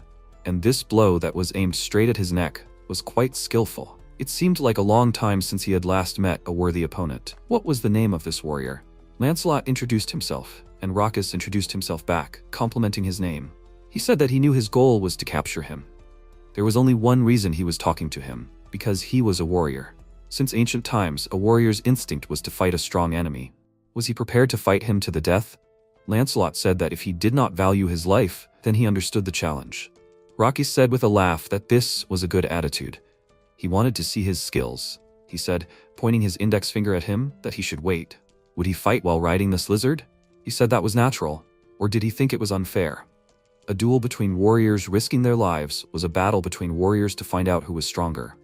Lancelot said that was true, and he understood it. Then he understands correctly that the beast is an attempt to compensate for his lack of skills. On the other hand, he is risking his life, so it is understandable. He does not have to worry. He will not say anything if he wins, so he can do as he wishes. Raucus's expression changed and he got off the mount. He said that he should have done it right away. At this time, the soldiers were diligently trying to destroy the lizardmen with firearms. They shouted that the enemies were trying to get into the building. They needed to destroy the target. Then the lizardmen broke through to the barricades. The soldiers shouted that there was a casualty.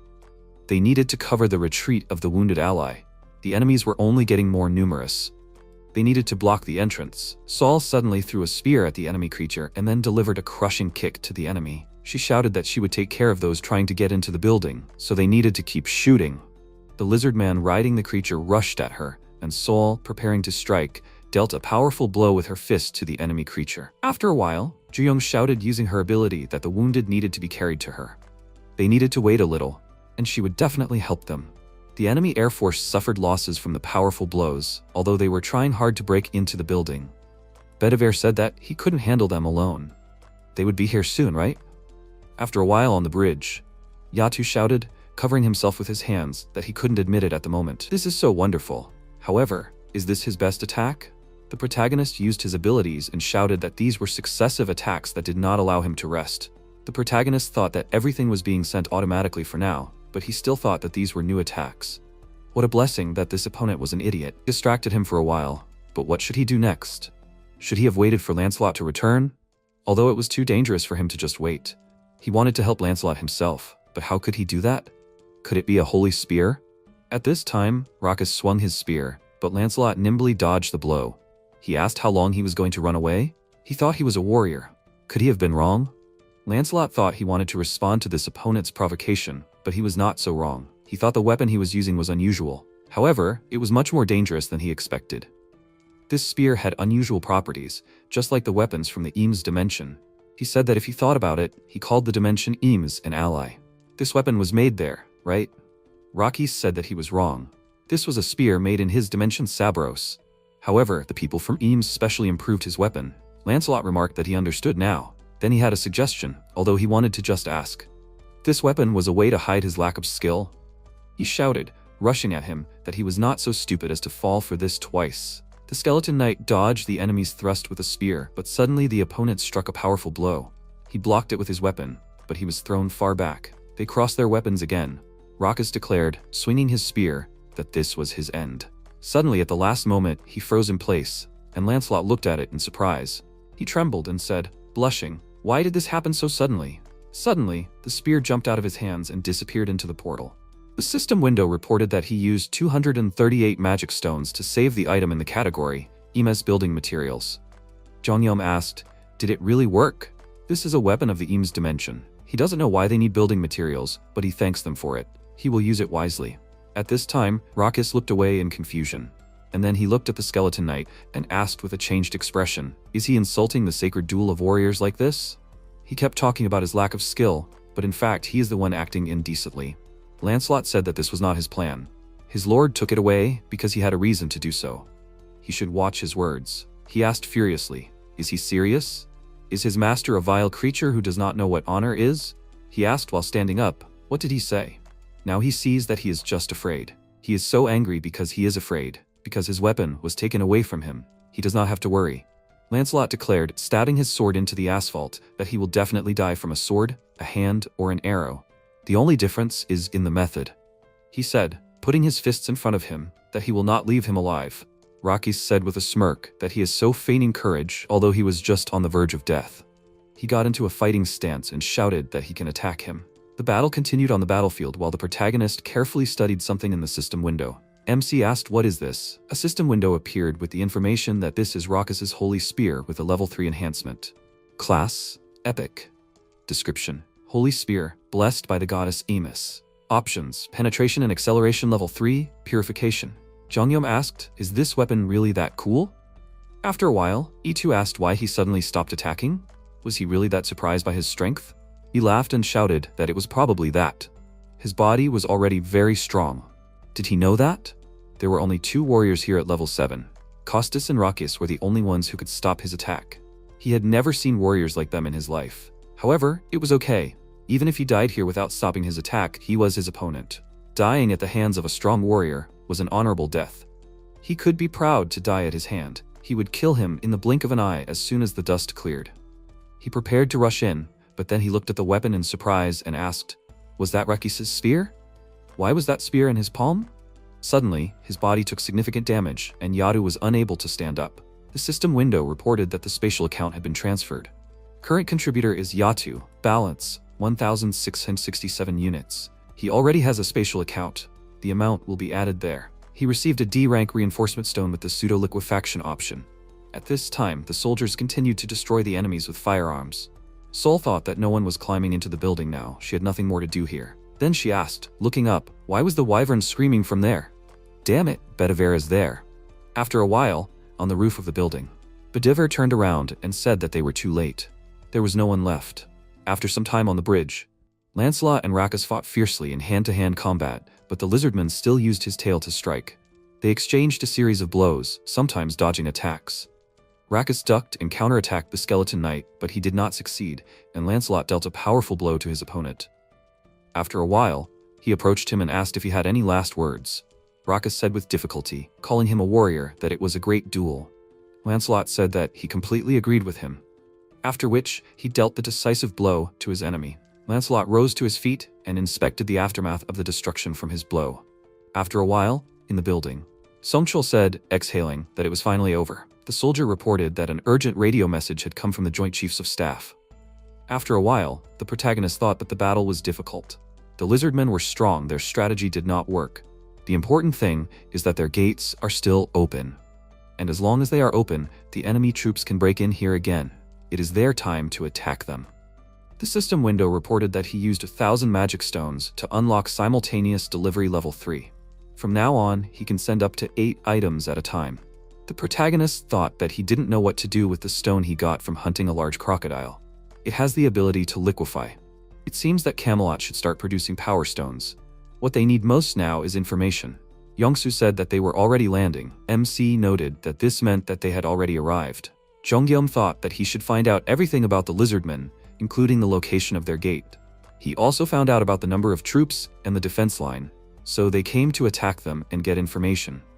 Afterwards, the soldiers formally greeted Colonel Jongyeom by saluting him. The protagonist greeted them and thought that he felt awkward every time he was saluted. Park Inbo introduced himself and said that he was a lieutenant colonel of the 17th Division's operations headquarters in Incheon. He had heard a lot about him. He was able to stop the lizardmen's attack without any casualties. He was so happy and grateful that he was here. And there's one more important thing. The chief of operations said that he couldn't come because he had to go back to the Joint Chiefs of Staff due to urgent matters. The protagonist remembered their last meeting with Song Chol and said that he received a radiogram and left in a hurry. He thought at the time that it looked like he wanted to run away for no reason. The MC pointed out that he knew that the bugs were attacking the Joint Chiefs of Staff. Most likely, nothing serious would happen there. Song Chol went there to settle some matters at the headquarters. Inbo said that if it was nothing serious, that was good. Maybe they should talk inside? Jongyeom said that he didn't mind. After a while, indoors. Inbo said that they knew where the lizardman's gate was. However, the problem was the core. They didn't know where the core of the gate was. At first, they stationed snipers to monitor the location of the gate core, but they recently lost track of it. After that, a mud-like substance began to spread around the gate. The protagonist asked what he was talking about. He noted that it would be better to just show it rather than just explain. Here are some pictures from the scene.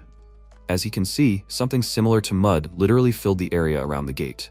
It does not cause any problems when it comes into contact with the skin, but moving through this mud is problematic. The lizardmen move freely, using the terrain for cover. The protagonist noted after opening the portal that it looked like a swamp. This is not a big deal because he has friends who can use the swamp. Lancelot said that he is sorry, but it will be difficult. The MC asked why he thinks so. He said that moving itself is not a problem since they move in ghost form. However, in the swamp, they are easy to spot.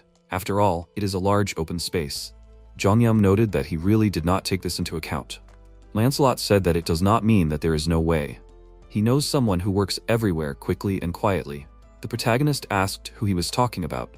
A system window appeared with the information that he used a D-rank fortification stone and 500 magic stones to appoint Mordred as one of the 12 Knights of Camelot. He had 12,757 magic stones left. Mordred said, introducing himself, that he came at the call of his master. He is one of the 12 Knights of Camelot. He swears to serve his master with his life. The protagonist thought that Mordred, unlike other knights, was not often active on the battlefield. He acted deep in enemy territory and was able to become one of the 12 Knights of Camelot. Mordred made full use of his special skills of stealth, assassination, and theft. The reason he was able to become a great assassin was partly due to his outstanding skills and intelligence. However, his greatest contribution was naturally his talent. He was able to carry out assassination orders for aristocrats thanks to his stealth talent. This is the ability to instantly become invisible to any being. Although he was simply hiding, not actually disappearing, so he continued to be affected by external factors. In any case, Mordred used this talent to become an excellent assassin. He was strong enough to survive, and the D-rank reinforcement stone with the ability of fluidization that was used to assign Mordred, after testing the ability, they discovered something. Fluidization allows one to avoid physical impact, but maintaining this ability for a long time is impossible. However, the great assassin became even better thanks to the reinforcement. Although, could it be otherwise? MC stated, addressing Mordred, that he will say what he must do. He said that he listens to the order of my lord. Jongyeom explained that his target was the lizardmen from the Sabros dimension, and that they needed to find the core of their gate. Mordred then said that he understood his objective. The protagonist remarked that this was what he had expected. With his battle experience, he understood everything at once. Lancelot said, addressing Mordred, that he should remember the most important thing. If he died, all these operations and plans would be meaningless. Judging from his experience fighting their general, they were by no means simple fighters. Even if he did not receive any information, he must return alive. He said that he would keep this in mind. He must set out. The protagonist said with a smile, crossing his arms, that they were counting on him. Inbo asked in confusion, was it okay to send such a knight alone? MC stated that his knights were the best warriors. He just had to trust his judgment. They would need to come up with a plan after he returned, so for now, they needed to rest. They would talk when Mordred returned. Inbo said that he understood. Jongyum said, addressing Lancelot, that he should also rest in the subspace. It hadn't been that long since they fought the lizardmen. He said that he was fine. He wasn't human and didn't feel tired, so he didn't have to worry about him. The protagonist said that it wouldn't hurt anyway. The protagonist thought, turning his attention to this, did Lancelot's armor always have so many scratches? Lancelot remarked that he was thanking him for his concern. The MC asked that his equipment had been damaged during the battle, hadn't it? He noted that even if their armor or weapons wore out, everything would be restored in Camelot. Jongyum asked in surprise, was there really such a function?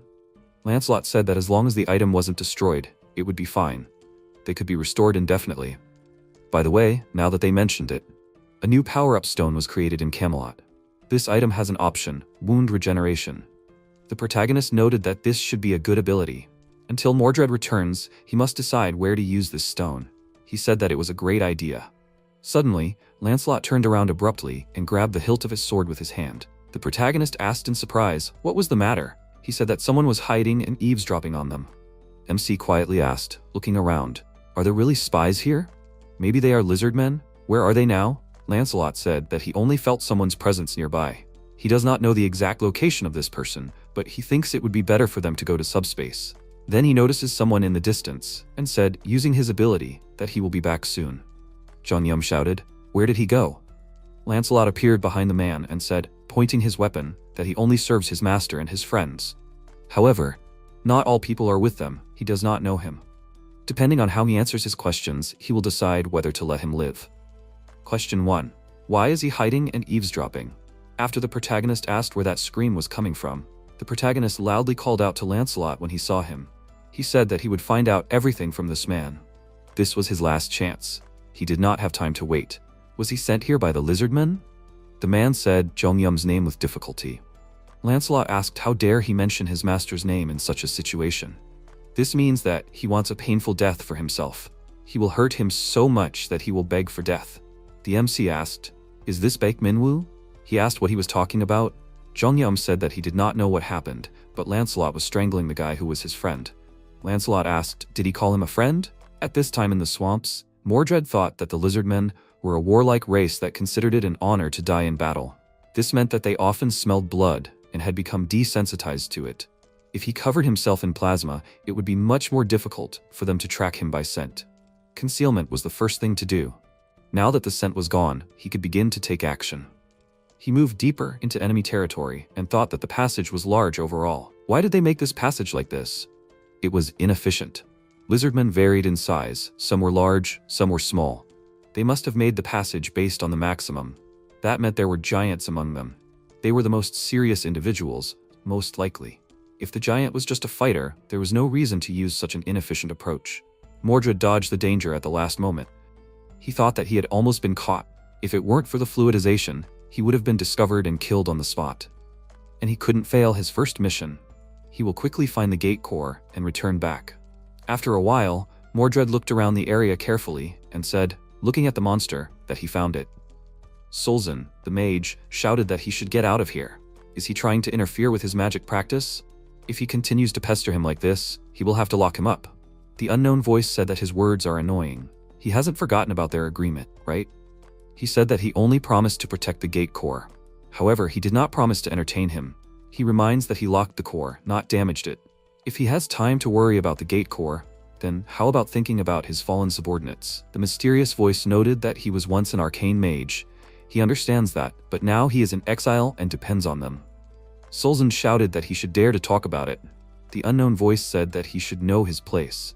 Unless he wants a painful death, where he cuts off his limbs one by one and leaves them to dry in the sun. He said that he really lost his temper. Why such cruel measures? Mordred thought that this was a representative of the humanoid race. So this Solzhen is an arcane mage? More precisely, he is a former arcane mage, judging from the conversation. What relation does this mage have to the lizardmen? Why is he guarding the core of the gate? and the strange creature was talking to him. And it spoke in a tone that did not tolerate objections. This is the leader of the lizardmen, in his opinion. He did not see its full form, but it is definitely large. Apparently, a passage was dug under it. If not, they could be in big trouble. The monster thought, what is it? He does not see anything, but something is leaning against his leg. Mordred turned around, hearing a strange sound, but before he could react, the monster touched him. Mordred thought that his stealth was disappearing. At this time, the mysterious monster turned to the mage. Solzhen said that he felt it. Someone was hiding here. He used magic to summon a scroll. Solzhen used a magic projectile that was aimed at the assassin. Mordred froze in place and watched the enemy attack. After a while, the protagonist thought, recalling his past, that a special relationship is a relationship that breaks the generally accepted rules and boundaries in both a good and bad way. Minwoo said with a laugh that he should look at his uniform. It looks so funny. He really found it in the trash, right? He is simply the best at humor. The protagonist thought that this guy he wants to buy new glasses for is a special person to him. He asked, isn't his family poor? From now on, he should not talk to him because he smells. MC got angry and thought that this was how his first semester in a new high school started when he hit him. Then Minwoo yelled that he just bought this yesterday. Why is the game activation key not working? MC thought that Minwoo was trying to get his friends' attention by secretly bragging about things and telling them how great everything is in their family. His classmates asked why he bragged about his money like that. Probably because he has nothing else to brag about. Although, if he has it, but they still don't envy him. Jungyum thought that now that he thinks about it, he realizes that Minwoo was young and shy about interacting with his classmates. However, he was young, and so were everyone else. So at that time, he was just annoying. It was a small and random event that he became close friends with such a person. Afterwards, the high school students took his game console and remarked that there were many good games on it. Was he rich? Then would it be okay if he gave it to them? Minwoo scratched his head, looking at them awkwardly and trying to say something. Afterwards, they started beating him up and shouted that if they asked him, then he should give it to them. What was he mumbling under his breath? The protagonist pounced on the high school students and everyone stared at him in surprise. The protagonist thought that this was definitely not an act of justice. Rather, it was a demonstration to show this trash Minwoo, who always made fun of him in front of his friends, that he was not weak. The high school students asked in annoyance, were they really friends? Did he want them to beat them up together? The MC received a punch in the face and thought that naturally he regretted his choice. They started kicking him while Minwoo asked him in fear, why did he do that? Then Sol appeared, grabbed the upperclassman's hand. Looking at him menacingly, Jungyum thought that at that time, his sister looked cool for the first and last time. By the way, that was also the first time he found out that his second sister was famous in the neighborhood. Sol said that it wouldn't work. From that moment on, he would join their morning workout. The protagonist looked at his sister in surprise. The protagonist said indignantly that he wasn't even in a sports club. What other workout? She said that it didn't matter. She would talk to the coach herself. Her classmates asked, isn't he Sol's younger brother? He's so cute. The MC said, greeting them with a bow, that it was probably hard for them to have his older sister as a friend. Sol irritably noted that he should be careful so that he doesn't get beaten up on the street again. It would be better for him to go home straight away. Jungyum thought that it was like that anyway. The protagonist turned around and asked what he was doing. Was he going to sit on the floor like that until the evening? Minwoo looked at him with tears in his eyes. The protagonist thought that this incident was the reason why they became fast friends. And so on throughout middle school. After a while, the MC said that it was a battle for promotion. He would let him play this incredible match with him. Minwoo asked if he needed help. Then Jungyum shouted in annoyance that they played together, but why did he get more points? He said with a laugh that it was the difference in intelligence. His classmates laughed at this statement. The protagonist thought that after graduating from middle school and moving to different high schools, they continued to communicate. The protagonist noted that he was late. How was his exam? Minwoo said that he had an exam next week. The MC thought that after graduating from high school, they met again at the same university. They are still best friends. As their relationship got better, they influenced each other more and more. He stated that this was the building he was upgrading yesterday. Jungyum pointed out that this is how it can be used. The protagonist thought that among all of them, one thing stood out to him. Minwoo said that he was going to go to a kendo dojo. The protagonist asked why he decided to do that so suddenly. He said that he saw him and his sister practicing and it looked cool. He was thinking about trying the sport, and there was a dojo across from his house. The MC asked in confusion, did he recently have a head injury? Isn't it dangerous? Minwoo stated that not all training is as hard as his sister's. Jongyum thought that Minwoo started practicing kendo when he was in his first year of high school, and it was really interesting to him because he continued to go to training even after he entered university. Maybe that's why it happened. At present, the protagonist asked in surprise, what is he talking about? Minwoo stated that he awakened as a swordsman. Why is he staring at him like that? He himself was very surprised by this. He is actually a representative of Soul. He is not sure if this is really his friend that he knows. He is afraid of his skeleton friend, so he was unable to get closer. He hid and watched from the side, waiting for the skeletal creature to leave. However, in the end, he was caught. It is really easy to misunderstand. He would have misunderstood too. Can he stop his friend? This makes him a little nervous. Lancelot was in a strange position. The protagonist noted that he did not order this. He is doing this voluntarily.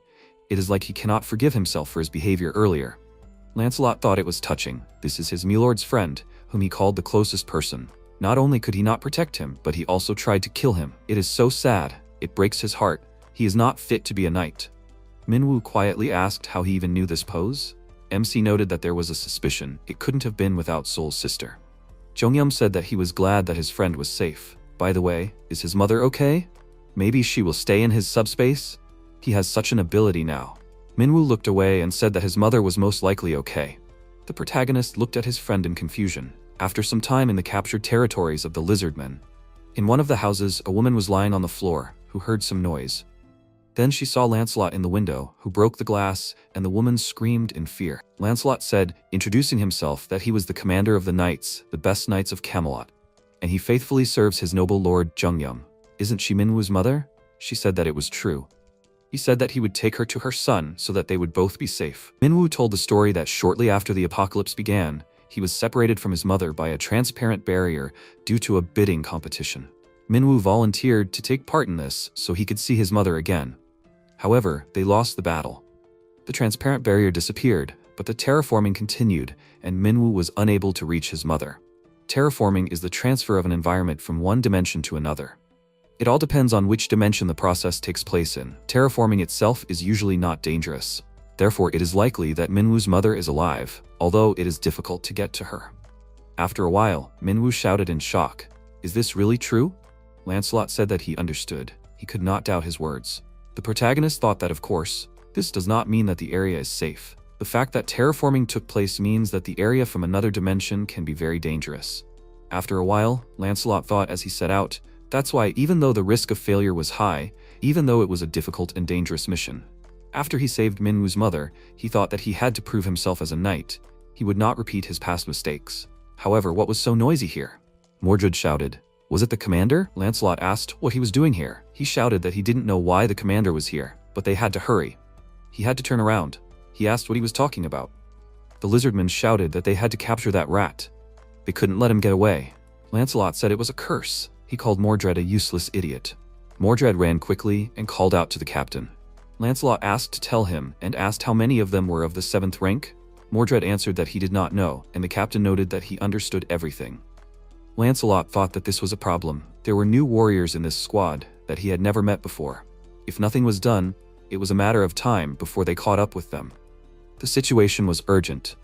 Lancelot asked Mordred to return and tell his lord everything he had seen. His lord must know. From now on, Mordred would also carry out his mission. Lancelot took Minwoo's mother by the hand and introduced her, saying that she was the mother of a close friend of their lord. She must be returned to the subspace safe and sound. Mordred was responsible for her with his life, and he would buy time and delay their pursuers so that they could arrive safely. Mordred sadly turned to the captain, and Lancelot clarified that he had somehow forgotten. The captain asked to tell the lord that Percival would be very suitable for the strengthening stone. Mordred wanted to say something, but Lancelot interrupted him and said that there was no time. His comrade should hurry. Mordred replied that he understood him and quickly ran away. Lancelot, with a terrifying look, squeezed the hilt of the sword in his hands. He thought that he had nothing to fear because he was a knight of knighthood and was capable of much. In the name of their lord, Lancelot quickly rushed into battle. After some time, Mordred turned to his lord. He held Minwoo's mother on his back and announced that the mission was completed.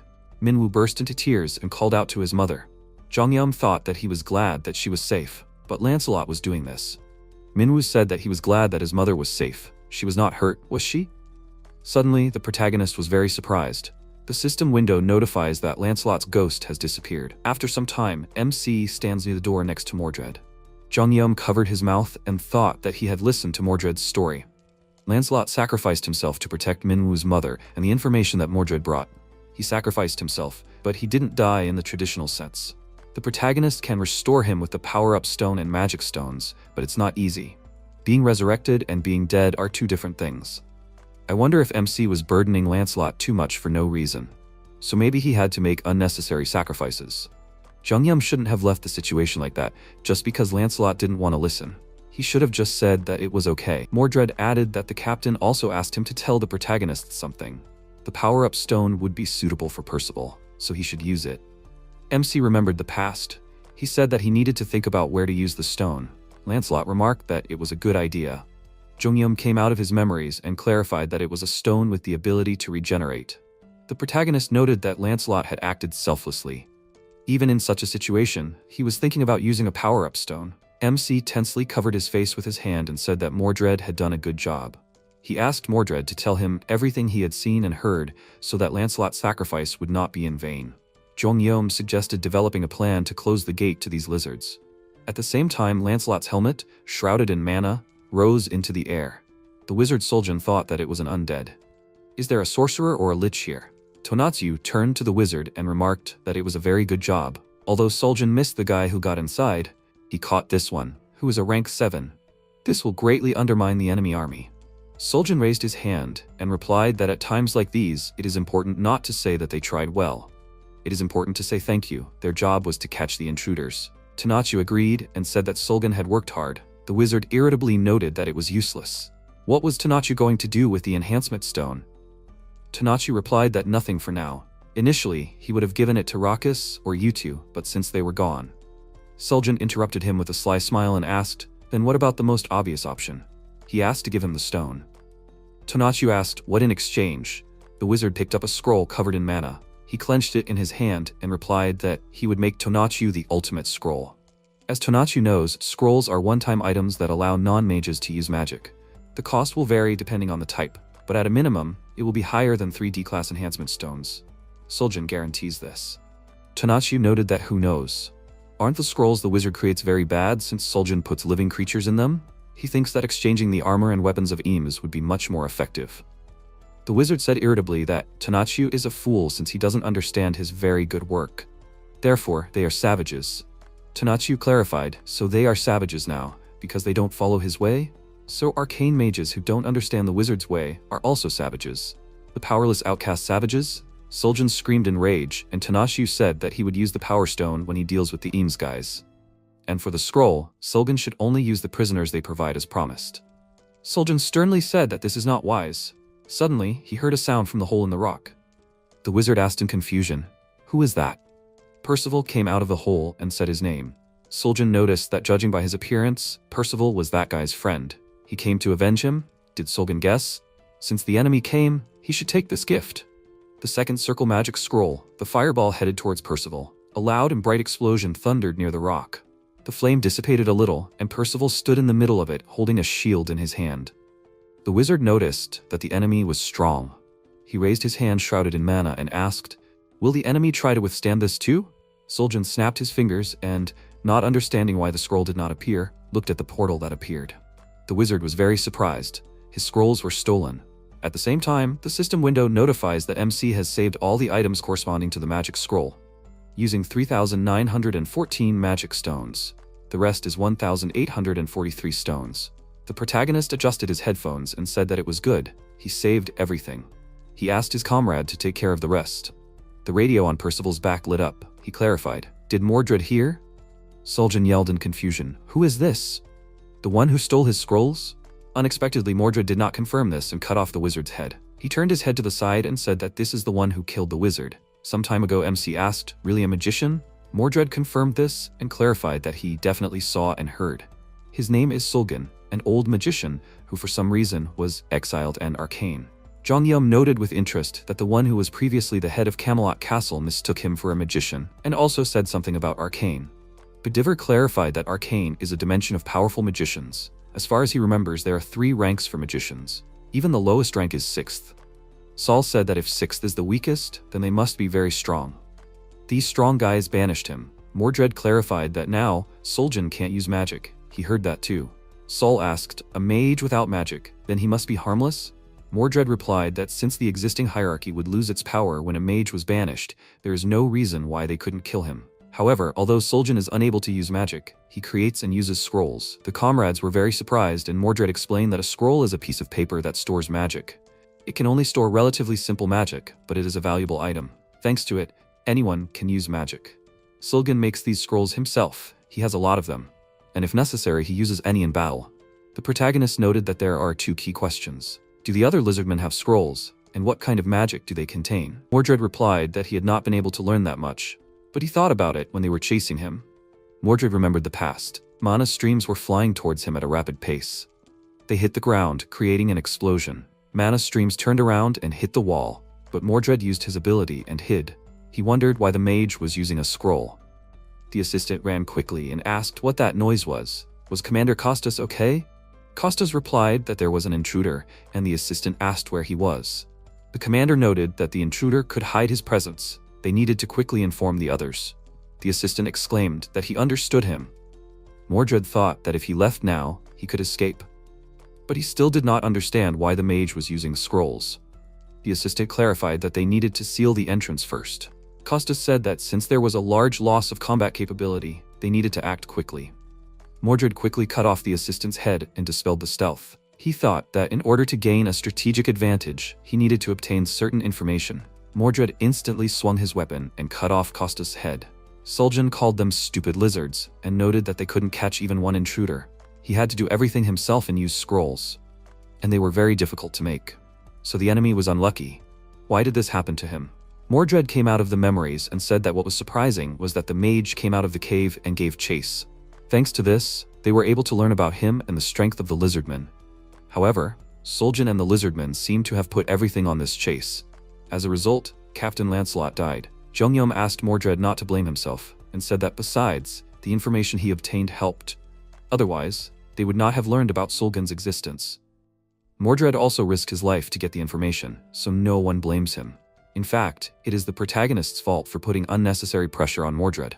MC suggested that they just think about how they will close their gates, and Mordred agreed with his lord.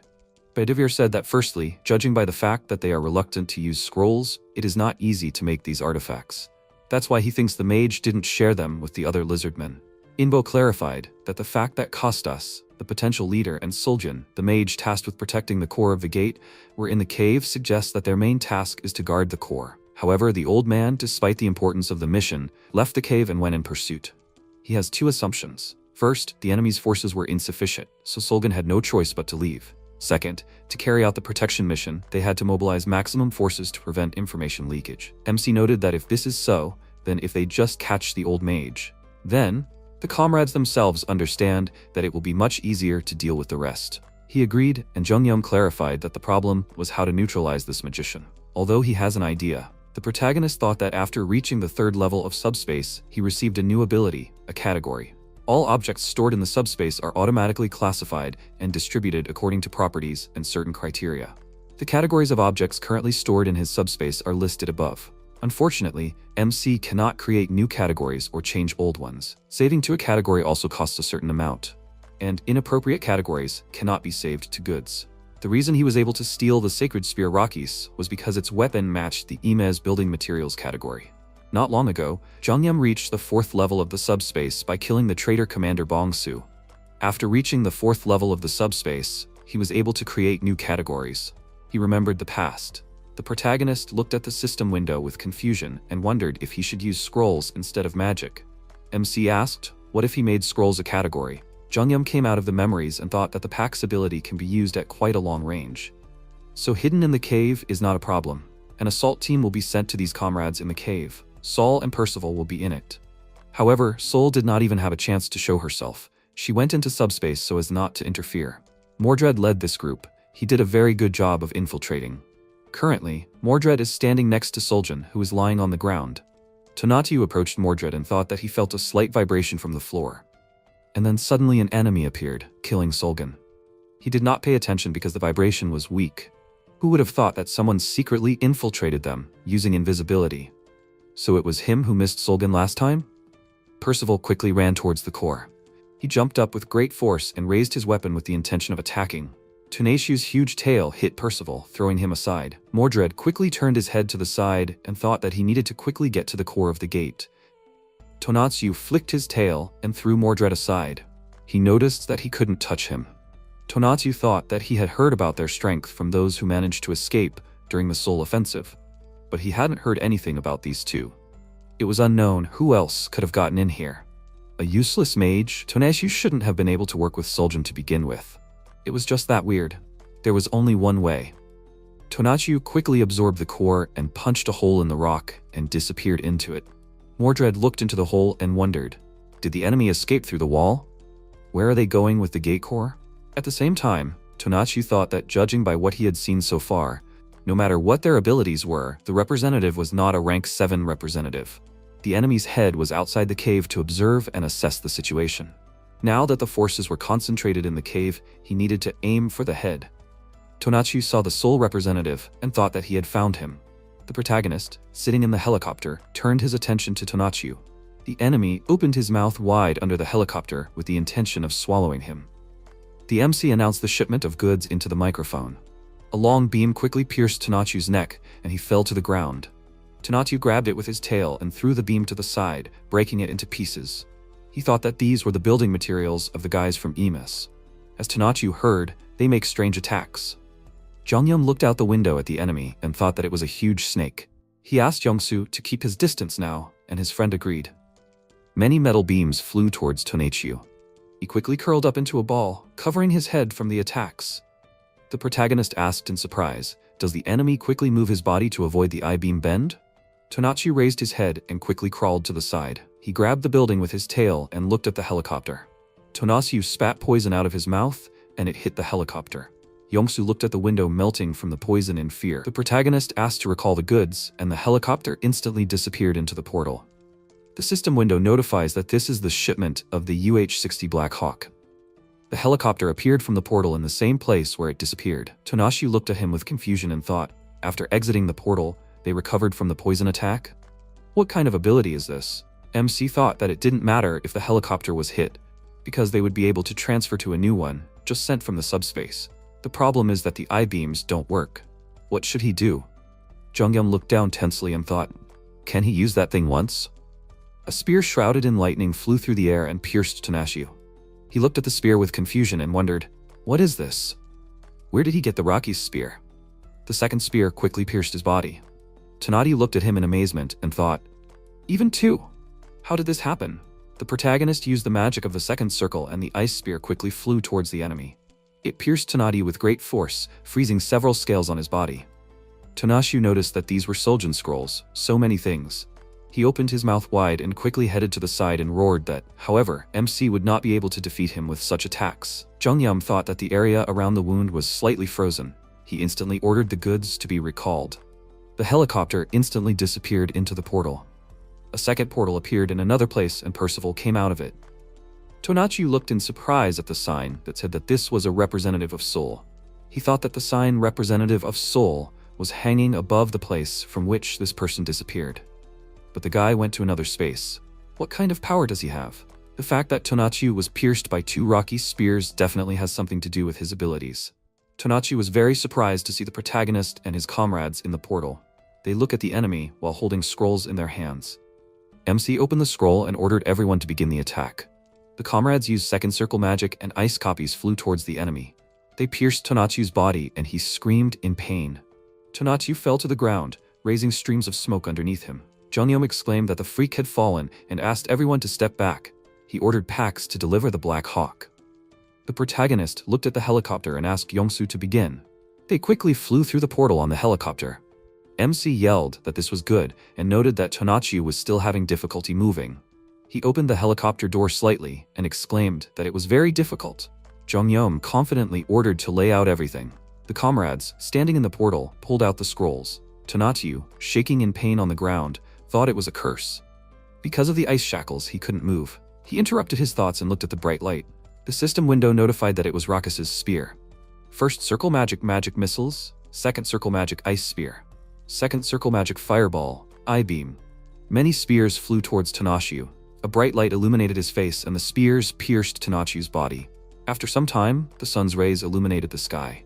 The protagonist sternly said that he would ask only one thing. Why are they so worried about the invasion? What do they want to take so much? Tanachi replied that there was no other way. MC asked, what kind of puzzles are these? Tanachi coughed and replied that the protagonist would not understand yet. However, their dimension is very close. When the time comes, on the contrary, they will hunt for other dimensions. The universe is how the system works. The system window notifies that the account has been transferred to the dimension. The balance of the current depositor Costas is 6,911. Jungyum already has an account in the dimension. The amount will be added. The number of magic stones in the account is 17,668.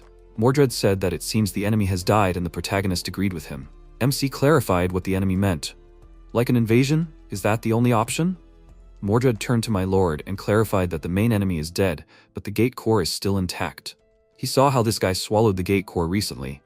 It looked like Tonatsu swallowed it for protection. Jungyum looked down and asked, in that case, the core is inside this body? Mordred confirmed this and noted that everything was fine and asked the protagonist not to worry. Their home space was known for cutting up such corpses. The target is the gate core. We must destroy it as soon as we find it and drive away Sabros. Mordred quickly ran into the mouth of Tonashiu and ordered his comrades to enter. The system window notifies that the account in the dimension has been transferred. The depositor is unknown, and the balance is 33,638. The number of magic stones in the account is 51,306.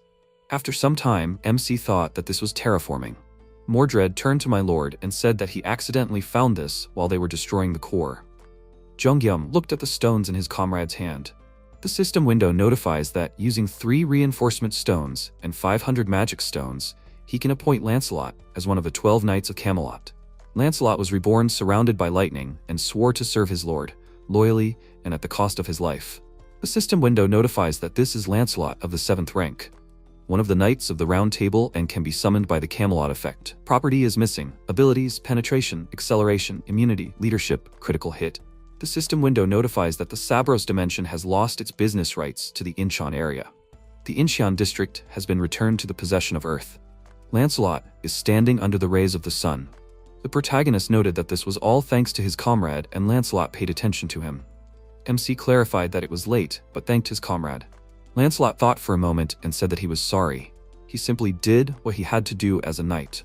Jungyum noted that it was difficult to do one's duty. It is not about doing it well or not. Lancelot just has to say thank you, and the protagonist will answer please. Lancelot lowered his head and thanked MC. Jungyum smiled upon hearing this. He turned his head to the side and noticed the helicopters flying in the sky. The protagonist thought that in South Korea, only Incheon lost the competition. Now that Incheon has been reclaimed, all the monsters that tried to take over the country have been destroyed. Of course, this doesn't mean that it's safe. Because there are still relatively primitive monsters like orcs and wyverns, it will take a long time to get rid of them and restore the functionality of the country. The chief got out of the helicopter and called out to the colonel. MC thought that at times like this, the chief of the operational headquarters, Cheol, usually shows up.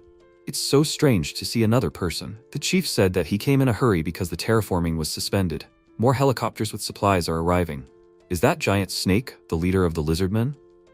Jungyum, standing on the monster's head, confirmed it. The chief yelled, "How did they even manage to do anything with such a huge monster?"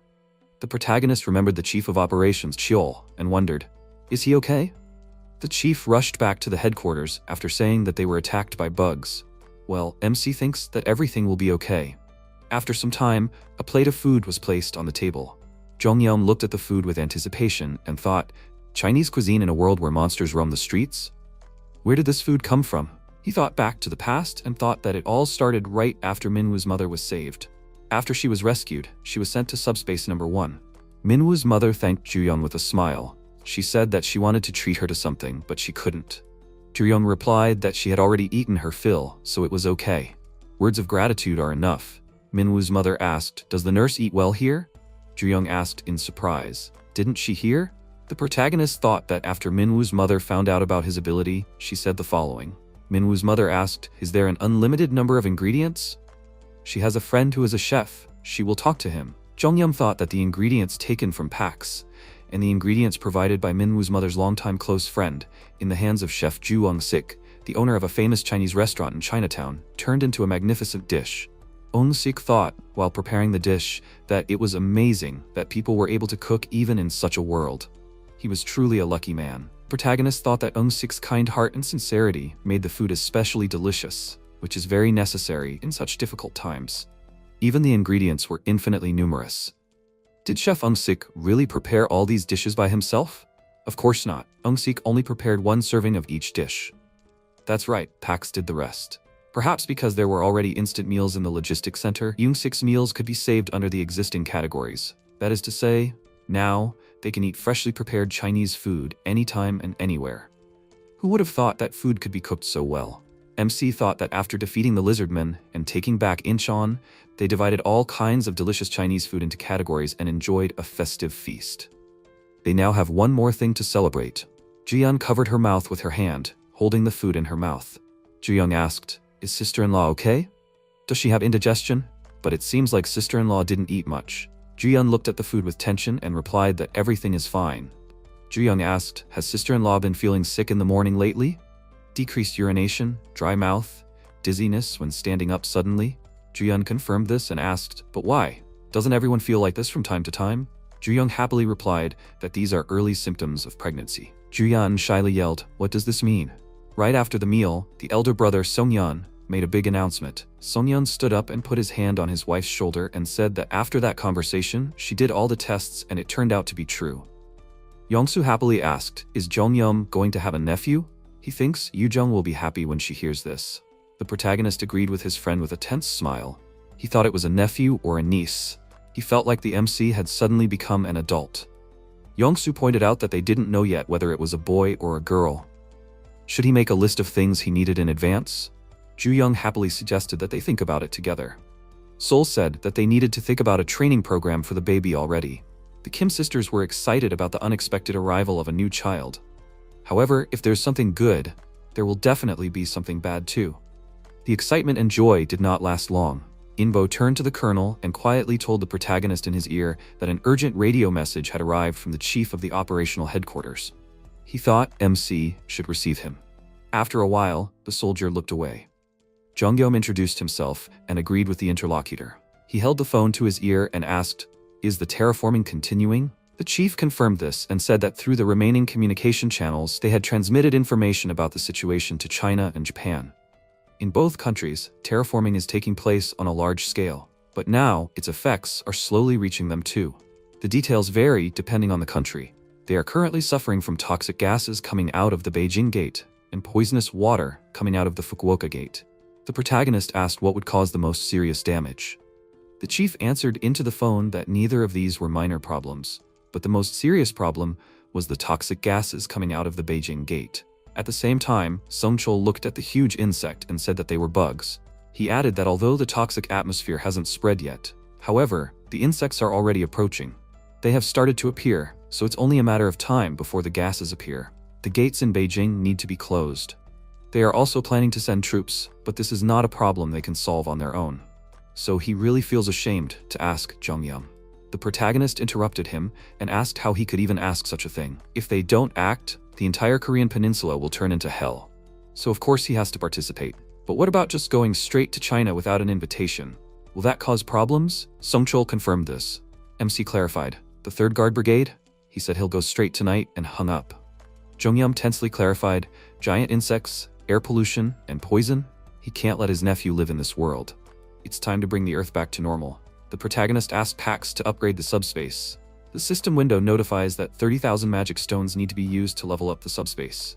The progress is 1%. MC can still use his abilities while leveling up. The remaining is 20,806 magic stones. Subspace leveling up complete. There are new unlockables and additional items that can be enhanced. New unlockable. Portal installation cost is 1,000 magic stones. You need to install a portal to the subspace. The portals for installation are different from normal portals. Received 1,000 magic stones. The subspace portal is installed. Jongyeom thought that this was installing portals. As stated in the ability description, they are different from the usual ones. They have some differences from the portals that he opened and closed. First, the installed portal is fixed in the place where it was installed and cannot be moved.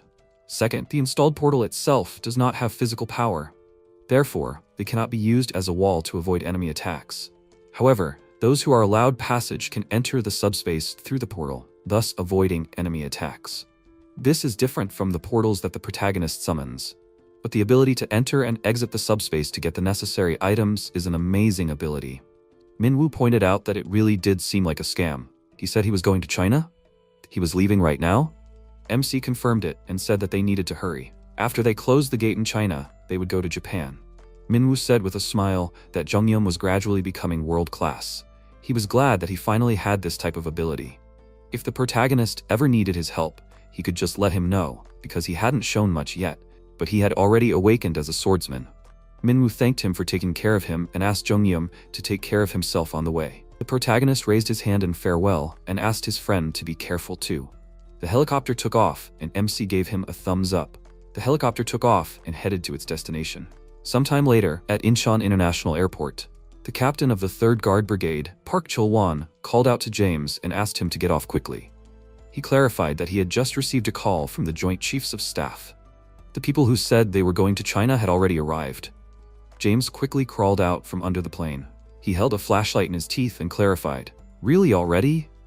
The modifications weren't even finished yet. After a while, Chul-won put his hand to his head and thanked them for making such an effort to come. Jongyeom and Yongsoo bowed and introduced themselves. The captain said that they had spoken with the head of the Joint Chiefs of Staff in the morning and had started preparing a means of flight to fly to China. Yongsoo clarified, "A means of flight?" Chul-won asked them to come in and said that he would show them everything. After a while, the captain pointed to the plane and said that it was a C-130J. This guy can fly about twice as fast as the Black Hawk. They could easily get to Beijing with it. Yongsoo exclaimed in admiration, "It's very beautiful." "Is this the transport plane with the special forces compartment like in spy movies?" Chul-won confirmed it and looked away and clarified that, however, since the modifications are not yet complete. He asked to wait a minute and said that they will immediately start preparing for departure. There will probably be clashes or attacks by monsters on the way to China. They are currently rebuilding the plane to have at least minimal defensive capabilities to fight. This is not a modification of the level of equipment with missiles or anything like that. But the technician said that everything is almost ready, so the comrades should wait a little while, and they will be able to go on their way. The protagonist noted that it was not surprising that there was light under the transport plane. He had already wondered what it was, but it turned out to be engineers. Chul-won clarified that they were working, but there was only one engineer there. MC was very surprised and clarified, "Just one person? Is it possible that one guy modifies such a big plane?" The captain turned his head to the side and noticed that their technician was named James. He was a bit of an unusual person. Jongyeom wondered if an awakened person was working on such a huge plane. Chul-won was surprised and said that here is the engineer. "It looks like the work is finished." James shook the dust off his gloves on his hand. He held the crystal in his hand and said that now if they look here, there is no visible difference from before and after the upgrade, because he only worked on the lower part. After all, flying monsters are unlikely to fly from the side at the speed of this transport and attack. If they look at the lower part, they will see that these parts were added here to strengthen the structure. The protagonist thought that the engineer who modified the transporter was called James. As expected, he was an awakened one with the mechanic ability. It is enough to hold the stone in your hand, and it automatically translates. It is not for nothing that the stone is magical. Before the abilities awakened, James worked as an aviation engineer. He was sent to the airline, but due to the events that happened, he was locked up here. Because of his profession, before all the chaos in the world, MC thought that his ability would only be related to a slight improvement in professional skills or convenience in work. But this man, his ability is extraordinary. Can things really change that much? They checked the modified parts of the transport plane and made sure that everything was working fine. Then, before leaving for China, they distributed food and other supplies to the locals. Of course, Jongyeom shared some of the supplies with James as well. That was when he felt it more clearly. It seemed that if the protagonist picked up the magic stone and spoke, it would be translated. James is just an amazing person. What kind of world is this now? It is a world where you have to hide from monsters and endure anxiety, fear, hunger, and thirst. So when someone shares food, water, and basic necessities with people, everyone is happy, but not James. To the offer to try a first-class dish of Chinese cuisine, he responded almost indifferently. James doesn't like this, he doesn't want this, he just had no interest. James refused to eat. As the brigade captain said, James is really a special person. There was only one thing that interested him: mechanisms. Jong-yeom looked at the engineer in surprise and thought, what? James refuses food but shows interest in packs? This guy is a person with non-standard preferences. If so, then James is the same as the protagonist, the same as Yongsu. Doesn't this person have a dream? Maybe a motorcycle that flies in the sky? Or maybe a motorcycle that looks like a horse? MC only roughly understands his abilities, but he's already suffered enough. Really wants to recruit him. Jong-yeom grimaced from tension and thought that endless materials and a lab in subspace, with his abilities, he could make James's dream come true. In the end, he couldn't hold back. The protagonist asked if the engineer would like to go with him. James was surprised, and MC raised his hand and pointed out that as the engineer could see, he was giving people food, lots of food, and he also had a lot of machines at his disposal. He had a motorcycle or something like that, and James could use them however he wanted. As a bonus, Jong-yeom gave him protection from monsters. They could help people and defeat monsters. James calmly replied that he didn't want that. They had only met today, and they had barely had a chance to talk, so how could he trust him? The protagonist thought that was true. He had nothing to say to convince him. MC agreed with him and clarified that there were no other reasons. He suggested it because he thought that the engineer's abilities would go well with his. Jong-yeom scratched his neck tensely and said that they could say goodbye then, and thanked James for the repairs. The engineer clarified that the protagonist wanted to use his abilities. MC was surprised and confirmed it. He clarified that he hadn't had time to show the engineer anything that would make James trust him. The engineer replied that there was a condition. If Jong-yeom went to America, he had to take him with him. He would accompany the protagonist all the way. MC asked him confusion. If he took him with him when he went to the States, would James share his powers with him? The engineer confirmed this, and Jong-yeom thought that it would be a long way from here to the US, but that was something.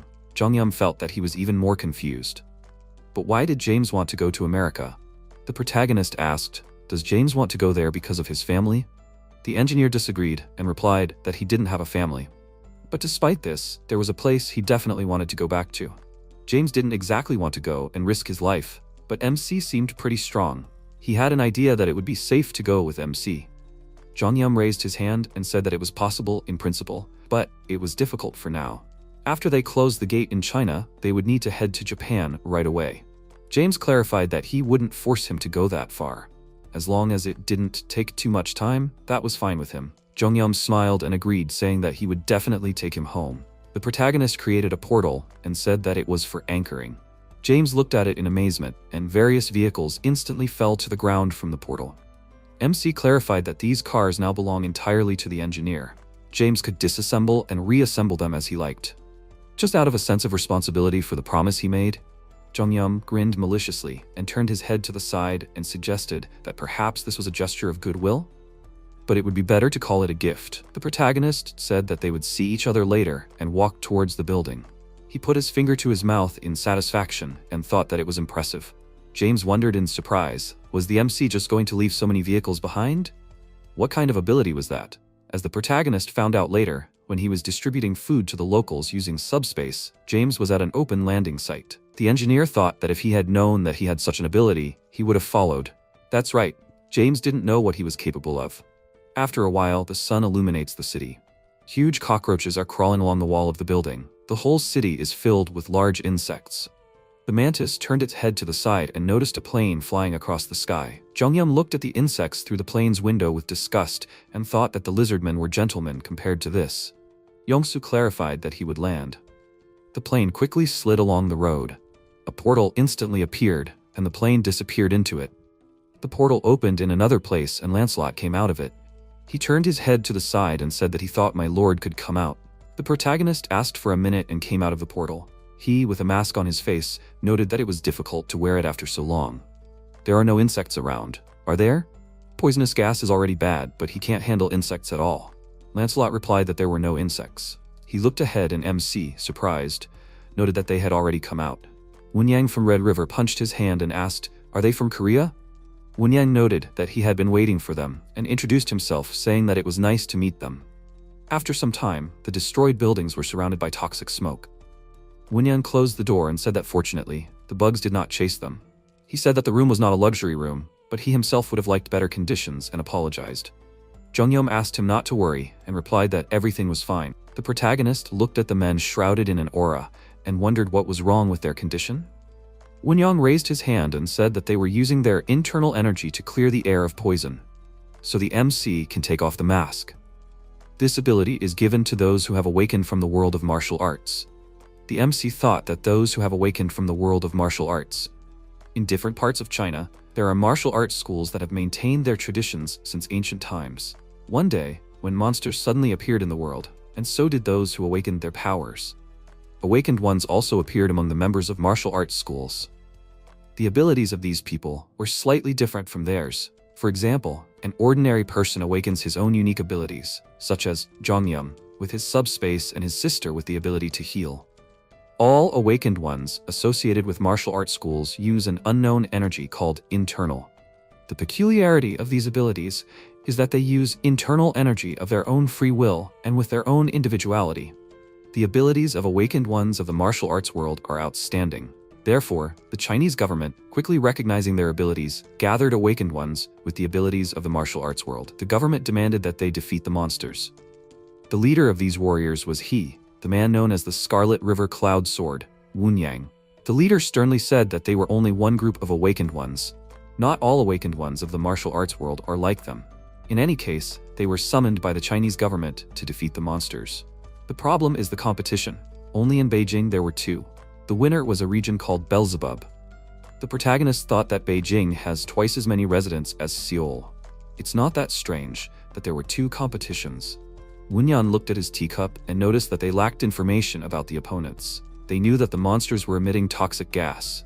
The problem was that the gas was very toxic. Ordinary awakened people and soldiers who did not know how to use their internal energy died instantly. Awakened ones of the martial arts world can make it non-toxic, but the energy spent on detoxification is so great that it is impossible to fight with it. Eventually, the gate opened. The number of insects increased very quickly. That's the current situation. As Wenyang already said, detoxification is something that constantly consumes internal energy. The longer it lasts, the worse it gets for them.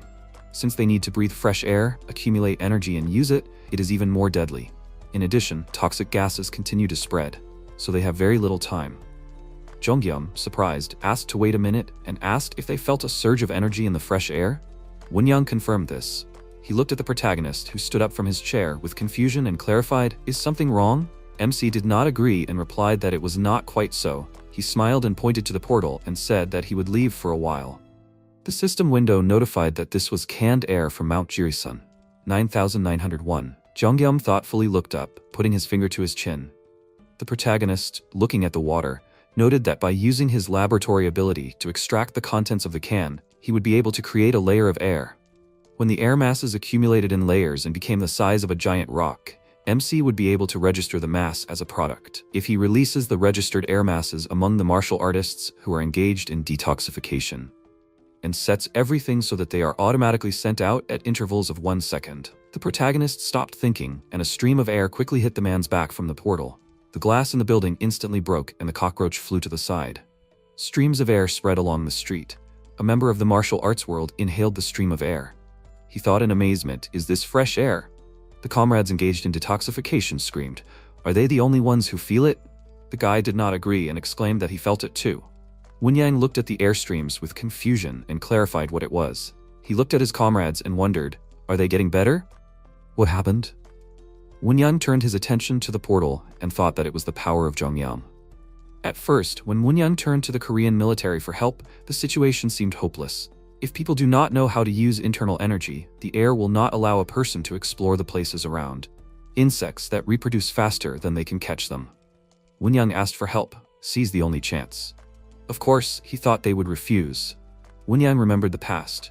The chief said into the phone that he told the colonel everything, and the MC without hesitation said that he would be glad to help. Wenyang thought that the Korean soldier's voice sounded very calm. He knows that Korea is successful in competitions. Are they really going to help him? The chief said that the colonel told them that he will go to them tonight.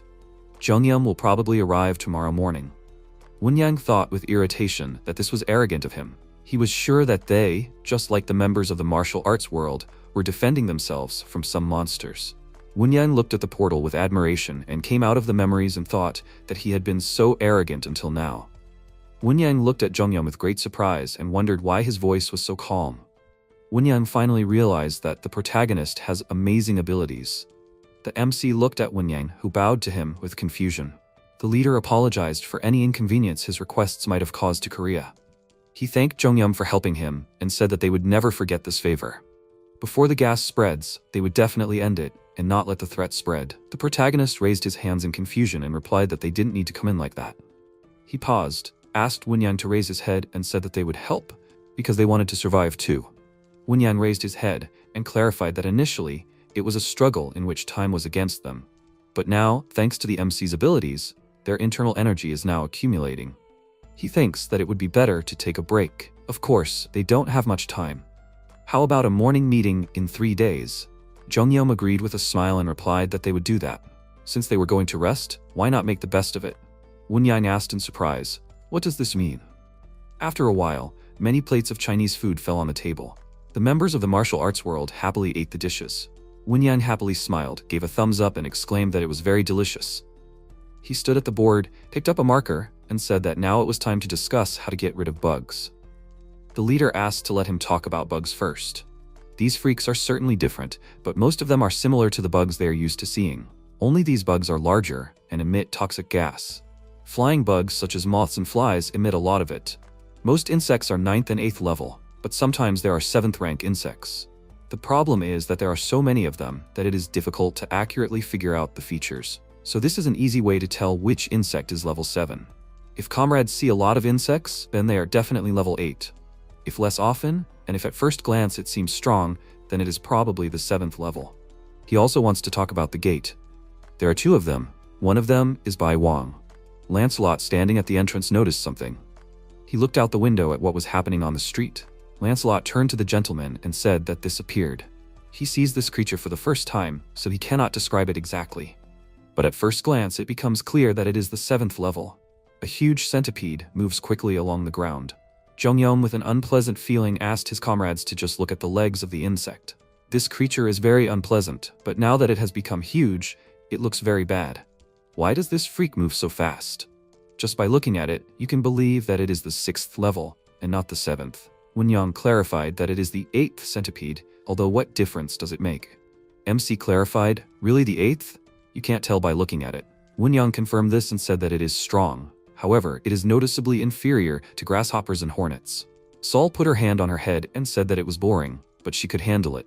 She asked not to touch the centipede until she was done with it. Jongyum asked why. Sol stretched her hand and replied that she sits almost all day, she needs to stretch. Movement relieves stress. The protagonist quickly opened the door. He confidently asked the second one to show the centipede their strength.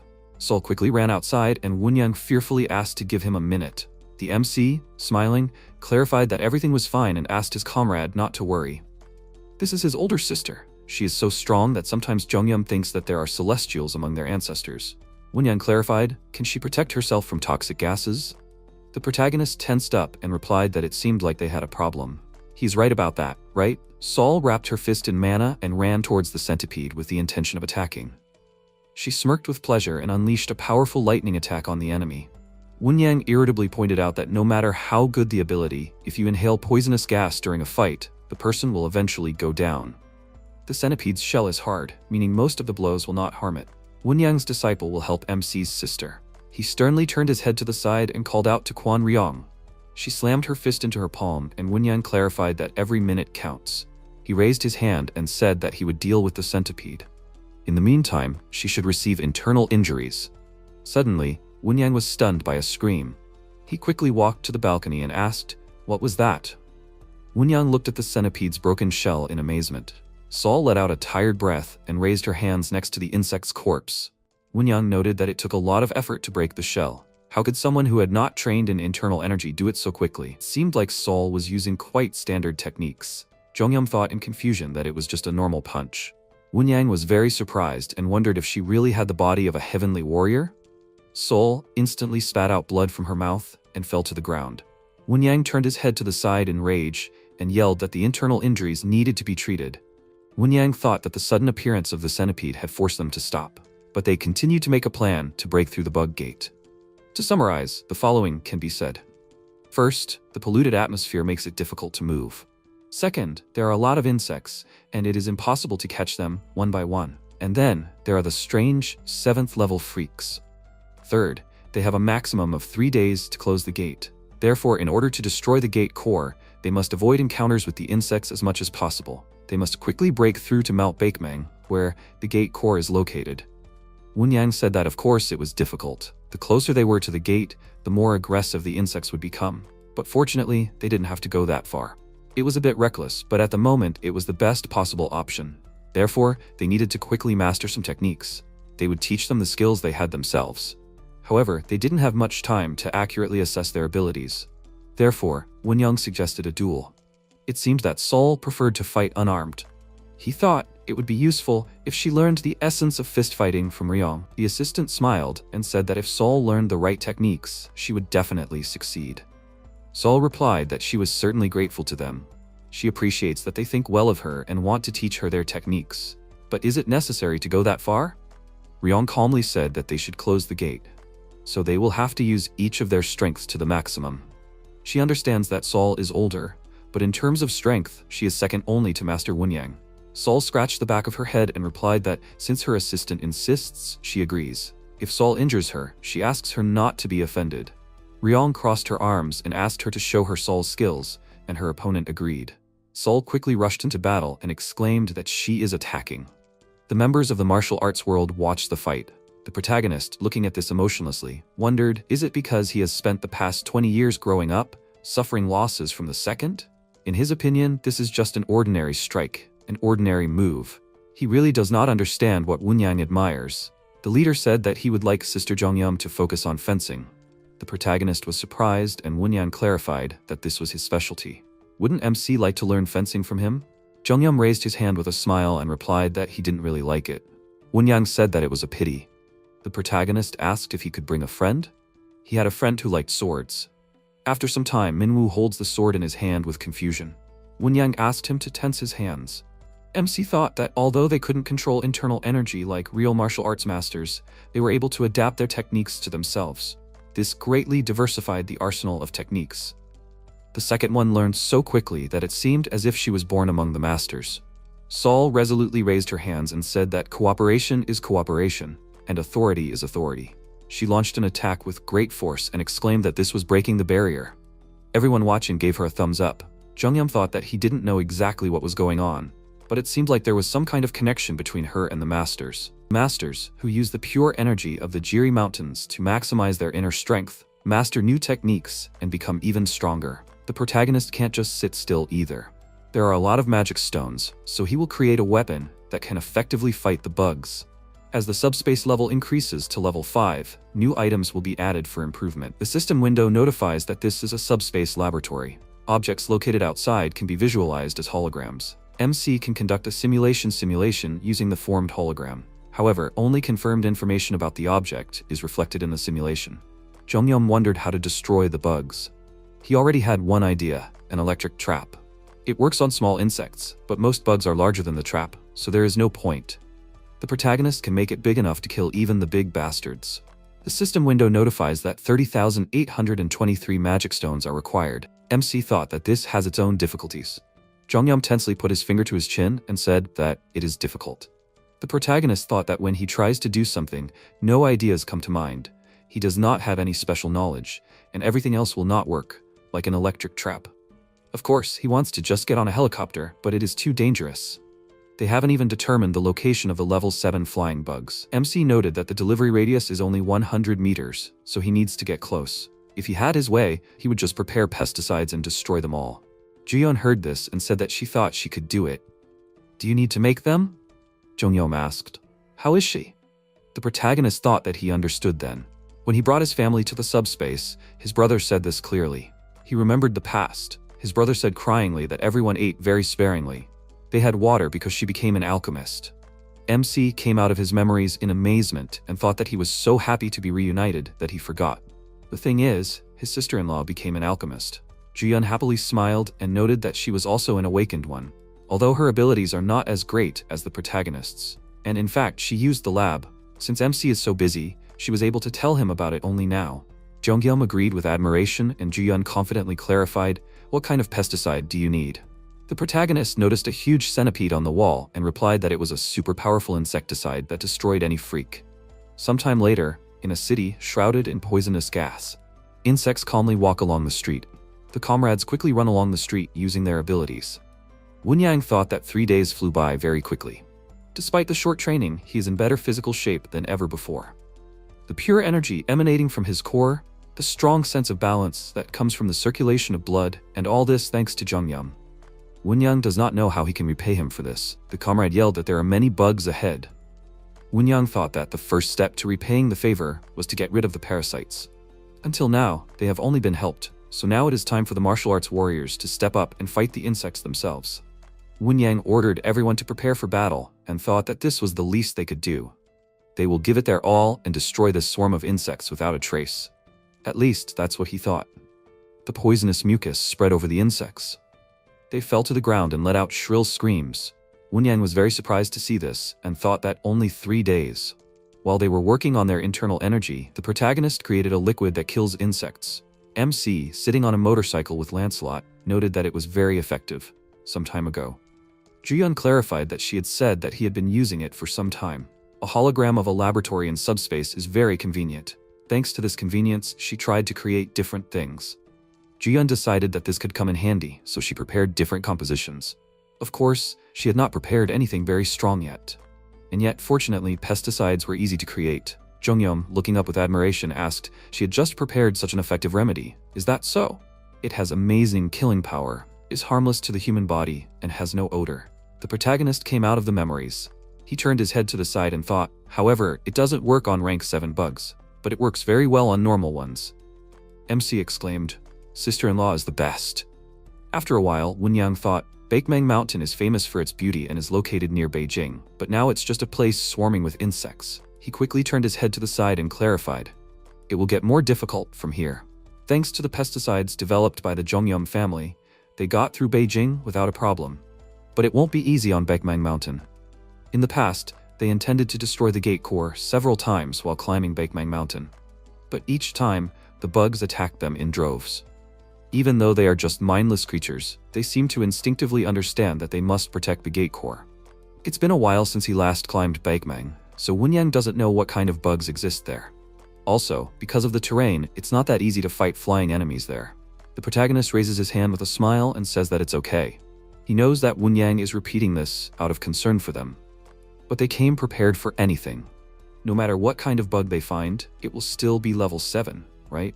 MC happily points at Lancelot and adds that he missed the moment to tell them about it. His knight is also level 7, and Zhengyang has a weapon that can counter such enemies. He confidently smirks and asks his comrades not to worry so much. After a while, the protagonist says in horror that it's a curse. He looks at the huge insect standing in the poisonous smoke and asks, what's a grasshopper? MC thought that he might have figured it out if he thought about it properly. Unlike the lizards of the Sabros dimension, how could a bug that big be rank 7? Did it even fill out the registration form in the other dimensional space? When the traitors who plotted the coup were explaining how to obtain rank 7, Lancelot said that, however, using sacrifices to obtain rank was originally a method that low-intelligence creatures instinctively and almost reflexively used to obtain rank. The traitorous goblins who staged the coup tried the following method. They obtained documents that a higher-level creature gave them. They obtained their rank through sacrifice.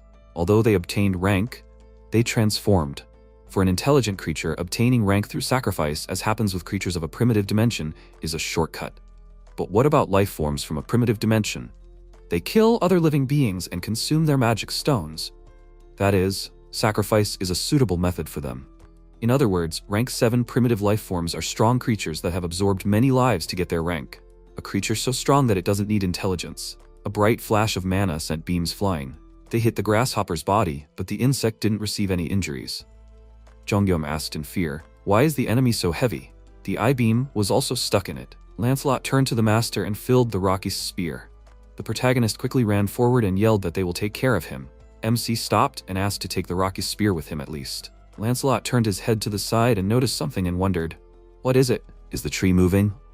Zhengyang yelled that the sacred raucous spear had pierced the enemy. Lancelot thought, no, it's not a tree, it's legs. A huge leg hit the ground and his comrades paid attention to it. MC turned his head to the side with great fear and asked what the sound was. A huge spider stood in front of the grasshopper. Zhengyang looked at the spider and said that it was indeed a continental scale.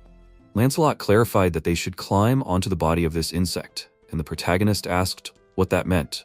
The knights explained that the spider could not reach its back with its paws. In addition, if they climbed onto its back, even insects with long jaws would have a hard time attacking them. Lancelot thought that it would be a good idea for them to regroup and plan their actions up there. MC remarked that, as expected, Lancelot was the best. He pointed at the spider and ordered everyone to climb onto its back. Wunyan ran quickly and exclaimed that he did not know what Zhengyum was thinking, but he agreed. The comrades walked on air, ran and attacked the barriers and climbed up, grabbing the spider by the fur. The protagonist asked, "What now? Should he use the raucous spear and focus on attacking?" Sol clarified that it might work on the spider, but not on the grasshopper. She pointed at the insect and said that she tapped it lightly and found that its shell was surprisingly hard. It could be wounded, but killing it would take forever. And the grasshopper moves so much, so if you make even one mistake. Before she could finish speaking, the grasshopper quickly ran towards them. The comrades looked at the enemy in fear. The grasshopper jumped up and flew towards the spider, and the comrades screamed that everything was ruined.